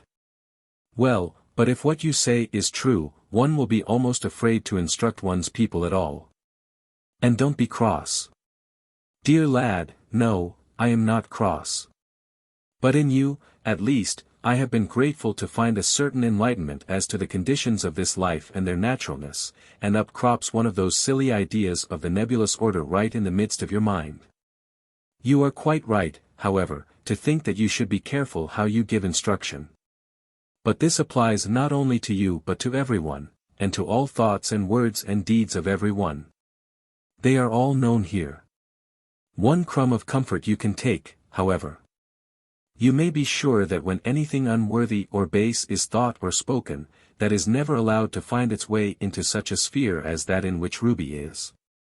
So make your mind easy there, my dear, and do not fear to speak out your mind, for silence is sometimes less welcome here than erroneous teaching, when that teaching is sincere.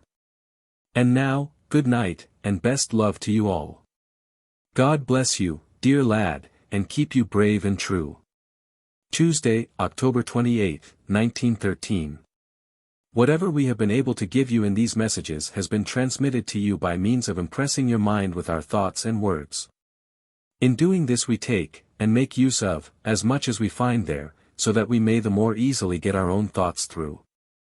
Frequently, however, we have been obliged, of necessity, to call your spirit away from the earth's surroundings and give you a vision of the places we are describing, and you have written down what you have seen.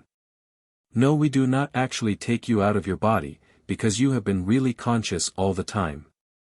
What we did was to engage and absorb your attention that we might infuse power into your interior sight, the sight of your spiritual body, and at those moments you were scarcely conscious of your surroundings. You forgot them and became oblivious to them, and then we were able to impart to you, in a measure, the power of distant vision, and to this we added the incidents as we had witnessed them ourselves. For instance, when we described the coming of the harp of light to the city of Castrel, we showed you the city as it is, but we reconstructed the incidents of the crowds on the walls, and the meeting outside the gate. And all the parts of the ceremony which we wished you to write down. That is what was done. How it was done you will understand some day when you come over here. We are now going to try to show you another scene. And here we may say that we use the word try, because although with a good subject we do not often fail, yet we are not omnipotent, and there are many things which may intervene to hinder our endeavor and modify our success. Well then, give us your attention a while and we will tell you of a ceremony which we witnessed when a company of people came to visit our colony to learn about our work. You must understand that we go to each other's homes, and learn of one another in this way, and get to know what we can of the various aspects of work going on in different parts. We were standing near the top of the hill behind the home watching their coming. At last we saw them high in the air and far away over the widespread plain. The sky behind them was streaked with horizontal layers of crimson, gold and green. And by that we knew from what region they came, and the nature of their work. They were students in a distant settlement whose principal branch of knowledge was proper use of ceremonial and ritual, and its effects on those who use it. We watched them coming along the heavenly way, and then a party of our own people, who were waiting on the plain, rose into the air and proceeded to meet the visitors. It was very interesting to see them meet in the air. High up in the heavens they approached each other, and when they were some little distance away our party sounded a welcome on what looked and sounded like post horns, and then others produced other instruments and, while they played, others sang as welcome. They had halted now and we saw that behind them was a chariot and 2 horses. It was very much like the chariots of old times. There is no reason why we should not use carriages of modern build. But shelter is unnecessary, and the old open vehicles have persisted to the present day. When the visitors came near they halted, and there the 2 parties faced each other, standing in the air. Try to imagine it. It seems strange to you, but one day you will see that it is quite natural to our present state, and, if progressed enough, we are able not only to stand but to kneel, lie, or walk in the midst of space, very much as if it were on solid earth. Then the leader of our band and the chief of the visitors approached each other between the 2 ranks. They took each other by both hands, and kissed each other on the forehead and cheeks. And then our leader took his visitor's left hand in his own right and led him towards the chariot, our party dividing to give them passage, and bowing respectfully as they passed. When the two chiefs had entered the chariot, their followers ran together with outstretched hands and gladly saluted one another as the others had done. And then all turned their faces towards us and came on at a leisurely walking pace until they descended at the foot of the hill. I cannot make you see the effect of an approach by air. I have tried to do so more than once, but that is outside your imagination. So I can only tell you that it is most beautiful to watch. The movement of these high spirits, such as Castrel and Arnal and others of their rank, when walking on the ground, is not only most graceful, it is fascinating in its beauty of poise and movement. But in the air it is much more so. The soft, graceful, gliding motion, full of quiet and gentle dignity and of strength and power, is princely and angelic. So these two now came to us. They descended, and then walked by a winding path to the chief's house. He rules here with our mother angel, and I do not think there is much difference in their status or rank. For, except by direct questioning, which we hesitate to use, it is not easy to tell which of two people so nearly, if not quite, equal is the one who by a little degree excels. For so great is the love and harmony between such, that command and obedience seem to blend into one gracious and smiling endeavor of service, and we are at a loss sometimes to distinguish between the estate of two so highly developed as these. The chief's residence would very forcibly remind you of a medieval castle, set on a rock halfway up a mountainside and surrounded by waving trees and foliage of many tints, green, red, brown, and gold, and multitudes of flowers and green patches of grass. They passed under the gateway, and so within, and we saw them no more. But we noticed that the presence of that radiant company within illuminated the windows of the castle as if suddenly some thousands of electric lamps had been set going. And the colored lights we saw were most beautiful, for they did not melt into one tint but mingled together, each preserving its own hue, and streaming through the apertures like so many streams of rainbow radiance. I have often mentioned gateways, but you will have observed that I have not spoken of gates. Now, so far, I have not seen a gate to any of the main gateways I have seen here. You read in the book of Revelation of the holy city and its gates, but I have thought of it, being reminded of it, by those gates to what are, evidently, similar cities to that which St. John saw in presence form, and I doubt whether that city had gates to the gateways. And that may be what he means when he says that the gates shall not be shut by day, and, remembering that in the cities as he knew them on earth, the gates were not shut by day except in times of war, but were shut by night continually, he adds, by way of explanation, that there is no night here in this land. These are only my thoughts, and may not be correct, but you can look up the passage and refresh your memory and decide for yourself. I was not present at the festival within the castle, so will not describe it, as I only heard of it second hand, and prefer to tell you of things I have myself witnessed, which I can do more vividly. It was a most glorious affair, however, as one can well credit when so many high spirits brought their glory together. Ah well, dear lad, you will see it all some day soon, when you and your dear ones will all be here in God's good land on which his love and blessing descend like dew upon sweet meadowlands, with the fragrance all around. And is it strange if we who learn continually how much more blessed it is to give than to receive, should seek to waft some of this sweetness on our breath through the veil, that those on your side may breathe it too and taste how sweet and gracious the Lord is, and how blessed are they who rest on him, whose blessing we invoke on you and yours, now and ever, Amen. Thursday, October 30th, 1913. Place your hand against your head and you will notice that we are then able the more readily to speak to you so that you will be able to understand. Like this? Yes. It helps you and us, both. How? Because there is a stream of magnetism proceeding from us to you, and by doing as we have suggested it is not so quickly dissipated. I don't understand a word of all this. Maybe not. There are many things you have yet to learn, dear, and what we are saying now is one of those things, little in itself but still of account. It is often these small things which help to success. Now, while we are not over anxious to explain the methods we employ in the transmission of these messages, because we can only make you understand imperfectly, still we may say this.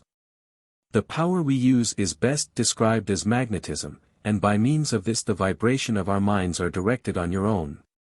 Your hand being so placed serves as a kind of magnet and reservoir in one, and helps us. But we will not continue this, but get on to something we can better make clear to you.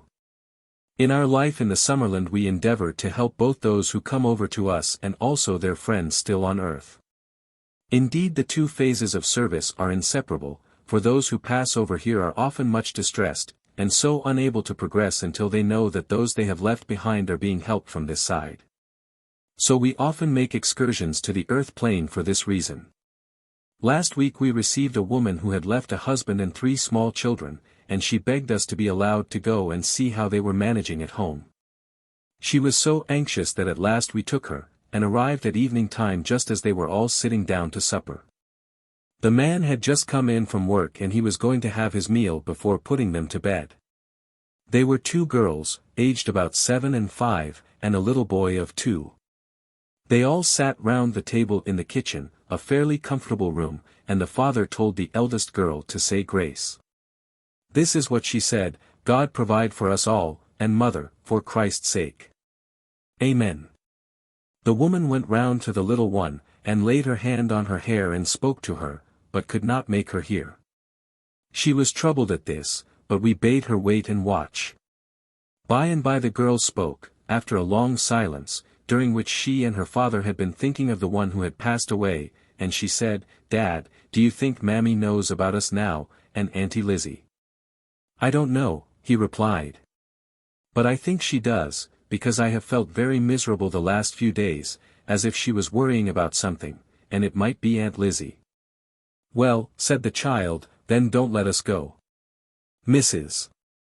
will look after baby, and I can help when I come home from school, and we shan't have to go then. Don't you want to go?" he said. "I don't," answered the child. "Baby and Sissy would go, but I don't want to."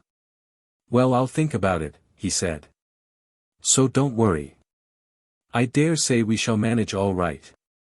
And mother will help, and the angels," persisted the little girl, "because she can speak to them now, and they will help if she asks them."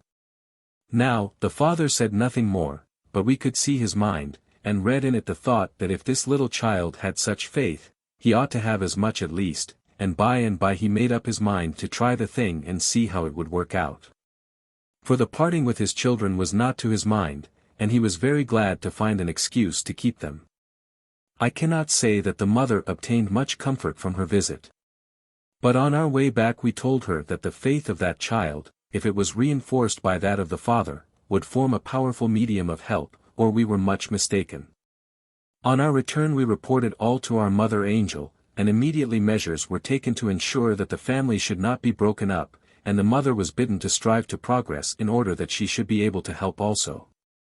Then a change came over her. She set to work in real earnest, and will soon be allowed to join parties on their journeys earthward now and then, and to add her little mite to their stronger service. But now we must leave that case for a time and tell you of another. A man came to our colony a short time ago who had also lately passed over.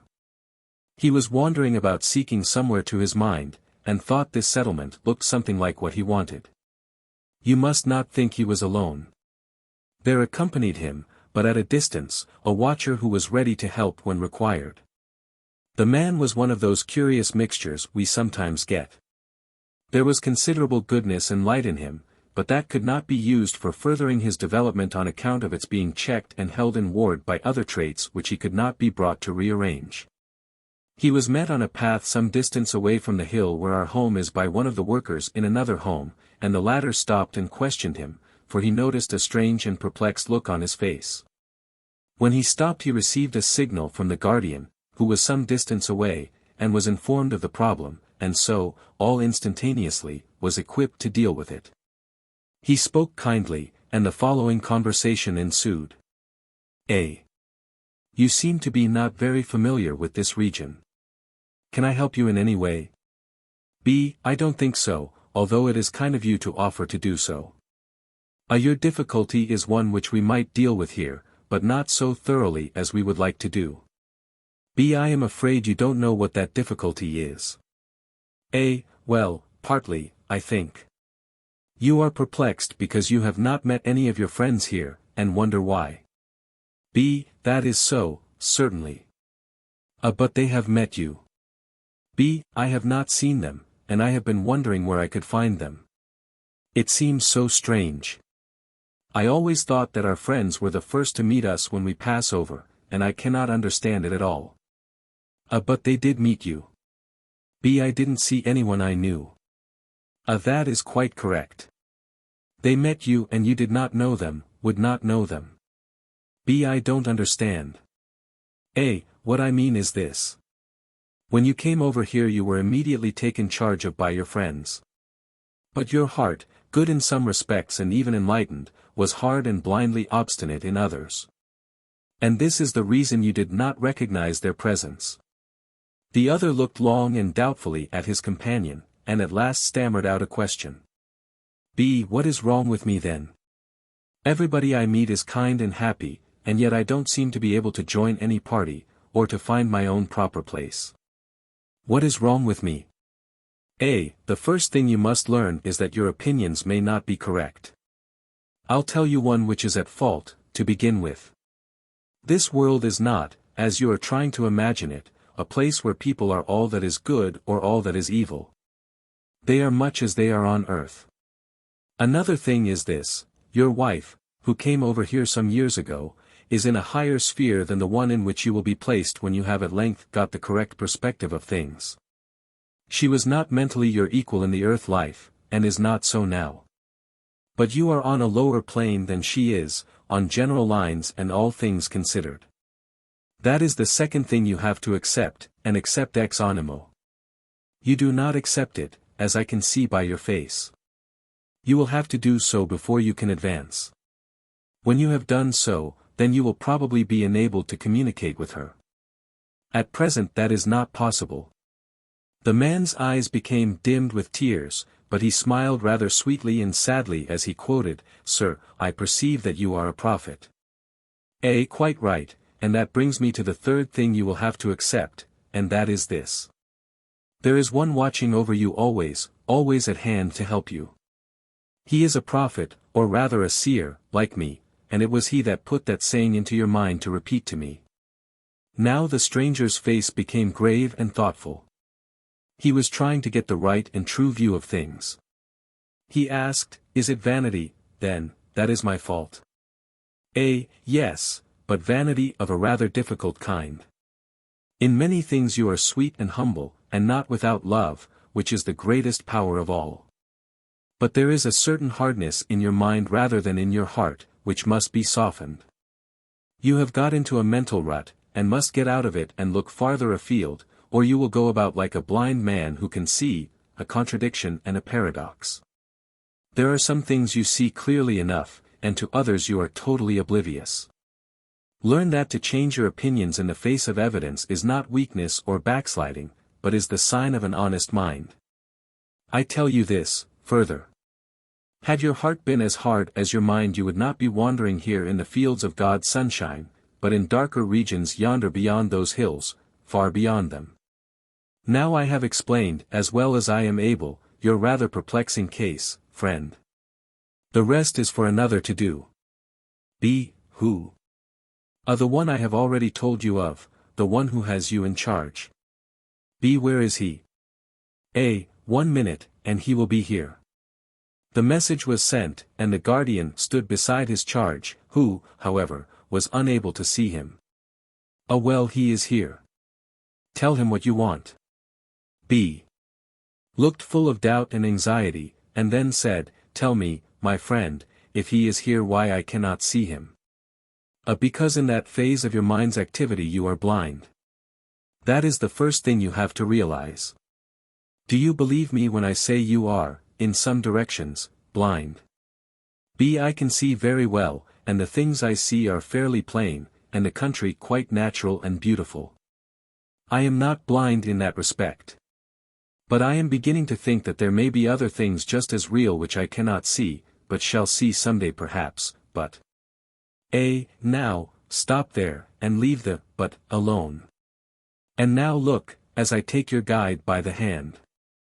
He then took the watching guide's right hand in his own, telling B to look intently, and tell him if he saw anything.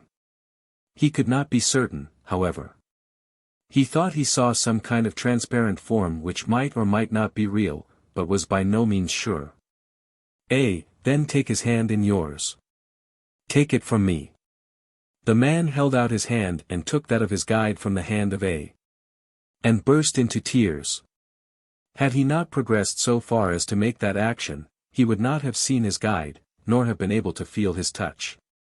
The fact that he put out his hand at the command of A showed that he had progressed during their conversation, and he immediately received his reward. The other held his hand in a firm grasp for some time, and all the while B saw him and felt him more and more clearly.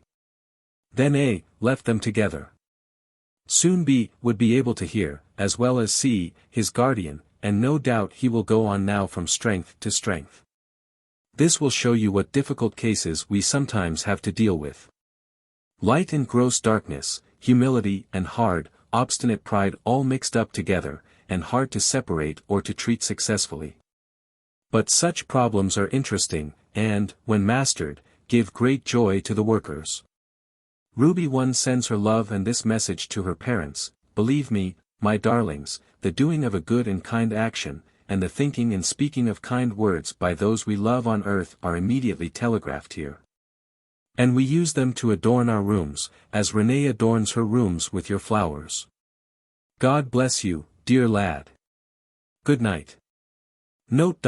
With this message the communication from Mr. Vale Owen's mother ceased and the messages were continued by a spirit entity named Zabdiel. These are given in a further volume of The Life Beyond the Veil entitled The Highlands of Heaven. HWE. Chapter 6. Astriel's Messages. The Science of Prayer, page 87, Thy Prayers Are Come Up, page 88, A Present from the Spiritual Spheres, page 88, A Lesson on Light, Vibration and Gravitation, page 90, The Lesson Resumed, page 92, Orthodoxy and the Truth, p. 92, Multiform Service in the Universe, page 93, Suns, Systems and Spheres of Power, page 95, He Giveth to His Beloved During Sleep, page 100, An Example, page 101, Goodbye, page 101. Tuesday, October 7, 1913. By the aid of others, who are with us now for the first time, we are going to try to give you a little instruction in the verities of the faith as they appear to us on this side of the veil. In regard to those truths which men have embodied in the creeds we have little to say, for so much has been said already that, until much has been unsaid once again, men are ill-prepared to receive what we should have to say. We, therefore, prefer, for the present time, to leave you to look out for yourselves such truths as you find there, merely observing, as in passing, that all the articles are true if rightly interpreted. We would pass on, therefore, to speak of things of which men do not consider so much at the present time. These will engage their attention the more when they have finished their wrangling over aspects of the truth which, after all, are aspects merely, and not the fundamental truth itself. If they would endeavor to view things in a right proportion, then many of those matters which absorb so much of their time would stand to them as among the lesser things which matter little.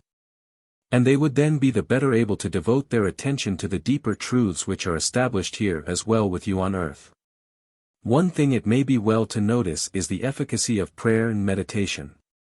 You have already received some instruction on this subject, and we would add to it. Prayer is not merely the asking for something you wish to attain. It is much more than that, and, because it is so, it should receive more careful consideration than it has yet received. What you have to do in order to make prayer a power is to cast aside the temporal and fix your mind and spirit on the eternal. When you do that you find that many items you would have included in your prayer drop out from the very incongruity at their presence, and the greater and wider issues become to you the focus of your creative powers. For prayer is really creative, as the exercise of the will, as seen in our Lord's miracles, such as the feeding of the 5,000. And when prayer is offered with this conviction, then the object is created, and the prayer is answered. That is, the objective answers to the subjective in such a way that an actual creation has taken place. This does not happen when the prayer is wrongly directed. Then the projection of the will glances off at a tangent, and the effect is only proportionate to the scattered rays by which the objective is touched. Also, when the prayer is mixed with motives unworthy, it is proportionately weakened, and also meets with opposing regulating wills on this side, as the case may require, and so the effect is not attained as desired. Now, all this may sound rather vague, but it is by no means vague to us. For you must know that there are appointed guardians of prayer here whose duty it is to analyze and sift prayers offered by those on earth, and separate them into divisions and departments, and pass them on to be examined by others, and dealt with according to their merit and power. In order that this may be done perfectly, it is necessary that we study the vibrations of prayer as your scientists study the vibrations of sound and light. As they are able to analyze and separate and classify the rays of light, so are we able to deal with your prayers. And as there are light rays with which they are confessedly unable to deal, so many prayers present to us those deeper tones which are beyond the range of our study and knowledge. These we pass on to those of higher grade, to be dealt with in their greater wisdom. And do not think that these latter are always found among the prayers of the wise. They are frequently found in the prayers of children, whose petitions and sighs are as carefully considered here as those of nations. Thy prayers and thine alms are come up for a memorial before God. You will remember these words spoken by the angel to Cornelius. They are often passed over without being understood as the literal description of those prayers and alms as they appeared to that angel, and were passed on, probably by himself and his fellow workers, into the higher realms. It is as if he said, Your prayers and alms came before my own committee, and were duly considered on their merits. We passed them as worthy, and have received notification from those officers above us that they are of exceptional merit, and required a special treatment. Therefore I have been commissioned to come to you. We are trying to put the case as emphatically as we can in your language of official business in order to help you to understand as much as you may be able of the conditions here obtaining. If you will examine other instances of prayer in the Bible in the light of the above, you may get some glimpses of the reality as seen by us here in our own land. And what applies to prayer also may be applied to the exercise of the will in directions not so legitimate. Hate and impurity and greed and other sins of the spirit and mind take on here a solidity which is not seen or realized in your sphere. And these also are dealt with according to their merits. And, alas, those who say that angels cannot grieve, know little of our love for our brethren still battling on earth. Could they see us dealing with some of these misusings of the Father's great gift, they would probably love us more and exalt us less. Now we will leave you to consider this matter further for yourself, if you think it worthwhile, and, as we see you are willing to continue somewhat, we'll touch on another matter which may be both of interest and of help to you. On the top of your church tower there is a weather vane in the form of a cock. You will call to mind that you yourself decided the form that this should take. Is not that so? I had entirely forgotten it until you called it to mind. You are quite correct, however. The architect asked me about it, and I hesitated between a fish and a cock, and eventually decided on the latter. I am wondering, however, whatever you have to say of it. No doubt. You see, these things are trifles to you, but there are few things which are trifles to us. Now, the fact that the likeness of a cock stands above your tower is the direct consequence of certain activities which took place in your mind 5 years ago. That is a case of creation. Many would smile at this, but we do not mind that, for we, too, are able to smile, and some of our smiles would perplex you, I assure you. The meaning you had in your mind when your apparently not very important decision was made was that all might be reminded that St. Peter denied his Lord. I suppose you meant it as a caution against the repetition of such offense today. But you did not realize that that apparently trivial decision was registered here and dealt with quite seriously. I must tell you that the building of a new church is an event which is the cause of much activity here. There are officers to be appointed to attend the services and guard the building, and a whole host of ministering spirits to be allotted to the different departments of duty in connection with a new place of worship. Your clairvoyant friends have been some of these already, but only a very few comparatively. Every detail is considered, not only in respect of the character of the minister and congregation and choir and so on. And the best among us, that is, the most suitable, chosen to help you according to the traits we observe. Not only these things but the structure and all structural details are considered minutely, especially where symbolism enters in, for that has an importance not realized among you as it is with us. So it came about that the weather vane was also considered, and I have chosen that because of its seeming triviality in order to show you that nothing is missed. It was decided that, as the cock had been chosen in preference to other symbols, we would answer that choice, according to our custom, by giving to the church some appropriate offering in response. And that offering was the church bell, for which a choir boy collected the money. You had no bell when first your church was consecrated. The bird stood aloft, but could not utter his warning as his original had done to St. Peter. And so we gave him voice, and your bell today gives tongue, as it did tonight at evensong. And we are glad to see that he who chose the one makes the other speak by day, for that is surely fitting. Do you think we have our fancies here? Well, perhaps that is so, and yet you were thankful for that bell, were you not, good friend? We were indeed. And I thank you for your kind message. Might I know who you are, if you please? We are spiritual ministers from a sphere where your own friends and mother have visited from time to time, and she told us of you and said how much she would like us to know you more nearly and, if possible, to give you some message. She and her friends came to us for instruction. Speaking for my own degree, some members of which are here with me, I would say that we have been glad to come and to know you. But we knew you and your church before your mother told us. Thank you, sir, for your kindness. Would it be permissible for me to ask your own name? Permission certainly, but I fear you would not know it, nor understand it. Nevertheless, sir, tell me, if you will. Astriel, who leaves you with his blessing. Astriel always concluded his communications with the sign of the cross. Hwe. Thursday, October 9, 1913. We have come again at the request of your mother, and are glad to have this one more opportunity of speaking to you from this side. Never imagine that we are troubled to come to the earth sphere, for although it does mean an experience of less brightness in environment than is our usual lot, yet the privilege counterbalances that and more.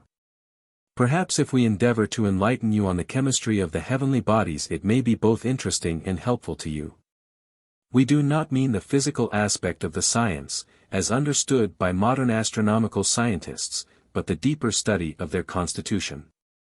Every star, as you know, is itself a center of a system which comprises in itself not only the planets in revolution round the star, but also the particles of matter which suffuse that system, but are too sublimated to be cognized by any system of chemistry which is possible to those who dwell in physical bodies, and in their research are compelled to use both material instruments and material brains. These particles are between the purely material and spiritual, and indeed may be used both in the physical and the spiritual economies. For the two are merely two of many phases of one progressive economy, and act and react each on the other, like a sun and his planet. Gravitation is applicable to these particles also on both sides, and it is by means of this force, as we will call it, as being a name you know, and also a very little understand, that we cohere these particles together and are able, from time to time, so to clothe our spiritual bodies as to become visible to the photographic plate, and sometimes to the human eye. But we do more than this, and over a wider range. Were it not for these particles all space would be dark, that is, no light would be able to be transmitted from planet or sun or star to the earth. For it is because of the reflection and refraction of these that the rays are visible. Not that they are transmitted, for their transmission and passage depends on other elements of which we will now say no than this, it is not the rays of light, nor is it the so-called light waves which are visible to the human eye, but their action on these minute particles which, on the impact of these rays, become visible as waves. Your scientists have much to learn yet on this subject, and it is not our business to impart much which men can learn by the powers they possess. If we did so then the benefit derived from your earth schooling would be materially lessened. And that is why we are careful to give you just so much as will help you onward without neutralizing the good effect of individual and collective endeavor. Bear this in mind, and it will then perhaps be seen to have a bearing on whatever we deem it advisable to explain to you in such messages as these. The stars, then, send forth their light. But in order to send it forth they first must possess it themselves. And as they are not self-constituted personalities, in order that they may have it they must be given it. Who does this, and how is it done? Now, of course, it is easy to answer, God, for He is the source of everything. That is true enough, but, as you know, He employs His ministers, and these are without number, and each unit with an allotted task. The stars receive their power of transmitting light from the presence of myriads of spiritual beings about them, all ordered and regulated in their spheres, and all working in conjunction. These have the stars in their charge, and it is from them that the energy proceeds which enables the star to do its appointed work. What we want you to understand is that there is no such thing as blind or unconscious force in all God's kingdom of creation. Not a ray of light, not an impulse of heat, not an electrical wave proceeds from your sun, or any other star, but is the effect of a cause, and that cause is a conscious cause. It is the will of some conscious being energizing in a certain and positive direction. These beings are of many grades and many species. They are not all of the same order, nor all of the same form. But their work is controlled by powers of higher grade and sublimely still. And so the great balls of matter, whether gaseous or liquid or solid, whether star or comet or planet, are all held together, and their forces energized and given effect not by the operation of some mechanical law, but by conscious live beings at the back of, and working through, these laws.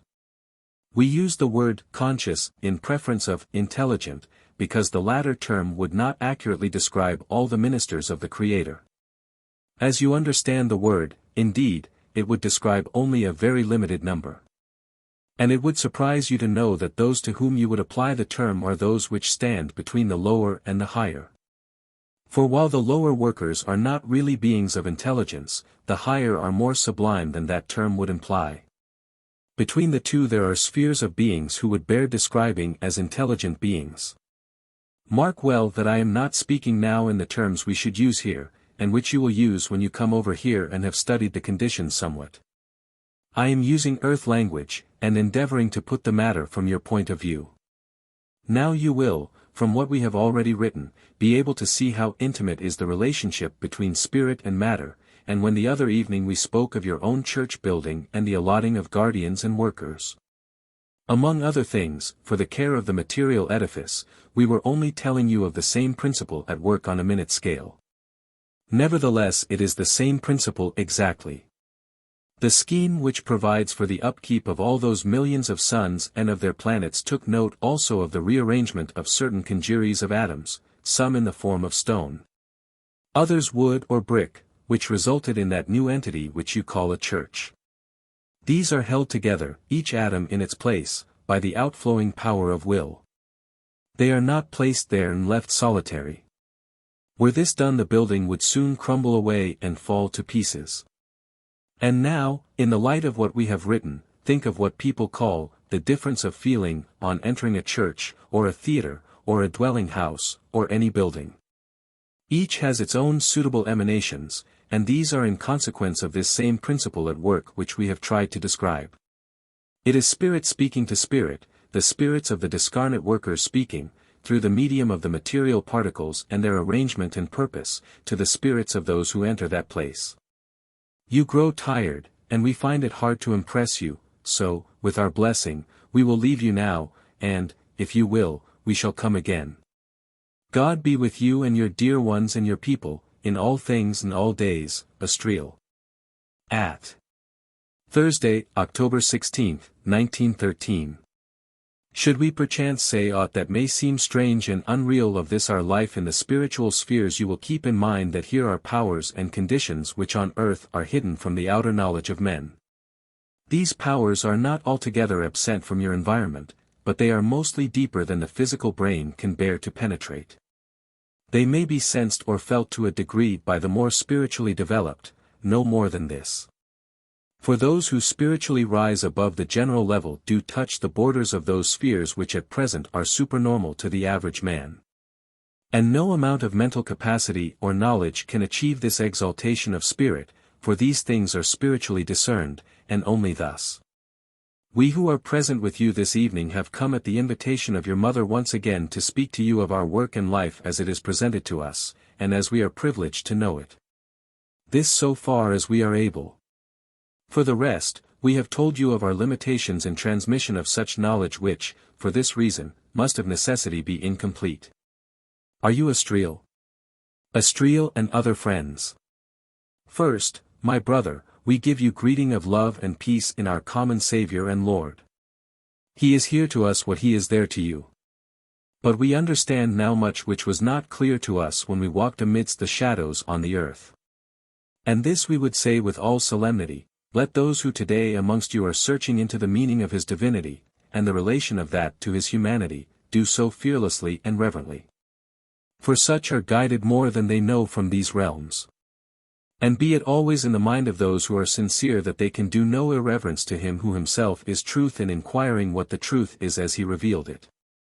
Nevertheless, friend, we tell you, with this same fearlessness, and with great reverence also, that what goes by the name of orthodoxy among Christians in the Church on earth is not a fair and true presentation, in many ways, of the truth as we have come to know it here. Also we see among you too much unreadiness to go forward, and lack of courage and faith in the providence of God who will, if men will follow, lead them more and more into the light, the radiant, glowing light, as it envelopes those who are brave. To show them the right and holy way towards his throne. Let such remember that the throne shall be shared only by the brave who are strong to overcome, and these are they who are valiant to do and dare, and pay the price at the hands of those their fellows who are less courageous and less enlightened. Now we continue our instruction, and you will accept it so far as you can. What you do not feel able to receive leave, and perhaps, as you proceed on your way, you will find it fall into place little by little until you understand it all. We were telling you formerly about the heavenly bodies and their correlation to each other. Now we will tell you somewhat of their creation and of the aspect they wear to us as viewed on their spiritual side. For you will understand that every star and planet, and everything material, has its spiritual counterpart. You do understand this, we know, and are going to build what we now have to say on that knowledge. The heavenly bodies are the expression in matter of ideas originating among those high in the heavenly spheres of creative power. They are all and each the effect of thoughts and impulses proceeding from those spheres. When a world is in process of creation, those high beings are constantly energizing, and projecting into the forming matter their spiritual influence and, so to speak, character. Thus, although the planets of your system are all conformable to one great scheme of unity, they are diverse in their individual characteristics. These characteristics answer to the characters of the great lords in whose charge they severally are. Astronomers are correct and they say that certain of the elements which go to form the earth are found in, say Mars and Jupiter, and in the Sun itself. But they would err if they should say that they are found in the same proportion, or in similar combination. Every planet differs in these things from its fellow, but all conform to the one broader scheme which governs them as a system. What is here said of the units which go to make up the solar system may be applied to the wider range of things. Considering the solar realm as a unit, it is not identical, either in composition of elements or in planetary constitution, with other systems.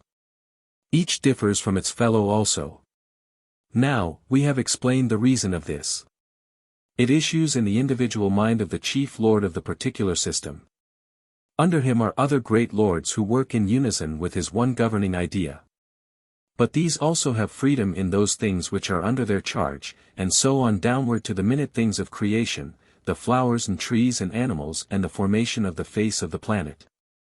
It is on account of this latitude in creation and control that you have such diversity in detail.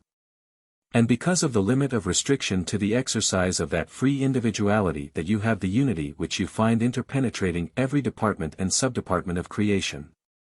Under these supervisors there are also myriads of lesser ministers of different grades downwards until some of the lowest orders may scarcely be termed persons, for they merge into the lower species of life which you might term sensory. As distinguishing them from those who, like ourselves, are possessed not only of intelligence, but also of that independence in judgment which we know as free will. Are you speaking of fairies, pixies, and elementals generally, of which some writers tell us? Yes, these are real things, and mostly benevolent. But they are far below the human sphere, and therefore are less known than the higher grades of ministry, such as the spirits of men, and those who have attained to angelic degree. Now, a little more about the earth itself. Geologists tell how some of the rocks are alluvial and others igneous in formation, and so on. But if you will carefully examine some of these you will find that they give off a certain vapor, or one might almost say magnetic influence. That is the effect of the original inspiration into them by those who formed them originally. And these characteristics are worthy of deeper study than they have hitherto received. The chemical composition has been, more or less, ascertained. But the more subtle influences proceeding from the ever-vibrating particles has been neglected. Yet when it is remembered that no piece of rock or stone is still, but that all its particles are in movement orderly and constant, it is only one step onward then to realize that, in order that this movement be maintained, there must be present some great force and, at the back of that force, a personality of which it is the expression. This is true, and the baleful influence which some gems do exercise on those whose sentiments towards them are not governed aright, is an evidence of this.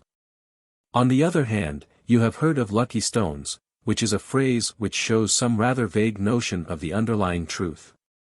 Eliminate all idea of chance from these matters, and substitute an orderly system of cause and effect, and remember the consequence of ignorance in traversing all natural law.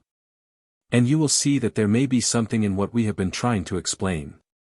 For the sake of emphasis we have limited our consideration to the mineral creation, but the same truth may be adapted to the vegetable and animal kingdoms also. Of this we will not speak tonight. What we have said has been said with the object of showing that there is a field for those who have a scientific turn of mind, and who are not afraid to go farther afield than scientists have hitherto allowed themselves to go. The whole may be summed up in a few words, if which be accepted then the conclusion we have intimated must, of necessity, be accepted too. The whole material creation is nothing in itself and by itself. It is but the expression, on a lower plane, of personalities on higher planes, the effect of which their wills are the causes. As a man leaves the imprint of his character on his work day by day, so these creative lords and their ministers have left the impress of their personality on these material phenomena. Nothing is still, all moves continuously. This movement is controlled and orderly, and that is a warrant of the constant energizing of personality. As the lower grades of service are dependent on the higher lords for their existence and continuance, so are these latter to those of grade more sublime, as these are to the one supreme energy, the self-existent one, whose will is our life, and whose wisdom is more wonderful than we can express in words or in thoughts. To whom be reverence done from all who are in him, and from us who, in the Christ our Lord and Saviour, dwell in him, and he is us. Amen. Friday, October 24, 1913. We have come tonight with our friends, your mother and her companions, at their invitation once again, in order to speak to you some message of friendly help and counsel. And in thinking over what would most interest you, we concluded that if we were to say something to you of these powers which watch over the world, we might, perchance, be able to lead you, and those who are willing to follow with you, a little onwards towards the great body of knowledge which awaits your searching when you have laid aside those trammels of the earth life, and stand free to progress into the greater glories of the realm of spirit. Who writes this, please? We are they who come before, friend, Astriel, as you know me, and my fellow workers of the 10th sphere of progress. Shall we proceed, then? If you please. And I thank you for your courtesy in coming down here into this dim realm, as it must seem to you. You say, coming down here, and that fairly well expresses the condition of things from your point of view. Yet not altogether, nor perfectly. For if the planet on which you live your present life is dependent in space, then up and down are terms which must be very restricted in their meaning. You already have noted this in your writing, or, rather, you were impressed to note it. When we said, the powers which watch over the world, we did not, of course, mean to localize these powers on one side of this planet, but to imply the all-developing watch which the heavenly powers keep about the sphere which is called Earth. These powers are resident in zones of which the Earth itself is the center, and they lie in concentric circles around it. The inferior zones are those near the planet's surface, and progress in power and glory as the distance is increased. But yet, space must be enlarged in meaning when applied to these spheres, for distance has not the same obstructive sense to us as it has to you. For instance, when I am in the 10th of these zones, my cognizance is limited, more or less, by that 10th zone as to its outer or superior boundary. I may, on occasion and by permission, visit the 11th zone, or even go higher. But residence in those higher zones is not permitted me. On the other hand, the zones inferior to the 10th are not impossible to me. For the zone in which I dwell, being a sphere, includes within itself, even geometrically considered, all the 9 inferior spheres. So that we may, for the sake of clarity of understanding, put it thus: the Earth is the center about which many spheres are, and is enclosed in all those spheres. And the residents in the Earth life are potentially in touch with all those spheres, and actually so in ratio to their altitude spiritually considered, because these spheres are spiritual and not material.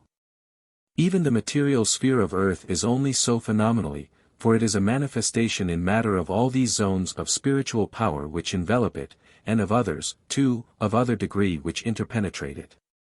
Leave these latter aside, for the present at least, and consider the matter as we have limned it. You will now have some idea of what aspiration and prayer and worship mean. They are the means of communion with the Creator and His high and holy ones who, to put it in a way which you will understand, dwell in the highest or outermost of these spheres, and include within himself and these all the zones within that highest zone or sphere. And so the Earth is enveloped by, and included in and affected by the spiritual powers, of varying degree and kind, entrusted by the Creator, God, to all these ministers of all these spheres which are around it. But as you progress outward you come into a more complicated state of affairs. For not the Earth only but every planet in this solar system has its like complement of spiritual zones or spheres. So, as you go farther and farther from the Earth, you come to a realm where the spheres of Earth and the nearest planet interweave with each other. As every planet is served with like attendants, so the complication is multiplied, and you will begin to see that the study of these spheres is not so simple as some good people among you evidently think it to be, who demand from us information as to the meaning of this thing. Draw a diagram of the solar system, with the Sun at its center, and the planets roughly in their respective places around him. Then begin with Earth and encircle him with, say, 100 circles. Do the same with Jupiter, Mars, Venus, and the others, and treat the Sun in like manner, and you will have a faint idea of our work and its absorbing interest, but profound depths of meaning, who include in our studies that of the spheres of God. Nor have we yet reached the limit of our problem. For what applies to the solar system must be applied also to that of every other star and its planets. Then each system having been separately considered, each and all must be studied in their correlation to the others. Think of it a while and you will acknowledge, I think, that there will be no lack of employment for your mental energies when you come over here. Now, we are sometimes asked how many spheres there be. Well, having explained what we have above, I do not apprehend that we shall be asked that question by you.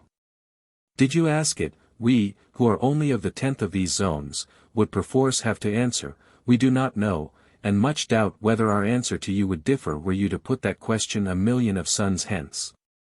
And we have progressed all the while. And now, friend and fellow spirit, we wish to ask you to consider one other aspect of this matter. We have said that these spheres are spheres of spiritual power. Now, two worlds affect each other by means of that which your scientists name gravitation. Also, two spheres of spiritual power, coming into contact, cannot fail to act and counteract each on the other. Referring to your mental diagram of the solar system, you will see that Earth is, of necessity, acted on by a large number of spheres, and that the greater number of these are they which are those of the Sun and other planets. Yes, friend, there is, after all, something in the astrological idea, and perhaps your scientists do well to give it a wide berth, for it may not be much understood by, and would probably be fraught with danger to such as they who do not understand that spiritual power is spiritual power. It is real and tremendous, and every sphere of all these is reinforced or modified by the others. The study of these things should be approached with the utmost reverence and prayer, for these are realms where angels of high estate go softly. And we of lesser estate look on and wonder after the sublimity of that being who unifies all this in himself, and who has no name that can be transmitted to us, who only can reach out after him a little way and then our arm is shortened. Who only can see a little way and then the light beyond is darkness by reason of its intensity. But we testify to you, friend, and those who will think reverently of things they cannot understand, that if wonder gives us pause time and again as we proceed, yet never do we lose that sense of a presence whose breathing is of love, and whose leading is as gentle as a mother's leading of her little child. So we, as you do, take his hand and do not fear, and the music of the spheres is around us as we go on from glory to glory beyond. Come this way ever, our brother in him. Never faint nor weary of the road, for the mists are thinning as you proceed, and the light strengthens into the further light which issues onward into the unknown, but never feared, so we tread gently and humbly, as little children do, amid the glories of the planets and the heavens of suns and spheres, and of the love of God. Friend and brother, we say good night to you, and thank you for enabling us in this our service. May it be of some help, however little or much, to few or many seeking after the truth. Good night once more, and be assured of our help and blessing. Saturday, October 25, 1913. We will, if it is to your mind, continue our message of yesterday in regard to those spheres of power which affect the earth. Still concerning the solar system, we say that, on considering what we have already said, you will see that we have not yet mentioned all the complications which enter into the study of these spheres. For not alone do the concentric circles of zones about all the planets and the sun commingle with all the rest, but also the relative combination is continually changing with the changing positions of these bodies and their consequent proximity to, or distance from, one another. So that it is quite literally correct to say that during no 2 seconds of time is the influence from them impinging on the surface of the earth the same. Nor is any combination of their influences identical in its effect or intensity all over the earth at the same time, but differs in different localities. There must further be taken into our calculations the stream of radiation coming to this solar system from the systems of the other stars. All these things have to be reckoned in, for bear still in mind that we are speaking of zones and spheres of spiritual beings whose powers are energizing continuously, and whose wakefulness never fails. This, then, is a rough outline of the conditions which obtain among the planetary systems whose outer manifestation is visible to the eye and telescope of the astronomer. But what is thus observed is but a very little mite when compared with the whole. It is but a small shower of spray which besprinkles the voyager, as he stands in the prow of the vessel, and scatters itself in globules of mist around him. He sees the miniature globes of water where they float reflecting the light around them, and says they are innumerable. But if this be so, then what of the ocean itself from whence they came, and of which they are, and to which they will return?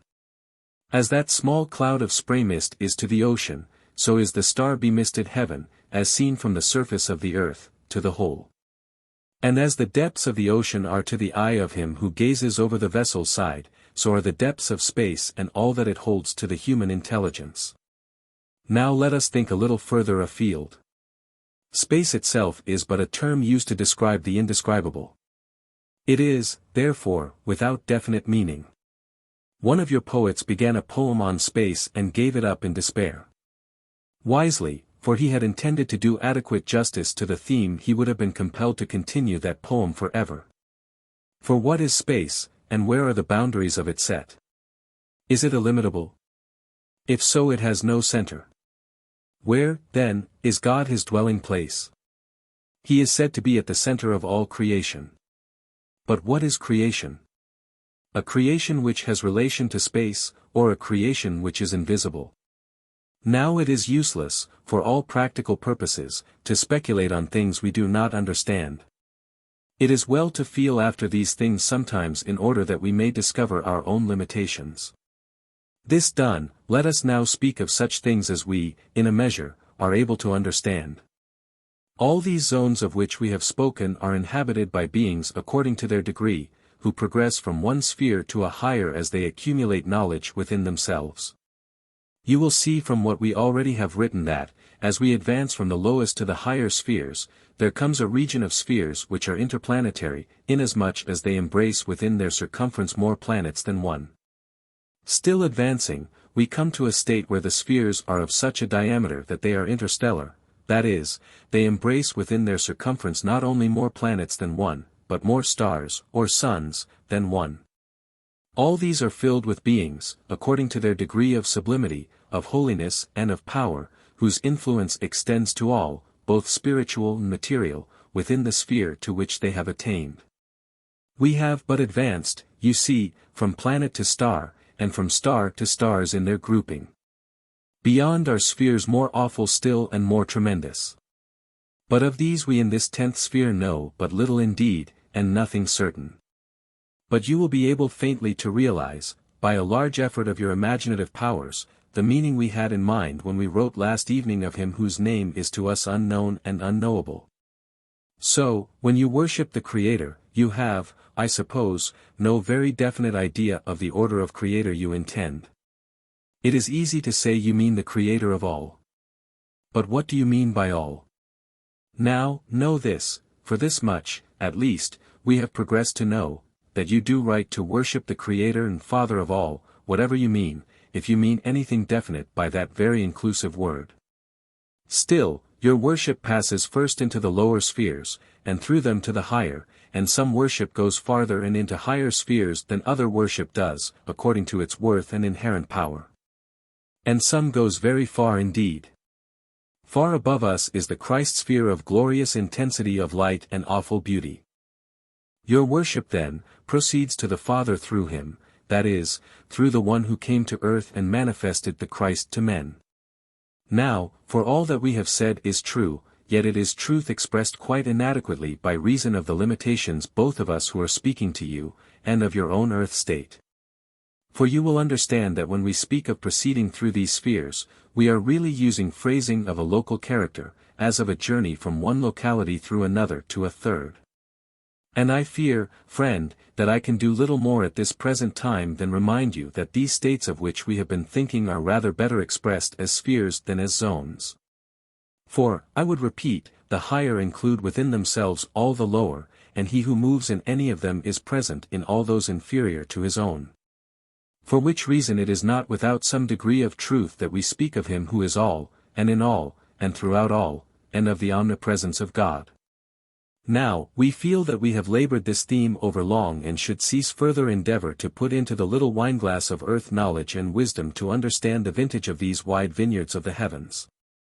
One thing is enough to know for you and us, the husbandman and the vinedresser, both, are sure in their power and in their wisdom to deal with us.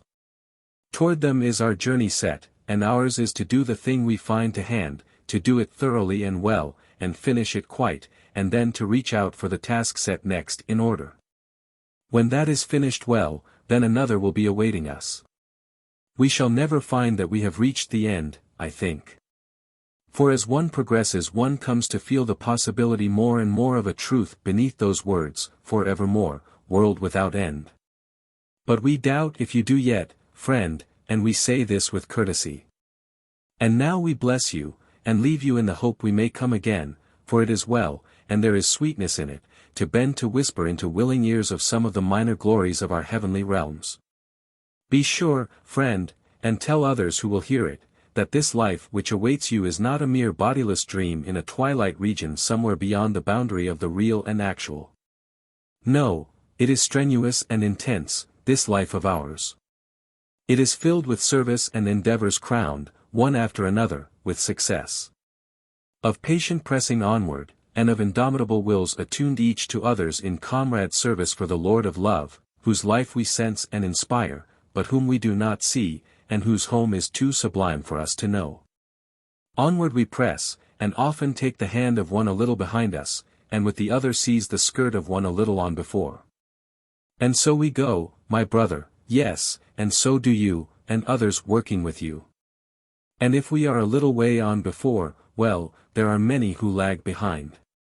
Take their hand in your own, and gently, remembering your own comparative frailty, and if the task be too heavy for you, do not loose that hand you hold, but reach the other out, and here is mine and that of many another with us.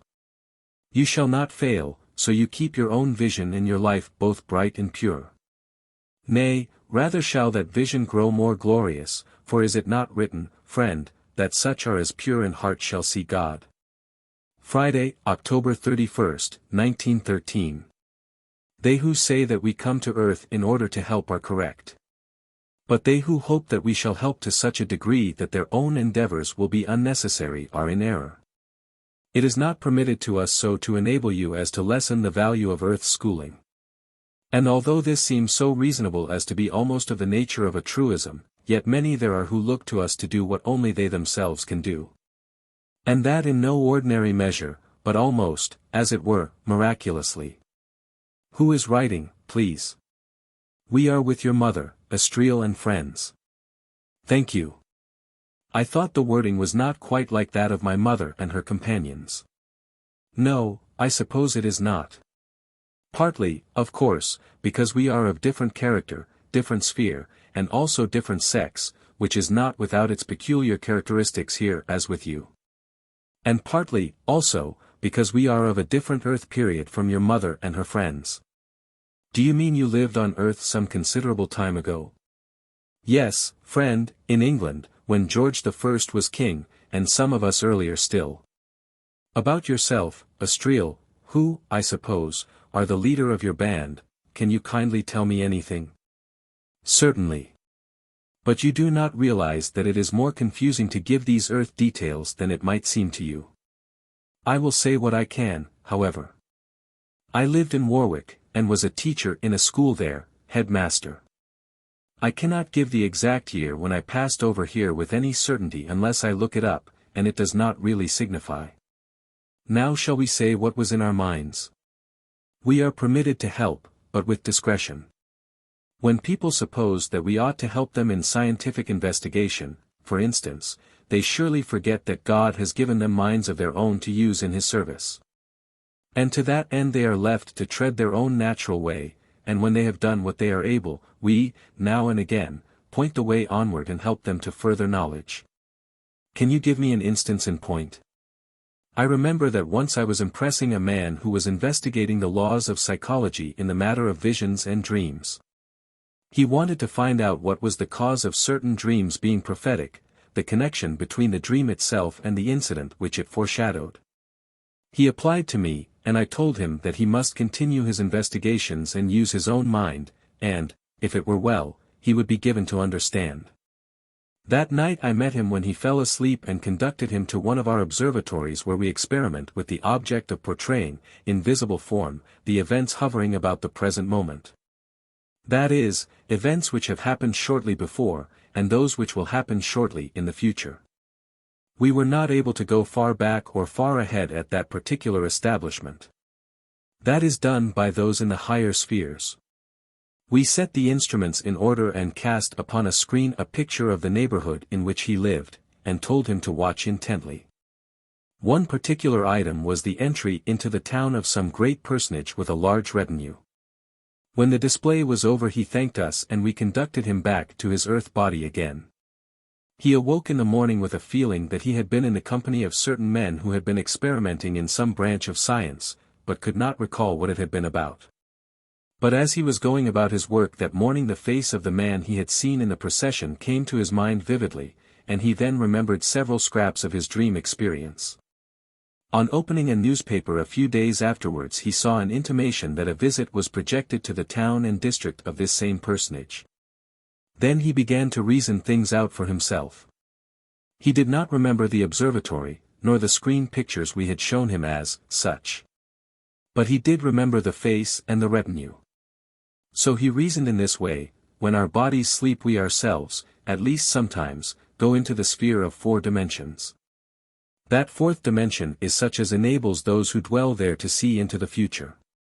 But coming back to this realm of 3 dimensions, we are not able to carry over with us all we have experienced when we ourselves have been in the realm of 4.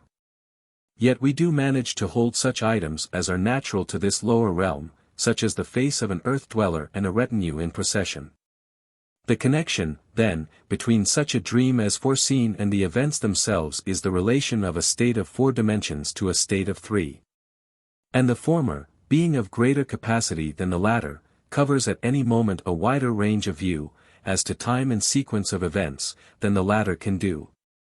Now, by such use of his own mental faculties he had arrived at as great an advance in knowledge as I could have given him direct, and by so doing he had also advanced in mental training and power. For although his conclusion was not such as would pass muster here without rectification in several points, yet it was roundly and broadly correct, and serviceable for all practical purposes intellectually. I could not have infused into him more than he had found out for himself. This, then, is the method of our work, and, when people find fault with us and impatiently demand that this method should be altered to suit their ideas of what is the proper way, well, we have to leave them to themselves, and when their minds are more humble and receptive, we return and continue. And now, friend, let us tell you the immediate bearing of this on your own case. You sometimes wonder why we do not make these messages more vivid, as you put it, so that you may have no doubt or difficulty in believing that they come from us to you. Well now, think of it all in the light of the above, and you will see that, from time to time, you are given just so much as will help you to help yourself. Your training, remember, is still proceeding. You have not yet arrived, nor will you while you are in the earth life. But if you go on trustfully and faithfully you will find that things will grow more plain. Accept what is not self-contradictory. Do not look out too much for proof or disproof, but rather for consistency in these messages. We do not give you too much, but we give you all that will help you. Be critical, certainly, but not unbalanced. There is much more truth than falsehood round about you and your life. Look out more for the truth and you will find it. Beware of the false, but not superstitiously afraid. When you take your way along a mountain path your mind is alert in 2 directions, for the right and safe foothold, and against the unsafe places. Yet you give more attention to the positive than the negative. And rightly so, or you would go slow on your journey. So tread that you do not slip, but go forward also fearlessly, for it is those who fear who lose their balance, and come most often to disaster. God be with you, friend. His presence is glorious here, and shines through the mists which envelope the earth, and that radiance may be seen by all, except the blind, and these cannot see. Note: the reader will probably feel that the ending of this present series is somewhat abrupt. I felt so, too, and when at the next sitting Zabdiel, as stated in general notes, and on page 15, these messages were continued further. The second part was given by Zabdiel, of the same sphere as Astriel, and is about as long as this first portion. It is published in Volume 2 of The Life Beyond the Veil, and is entitled The Highlands of Heaven. Hwe took up the tale I stated as much. On which the following conversation ensued. What of the messages I have received from my mother and her friends? Are they to cease? They are incomplete, there is no proper conclusion to them. Yes. They will stand very well as they have been given to you. Remember, they were not meant to be in the form of a complete history, or a novel. Scrappy they are, but not unhelpful to those who read with a right mind. I confess I am rather disappointed at the ending. It is so abrupt. Lately something was said about publication. Is it your wish that they should go forth as they are? That we leave to your own discretion. Personally I do not see why they should not. I may tell you, however, that this writing you have been doing lately, as all former writing you have received from us, is preparatory to a further advance, which I now propose to you. That was all the satisfaction I obtained.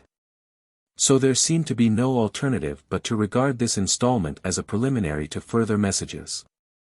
GVO.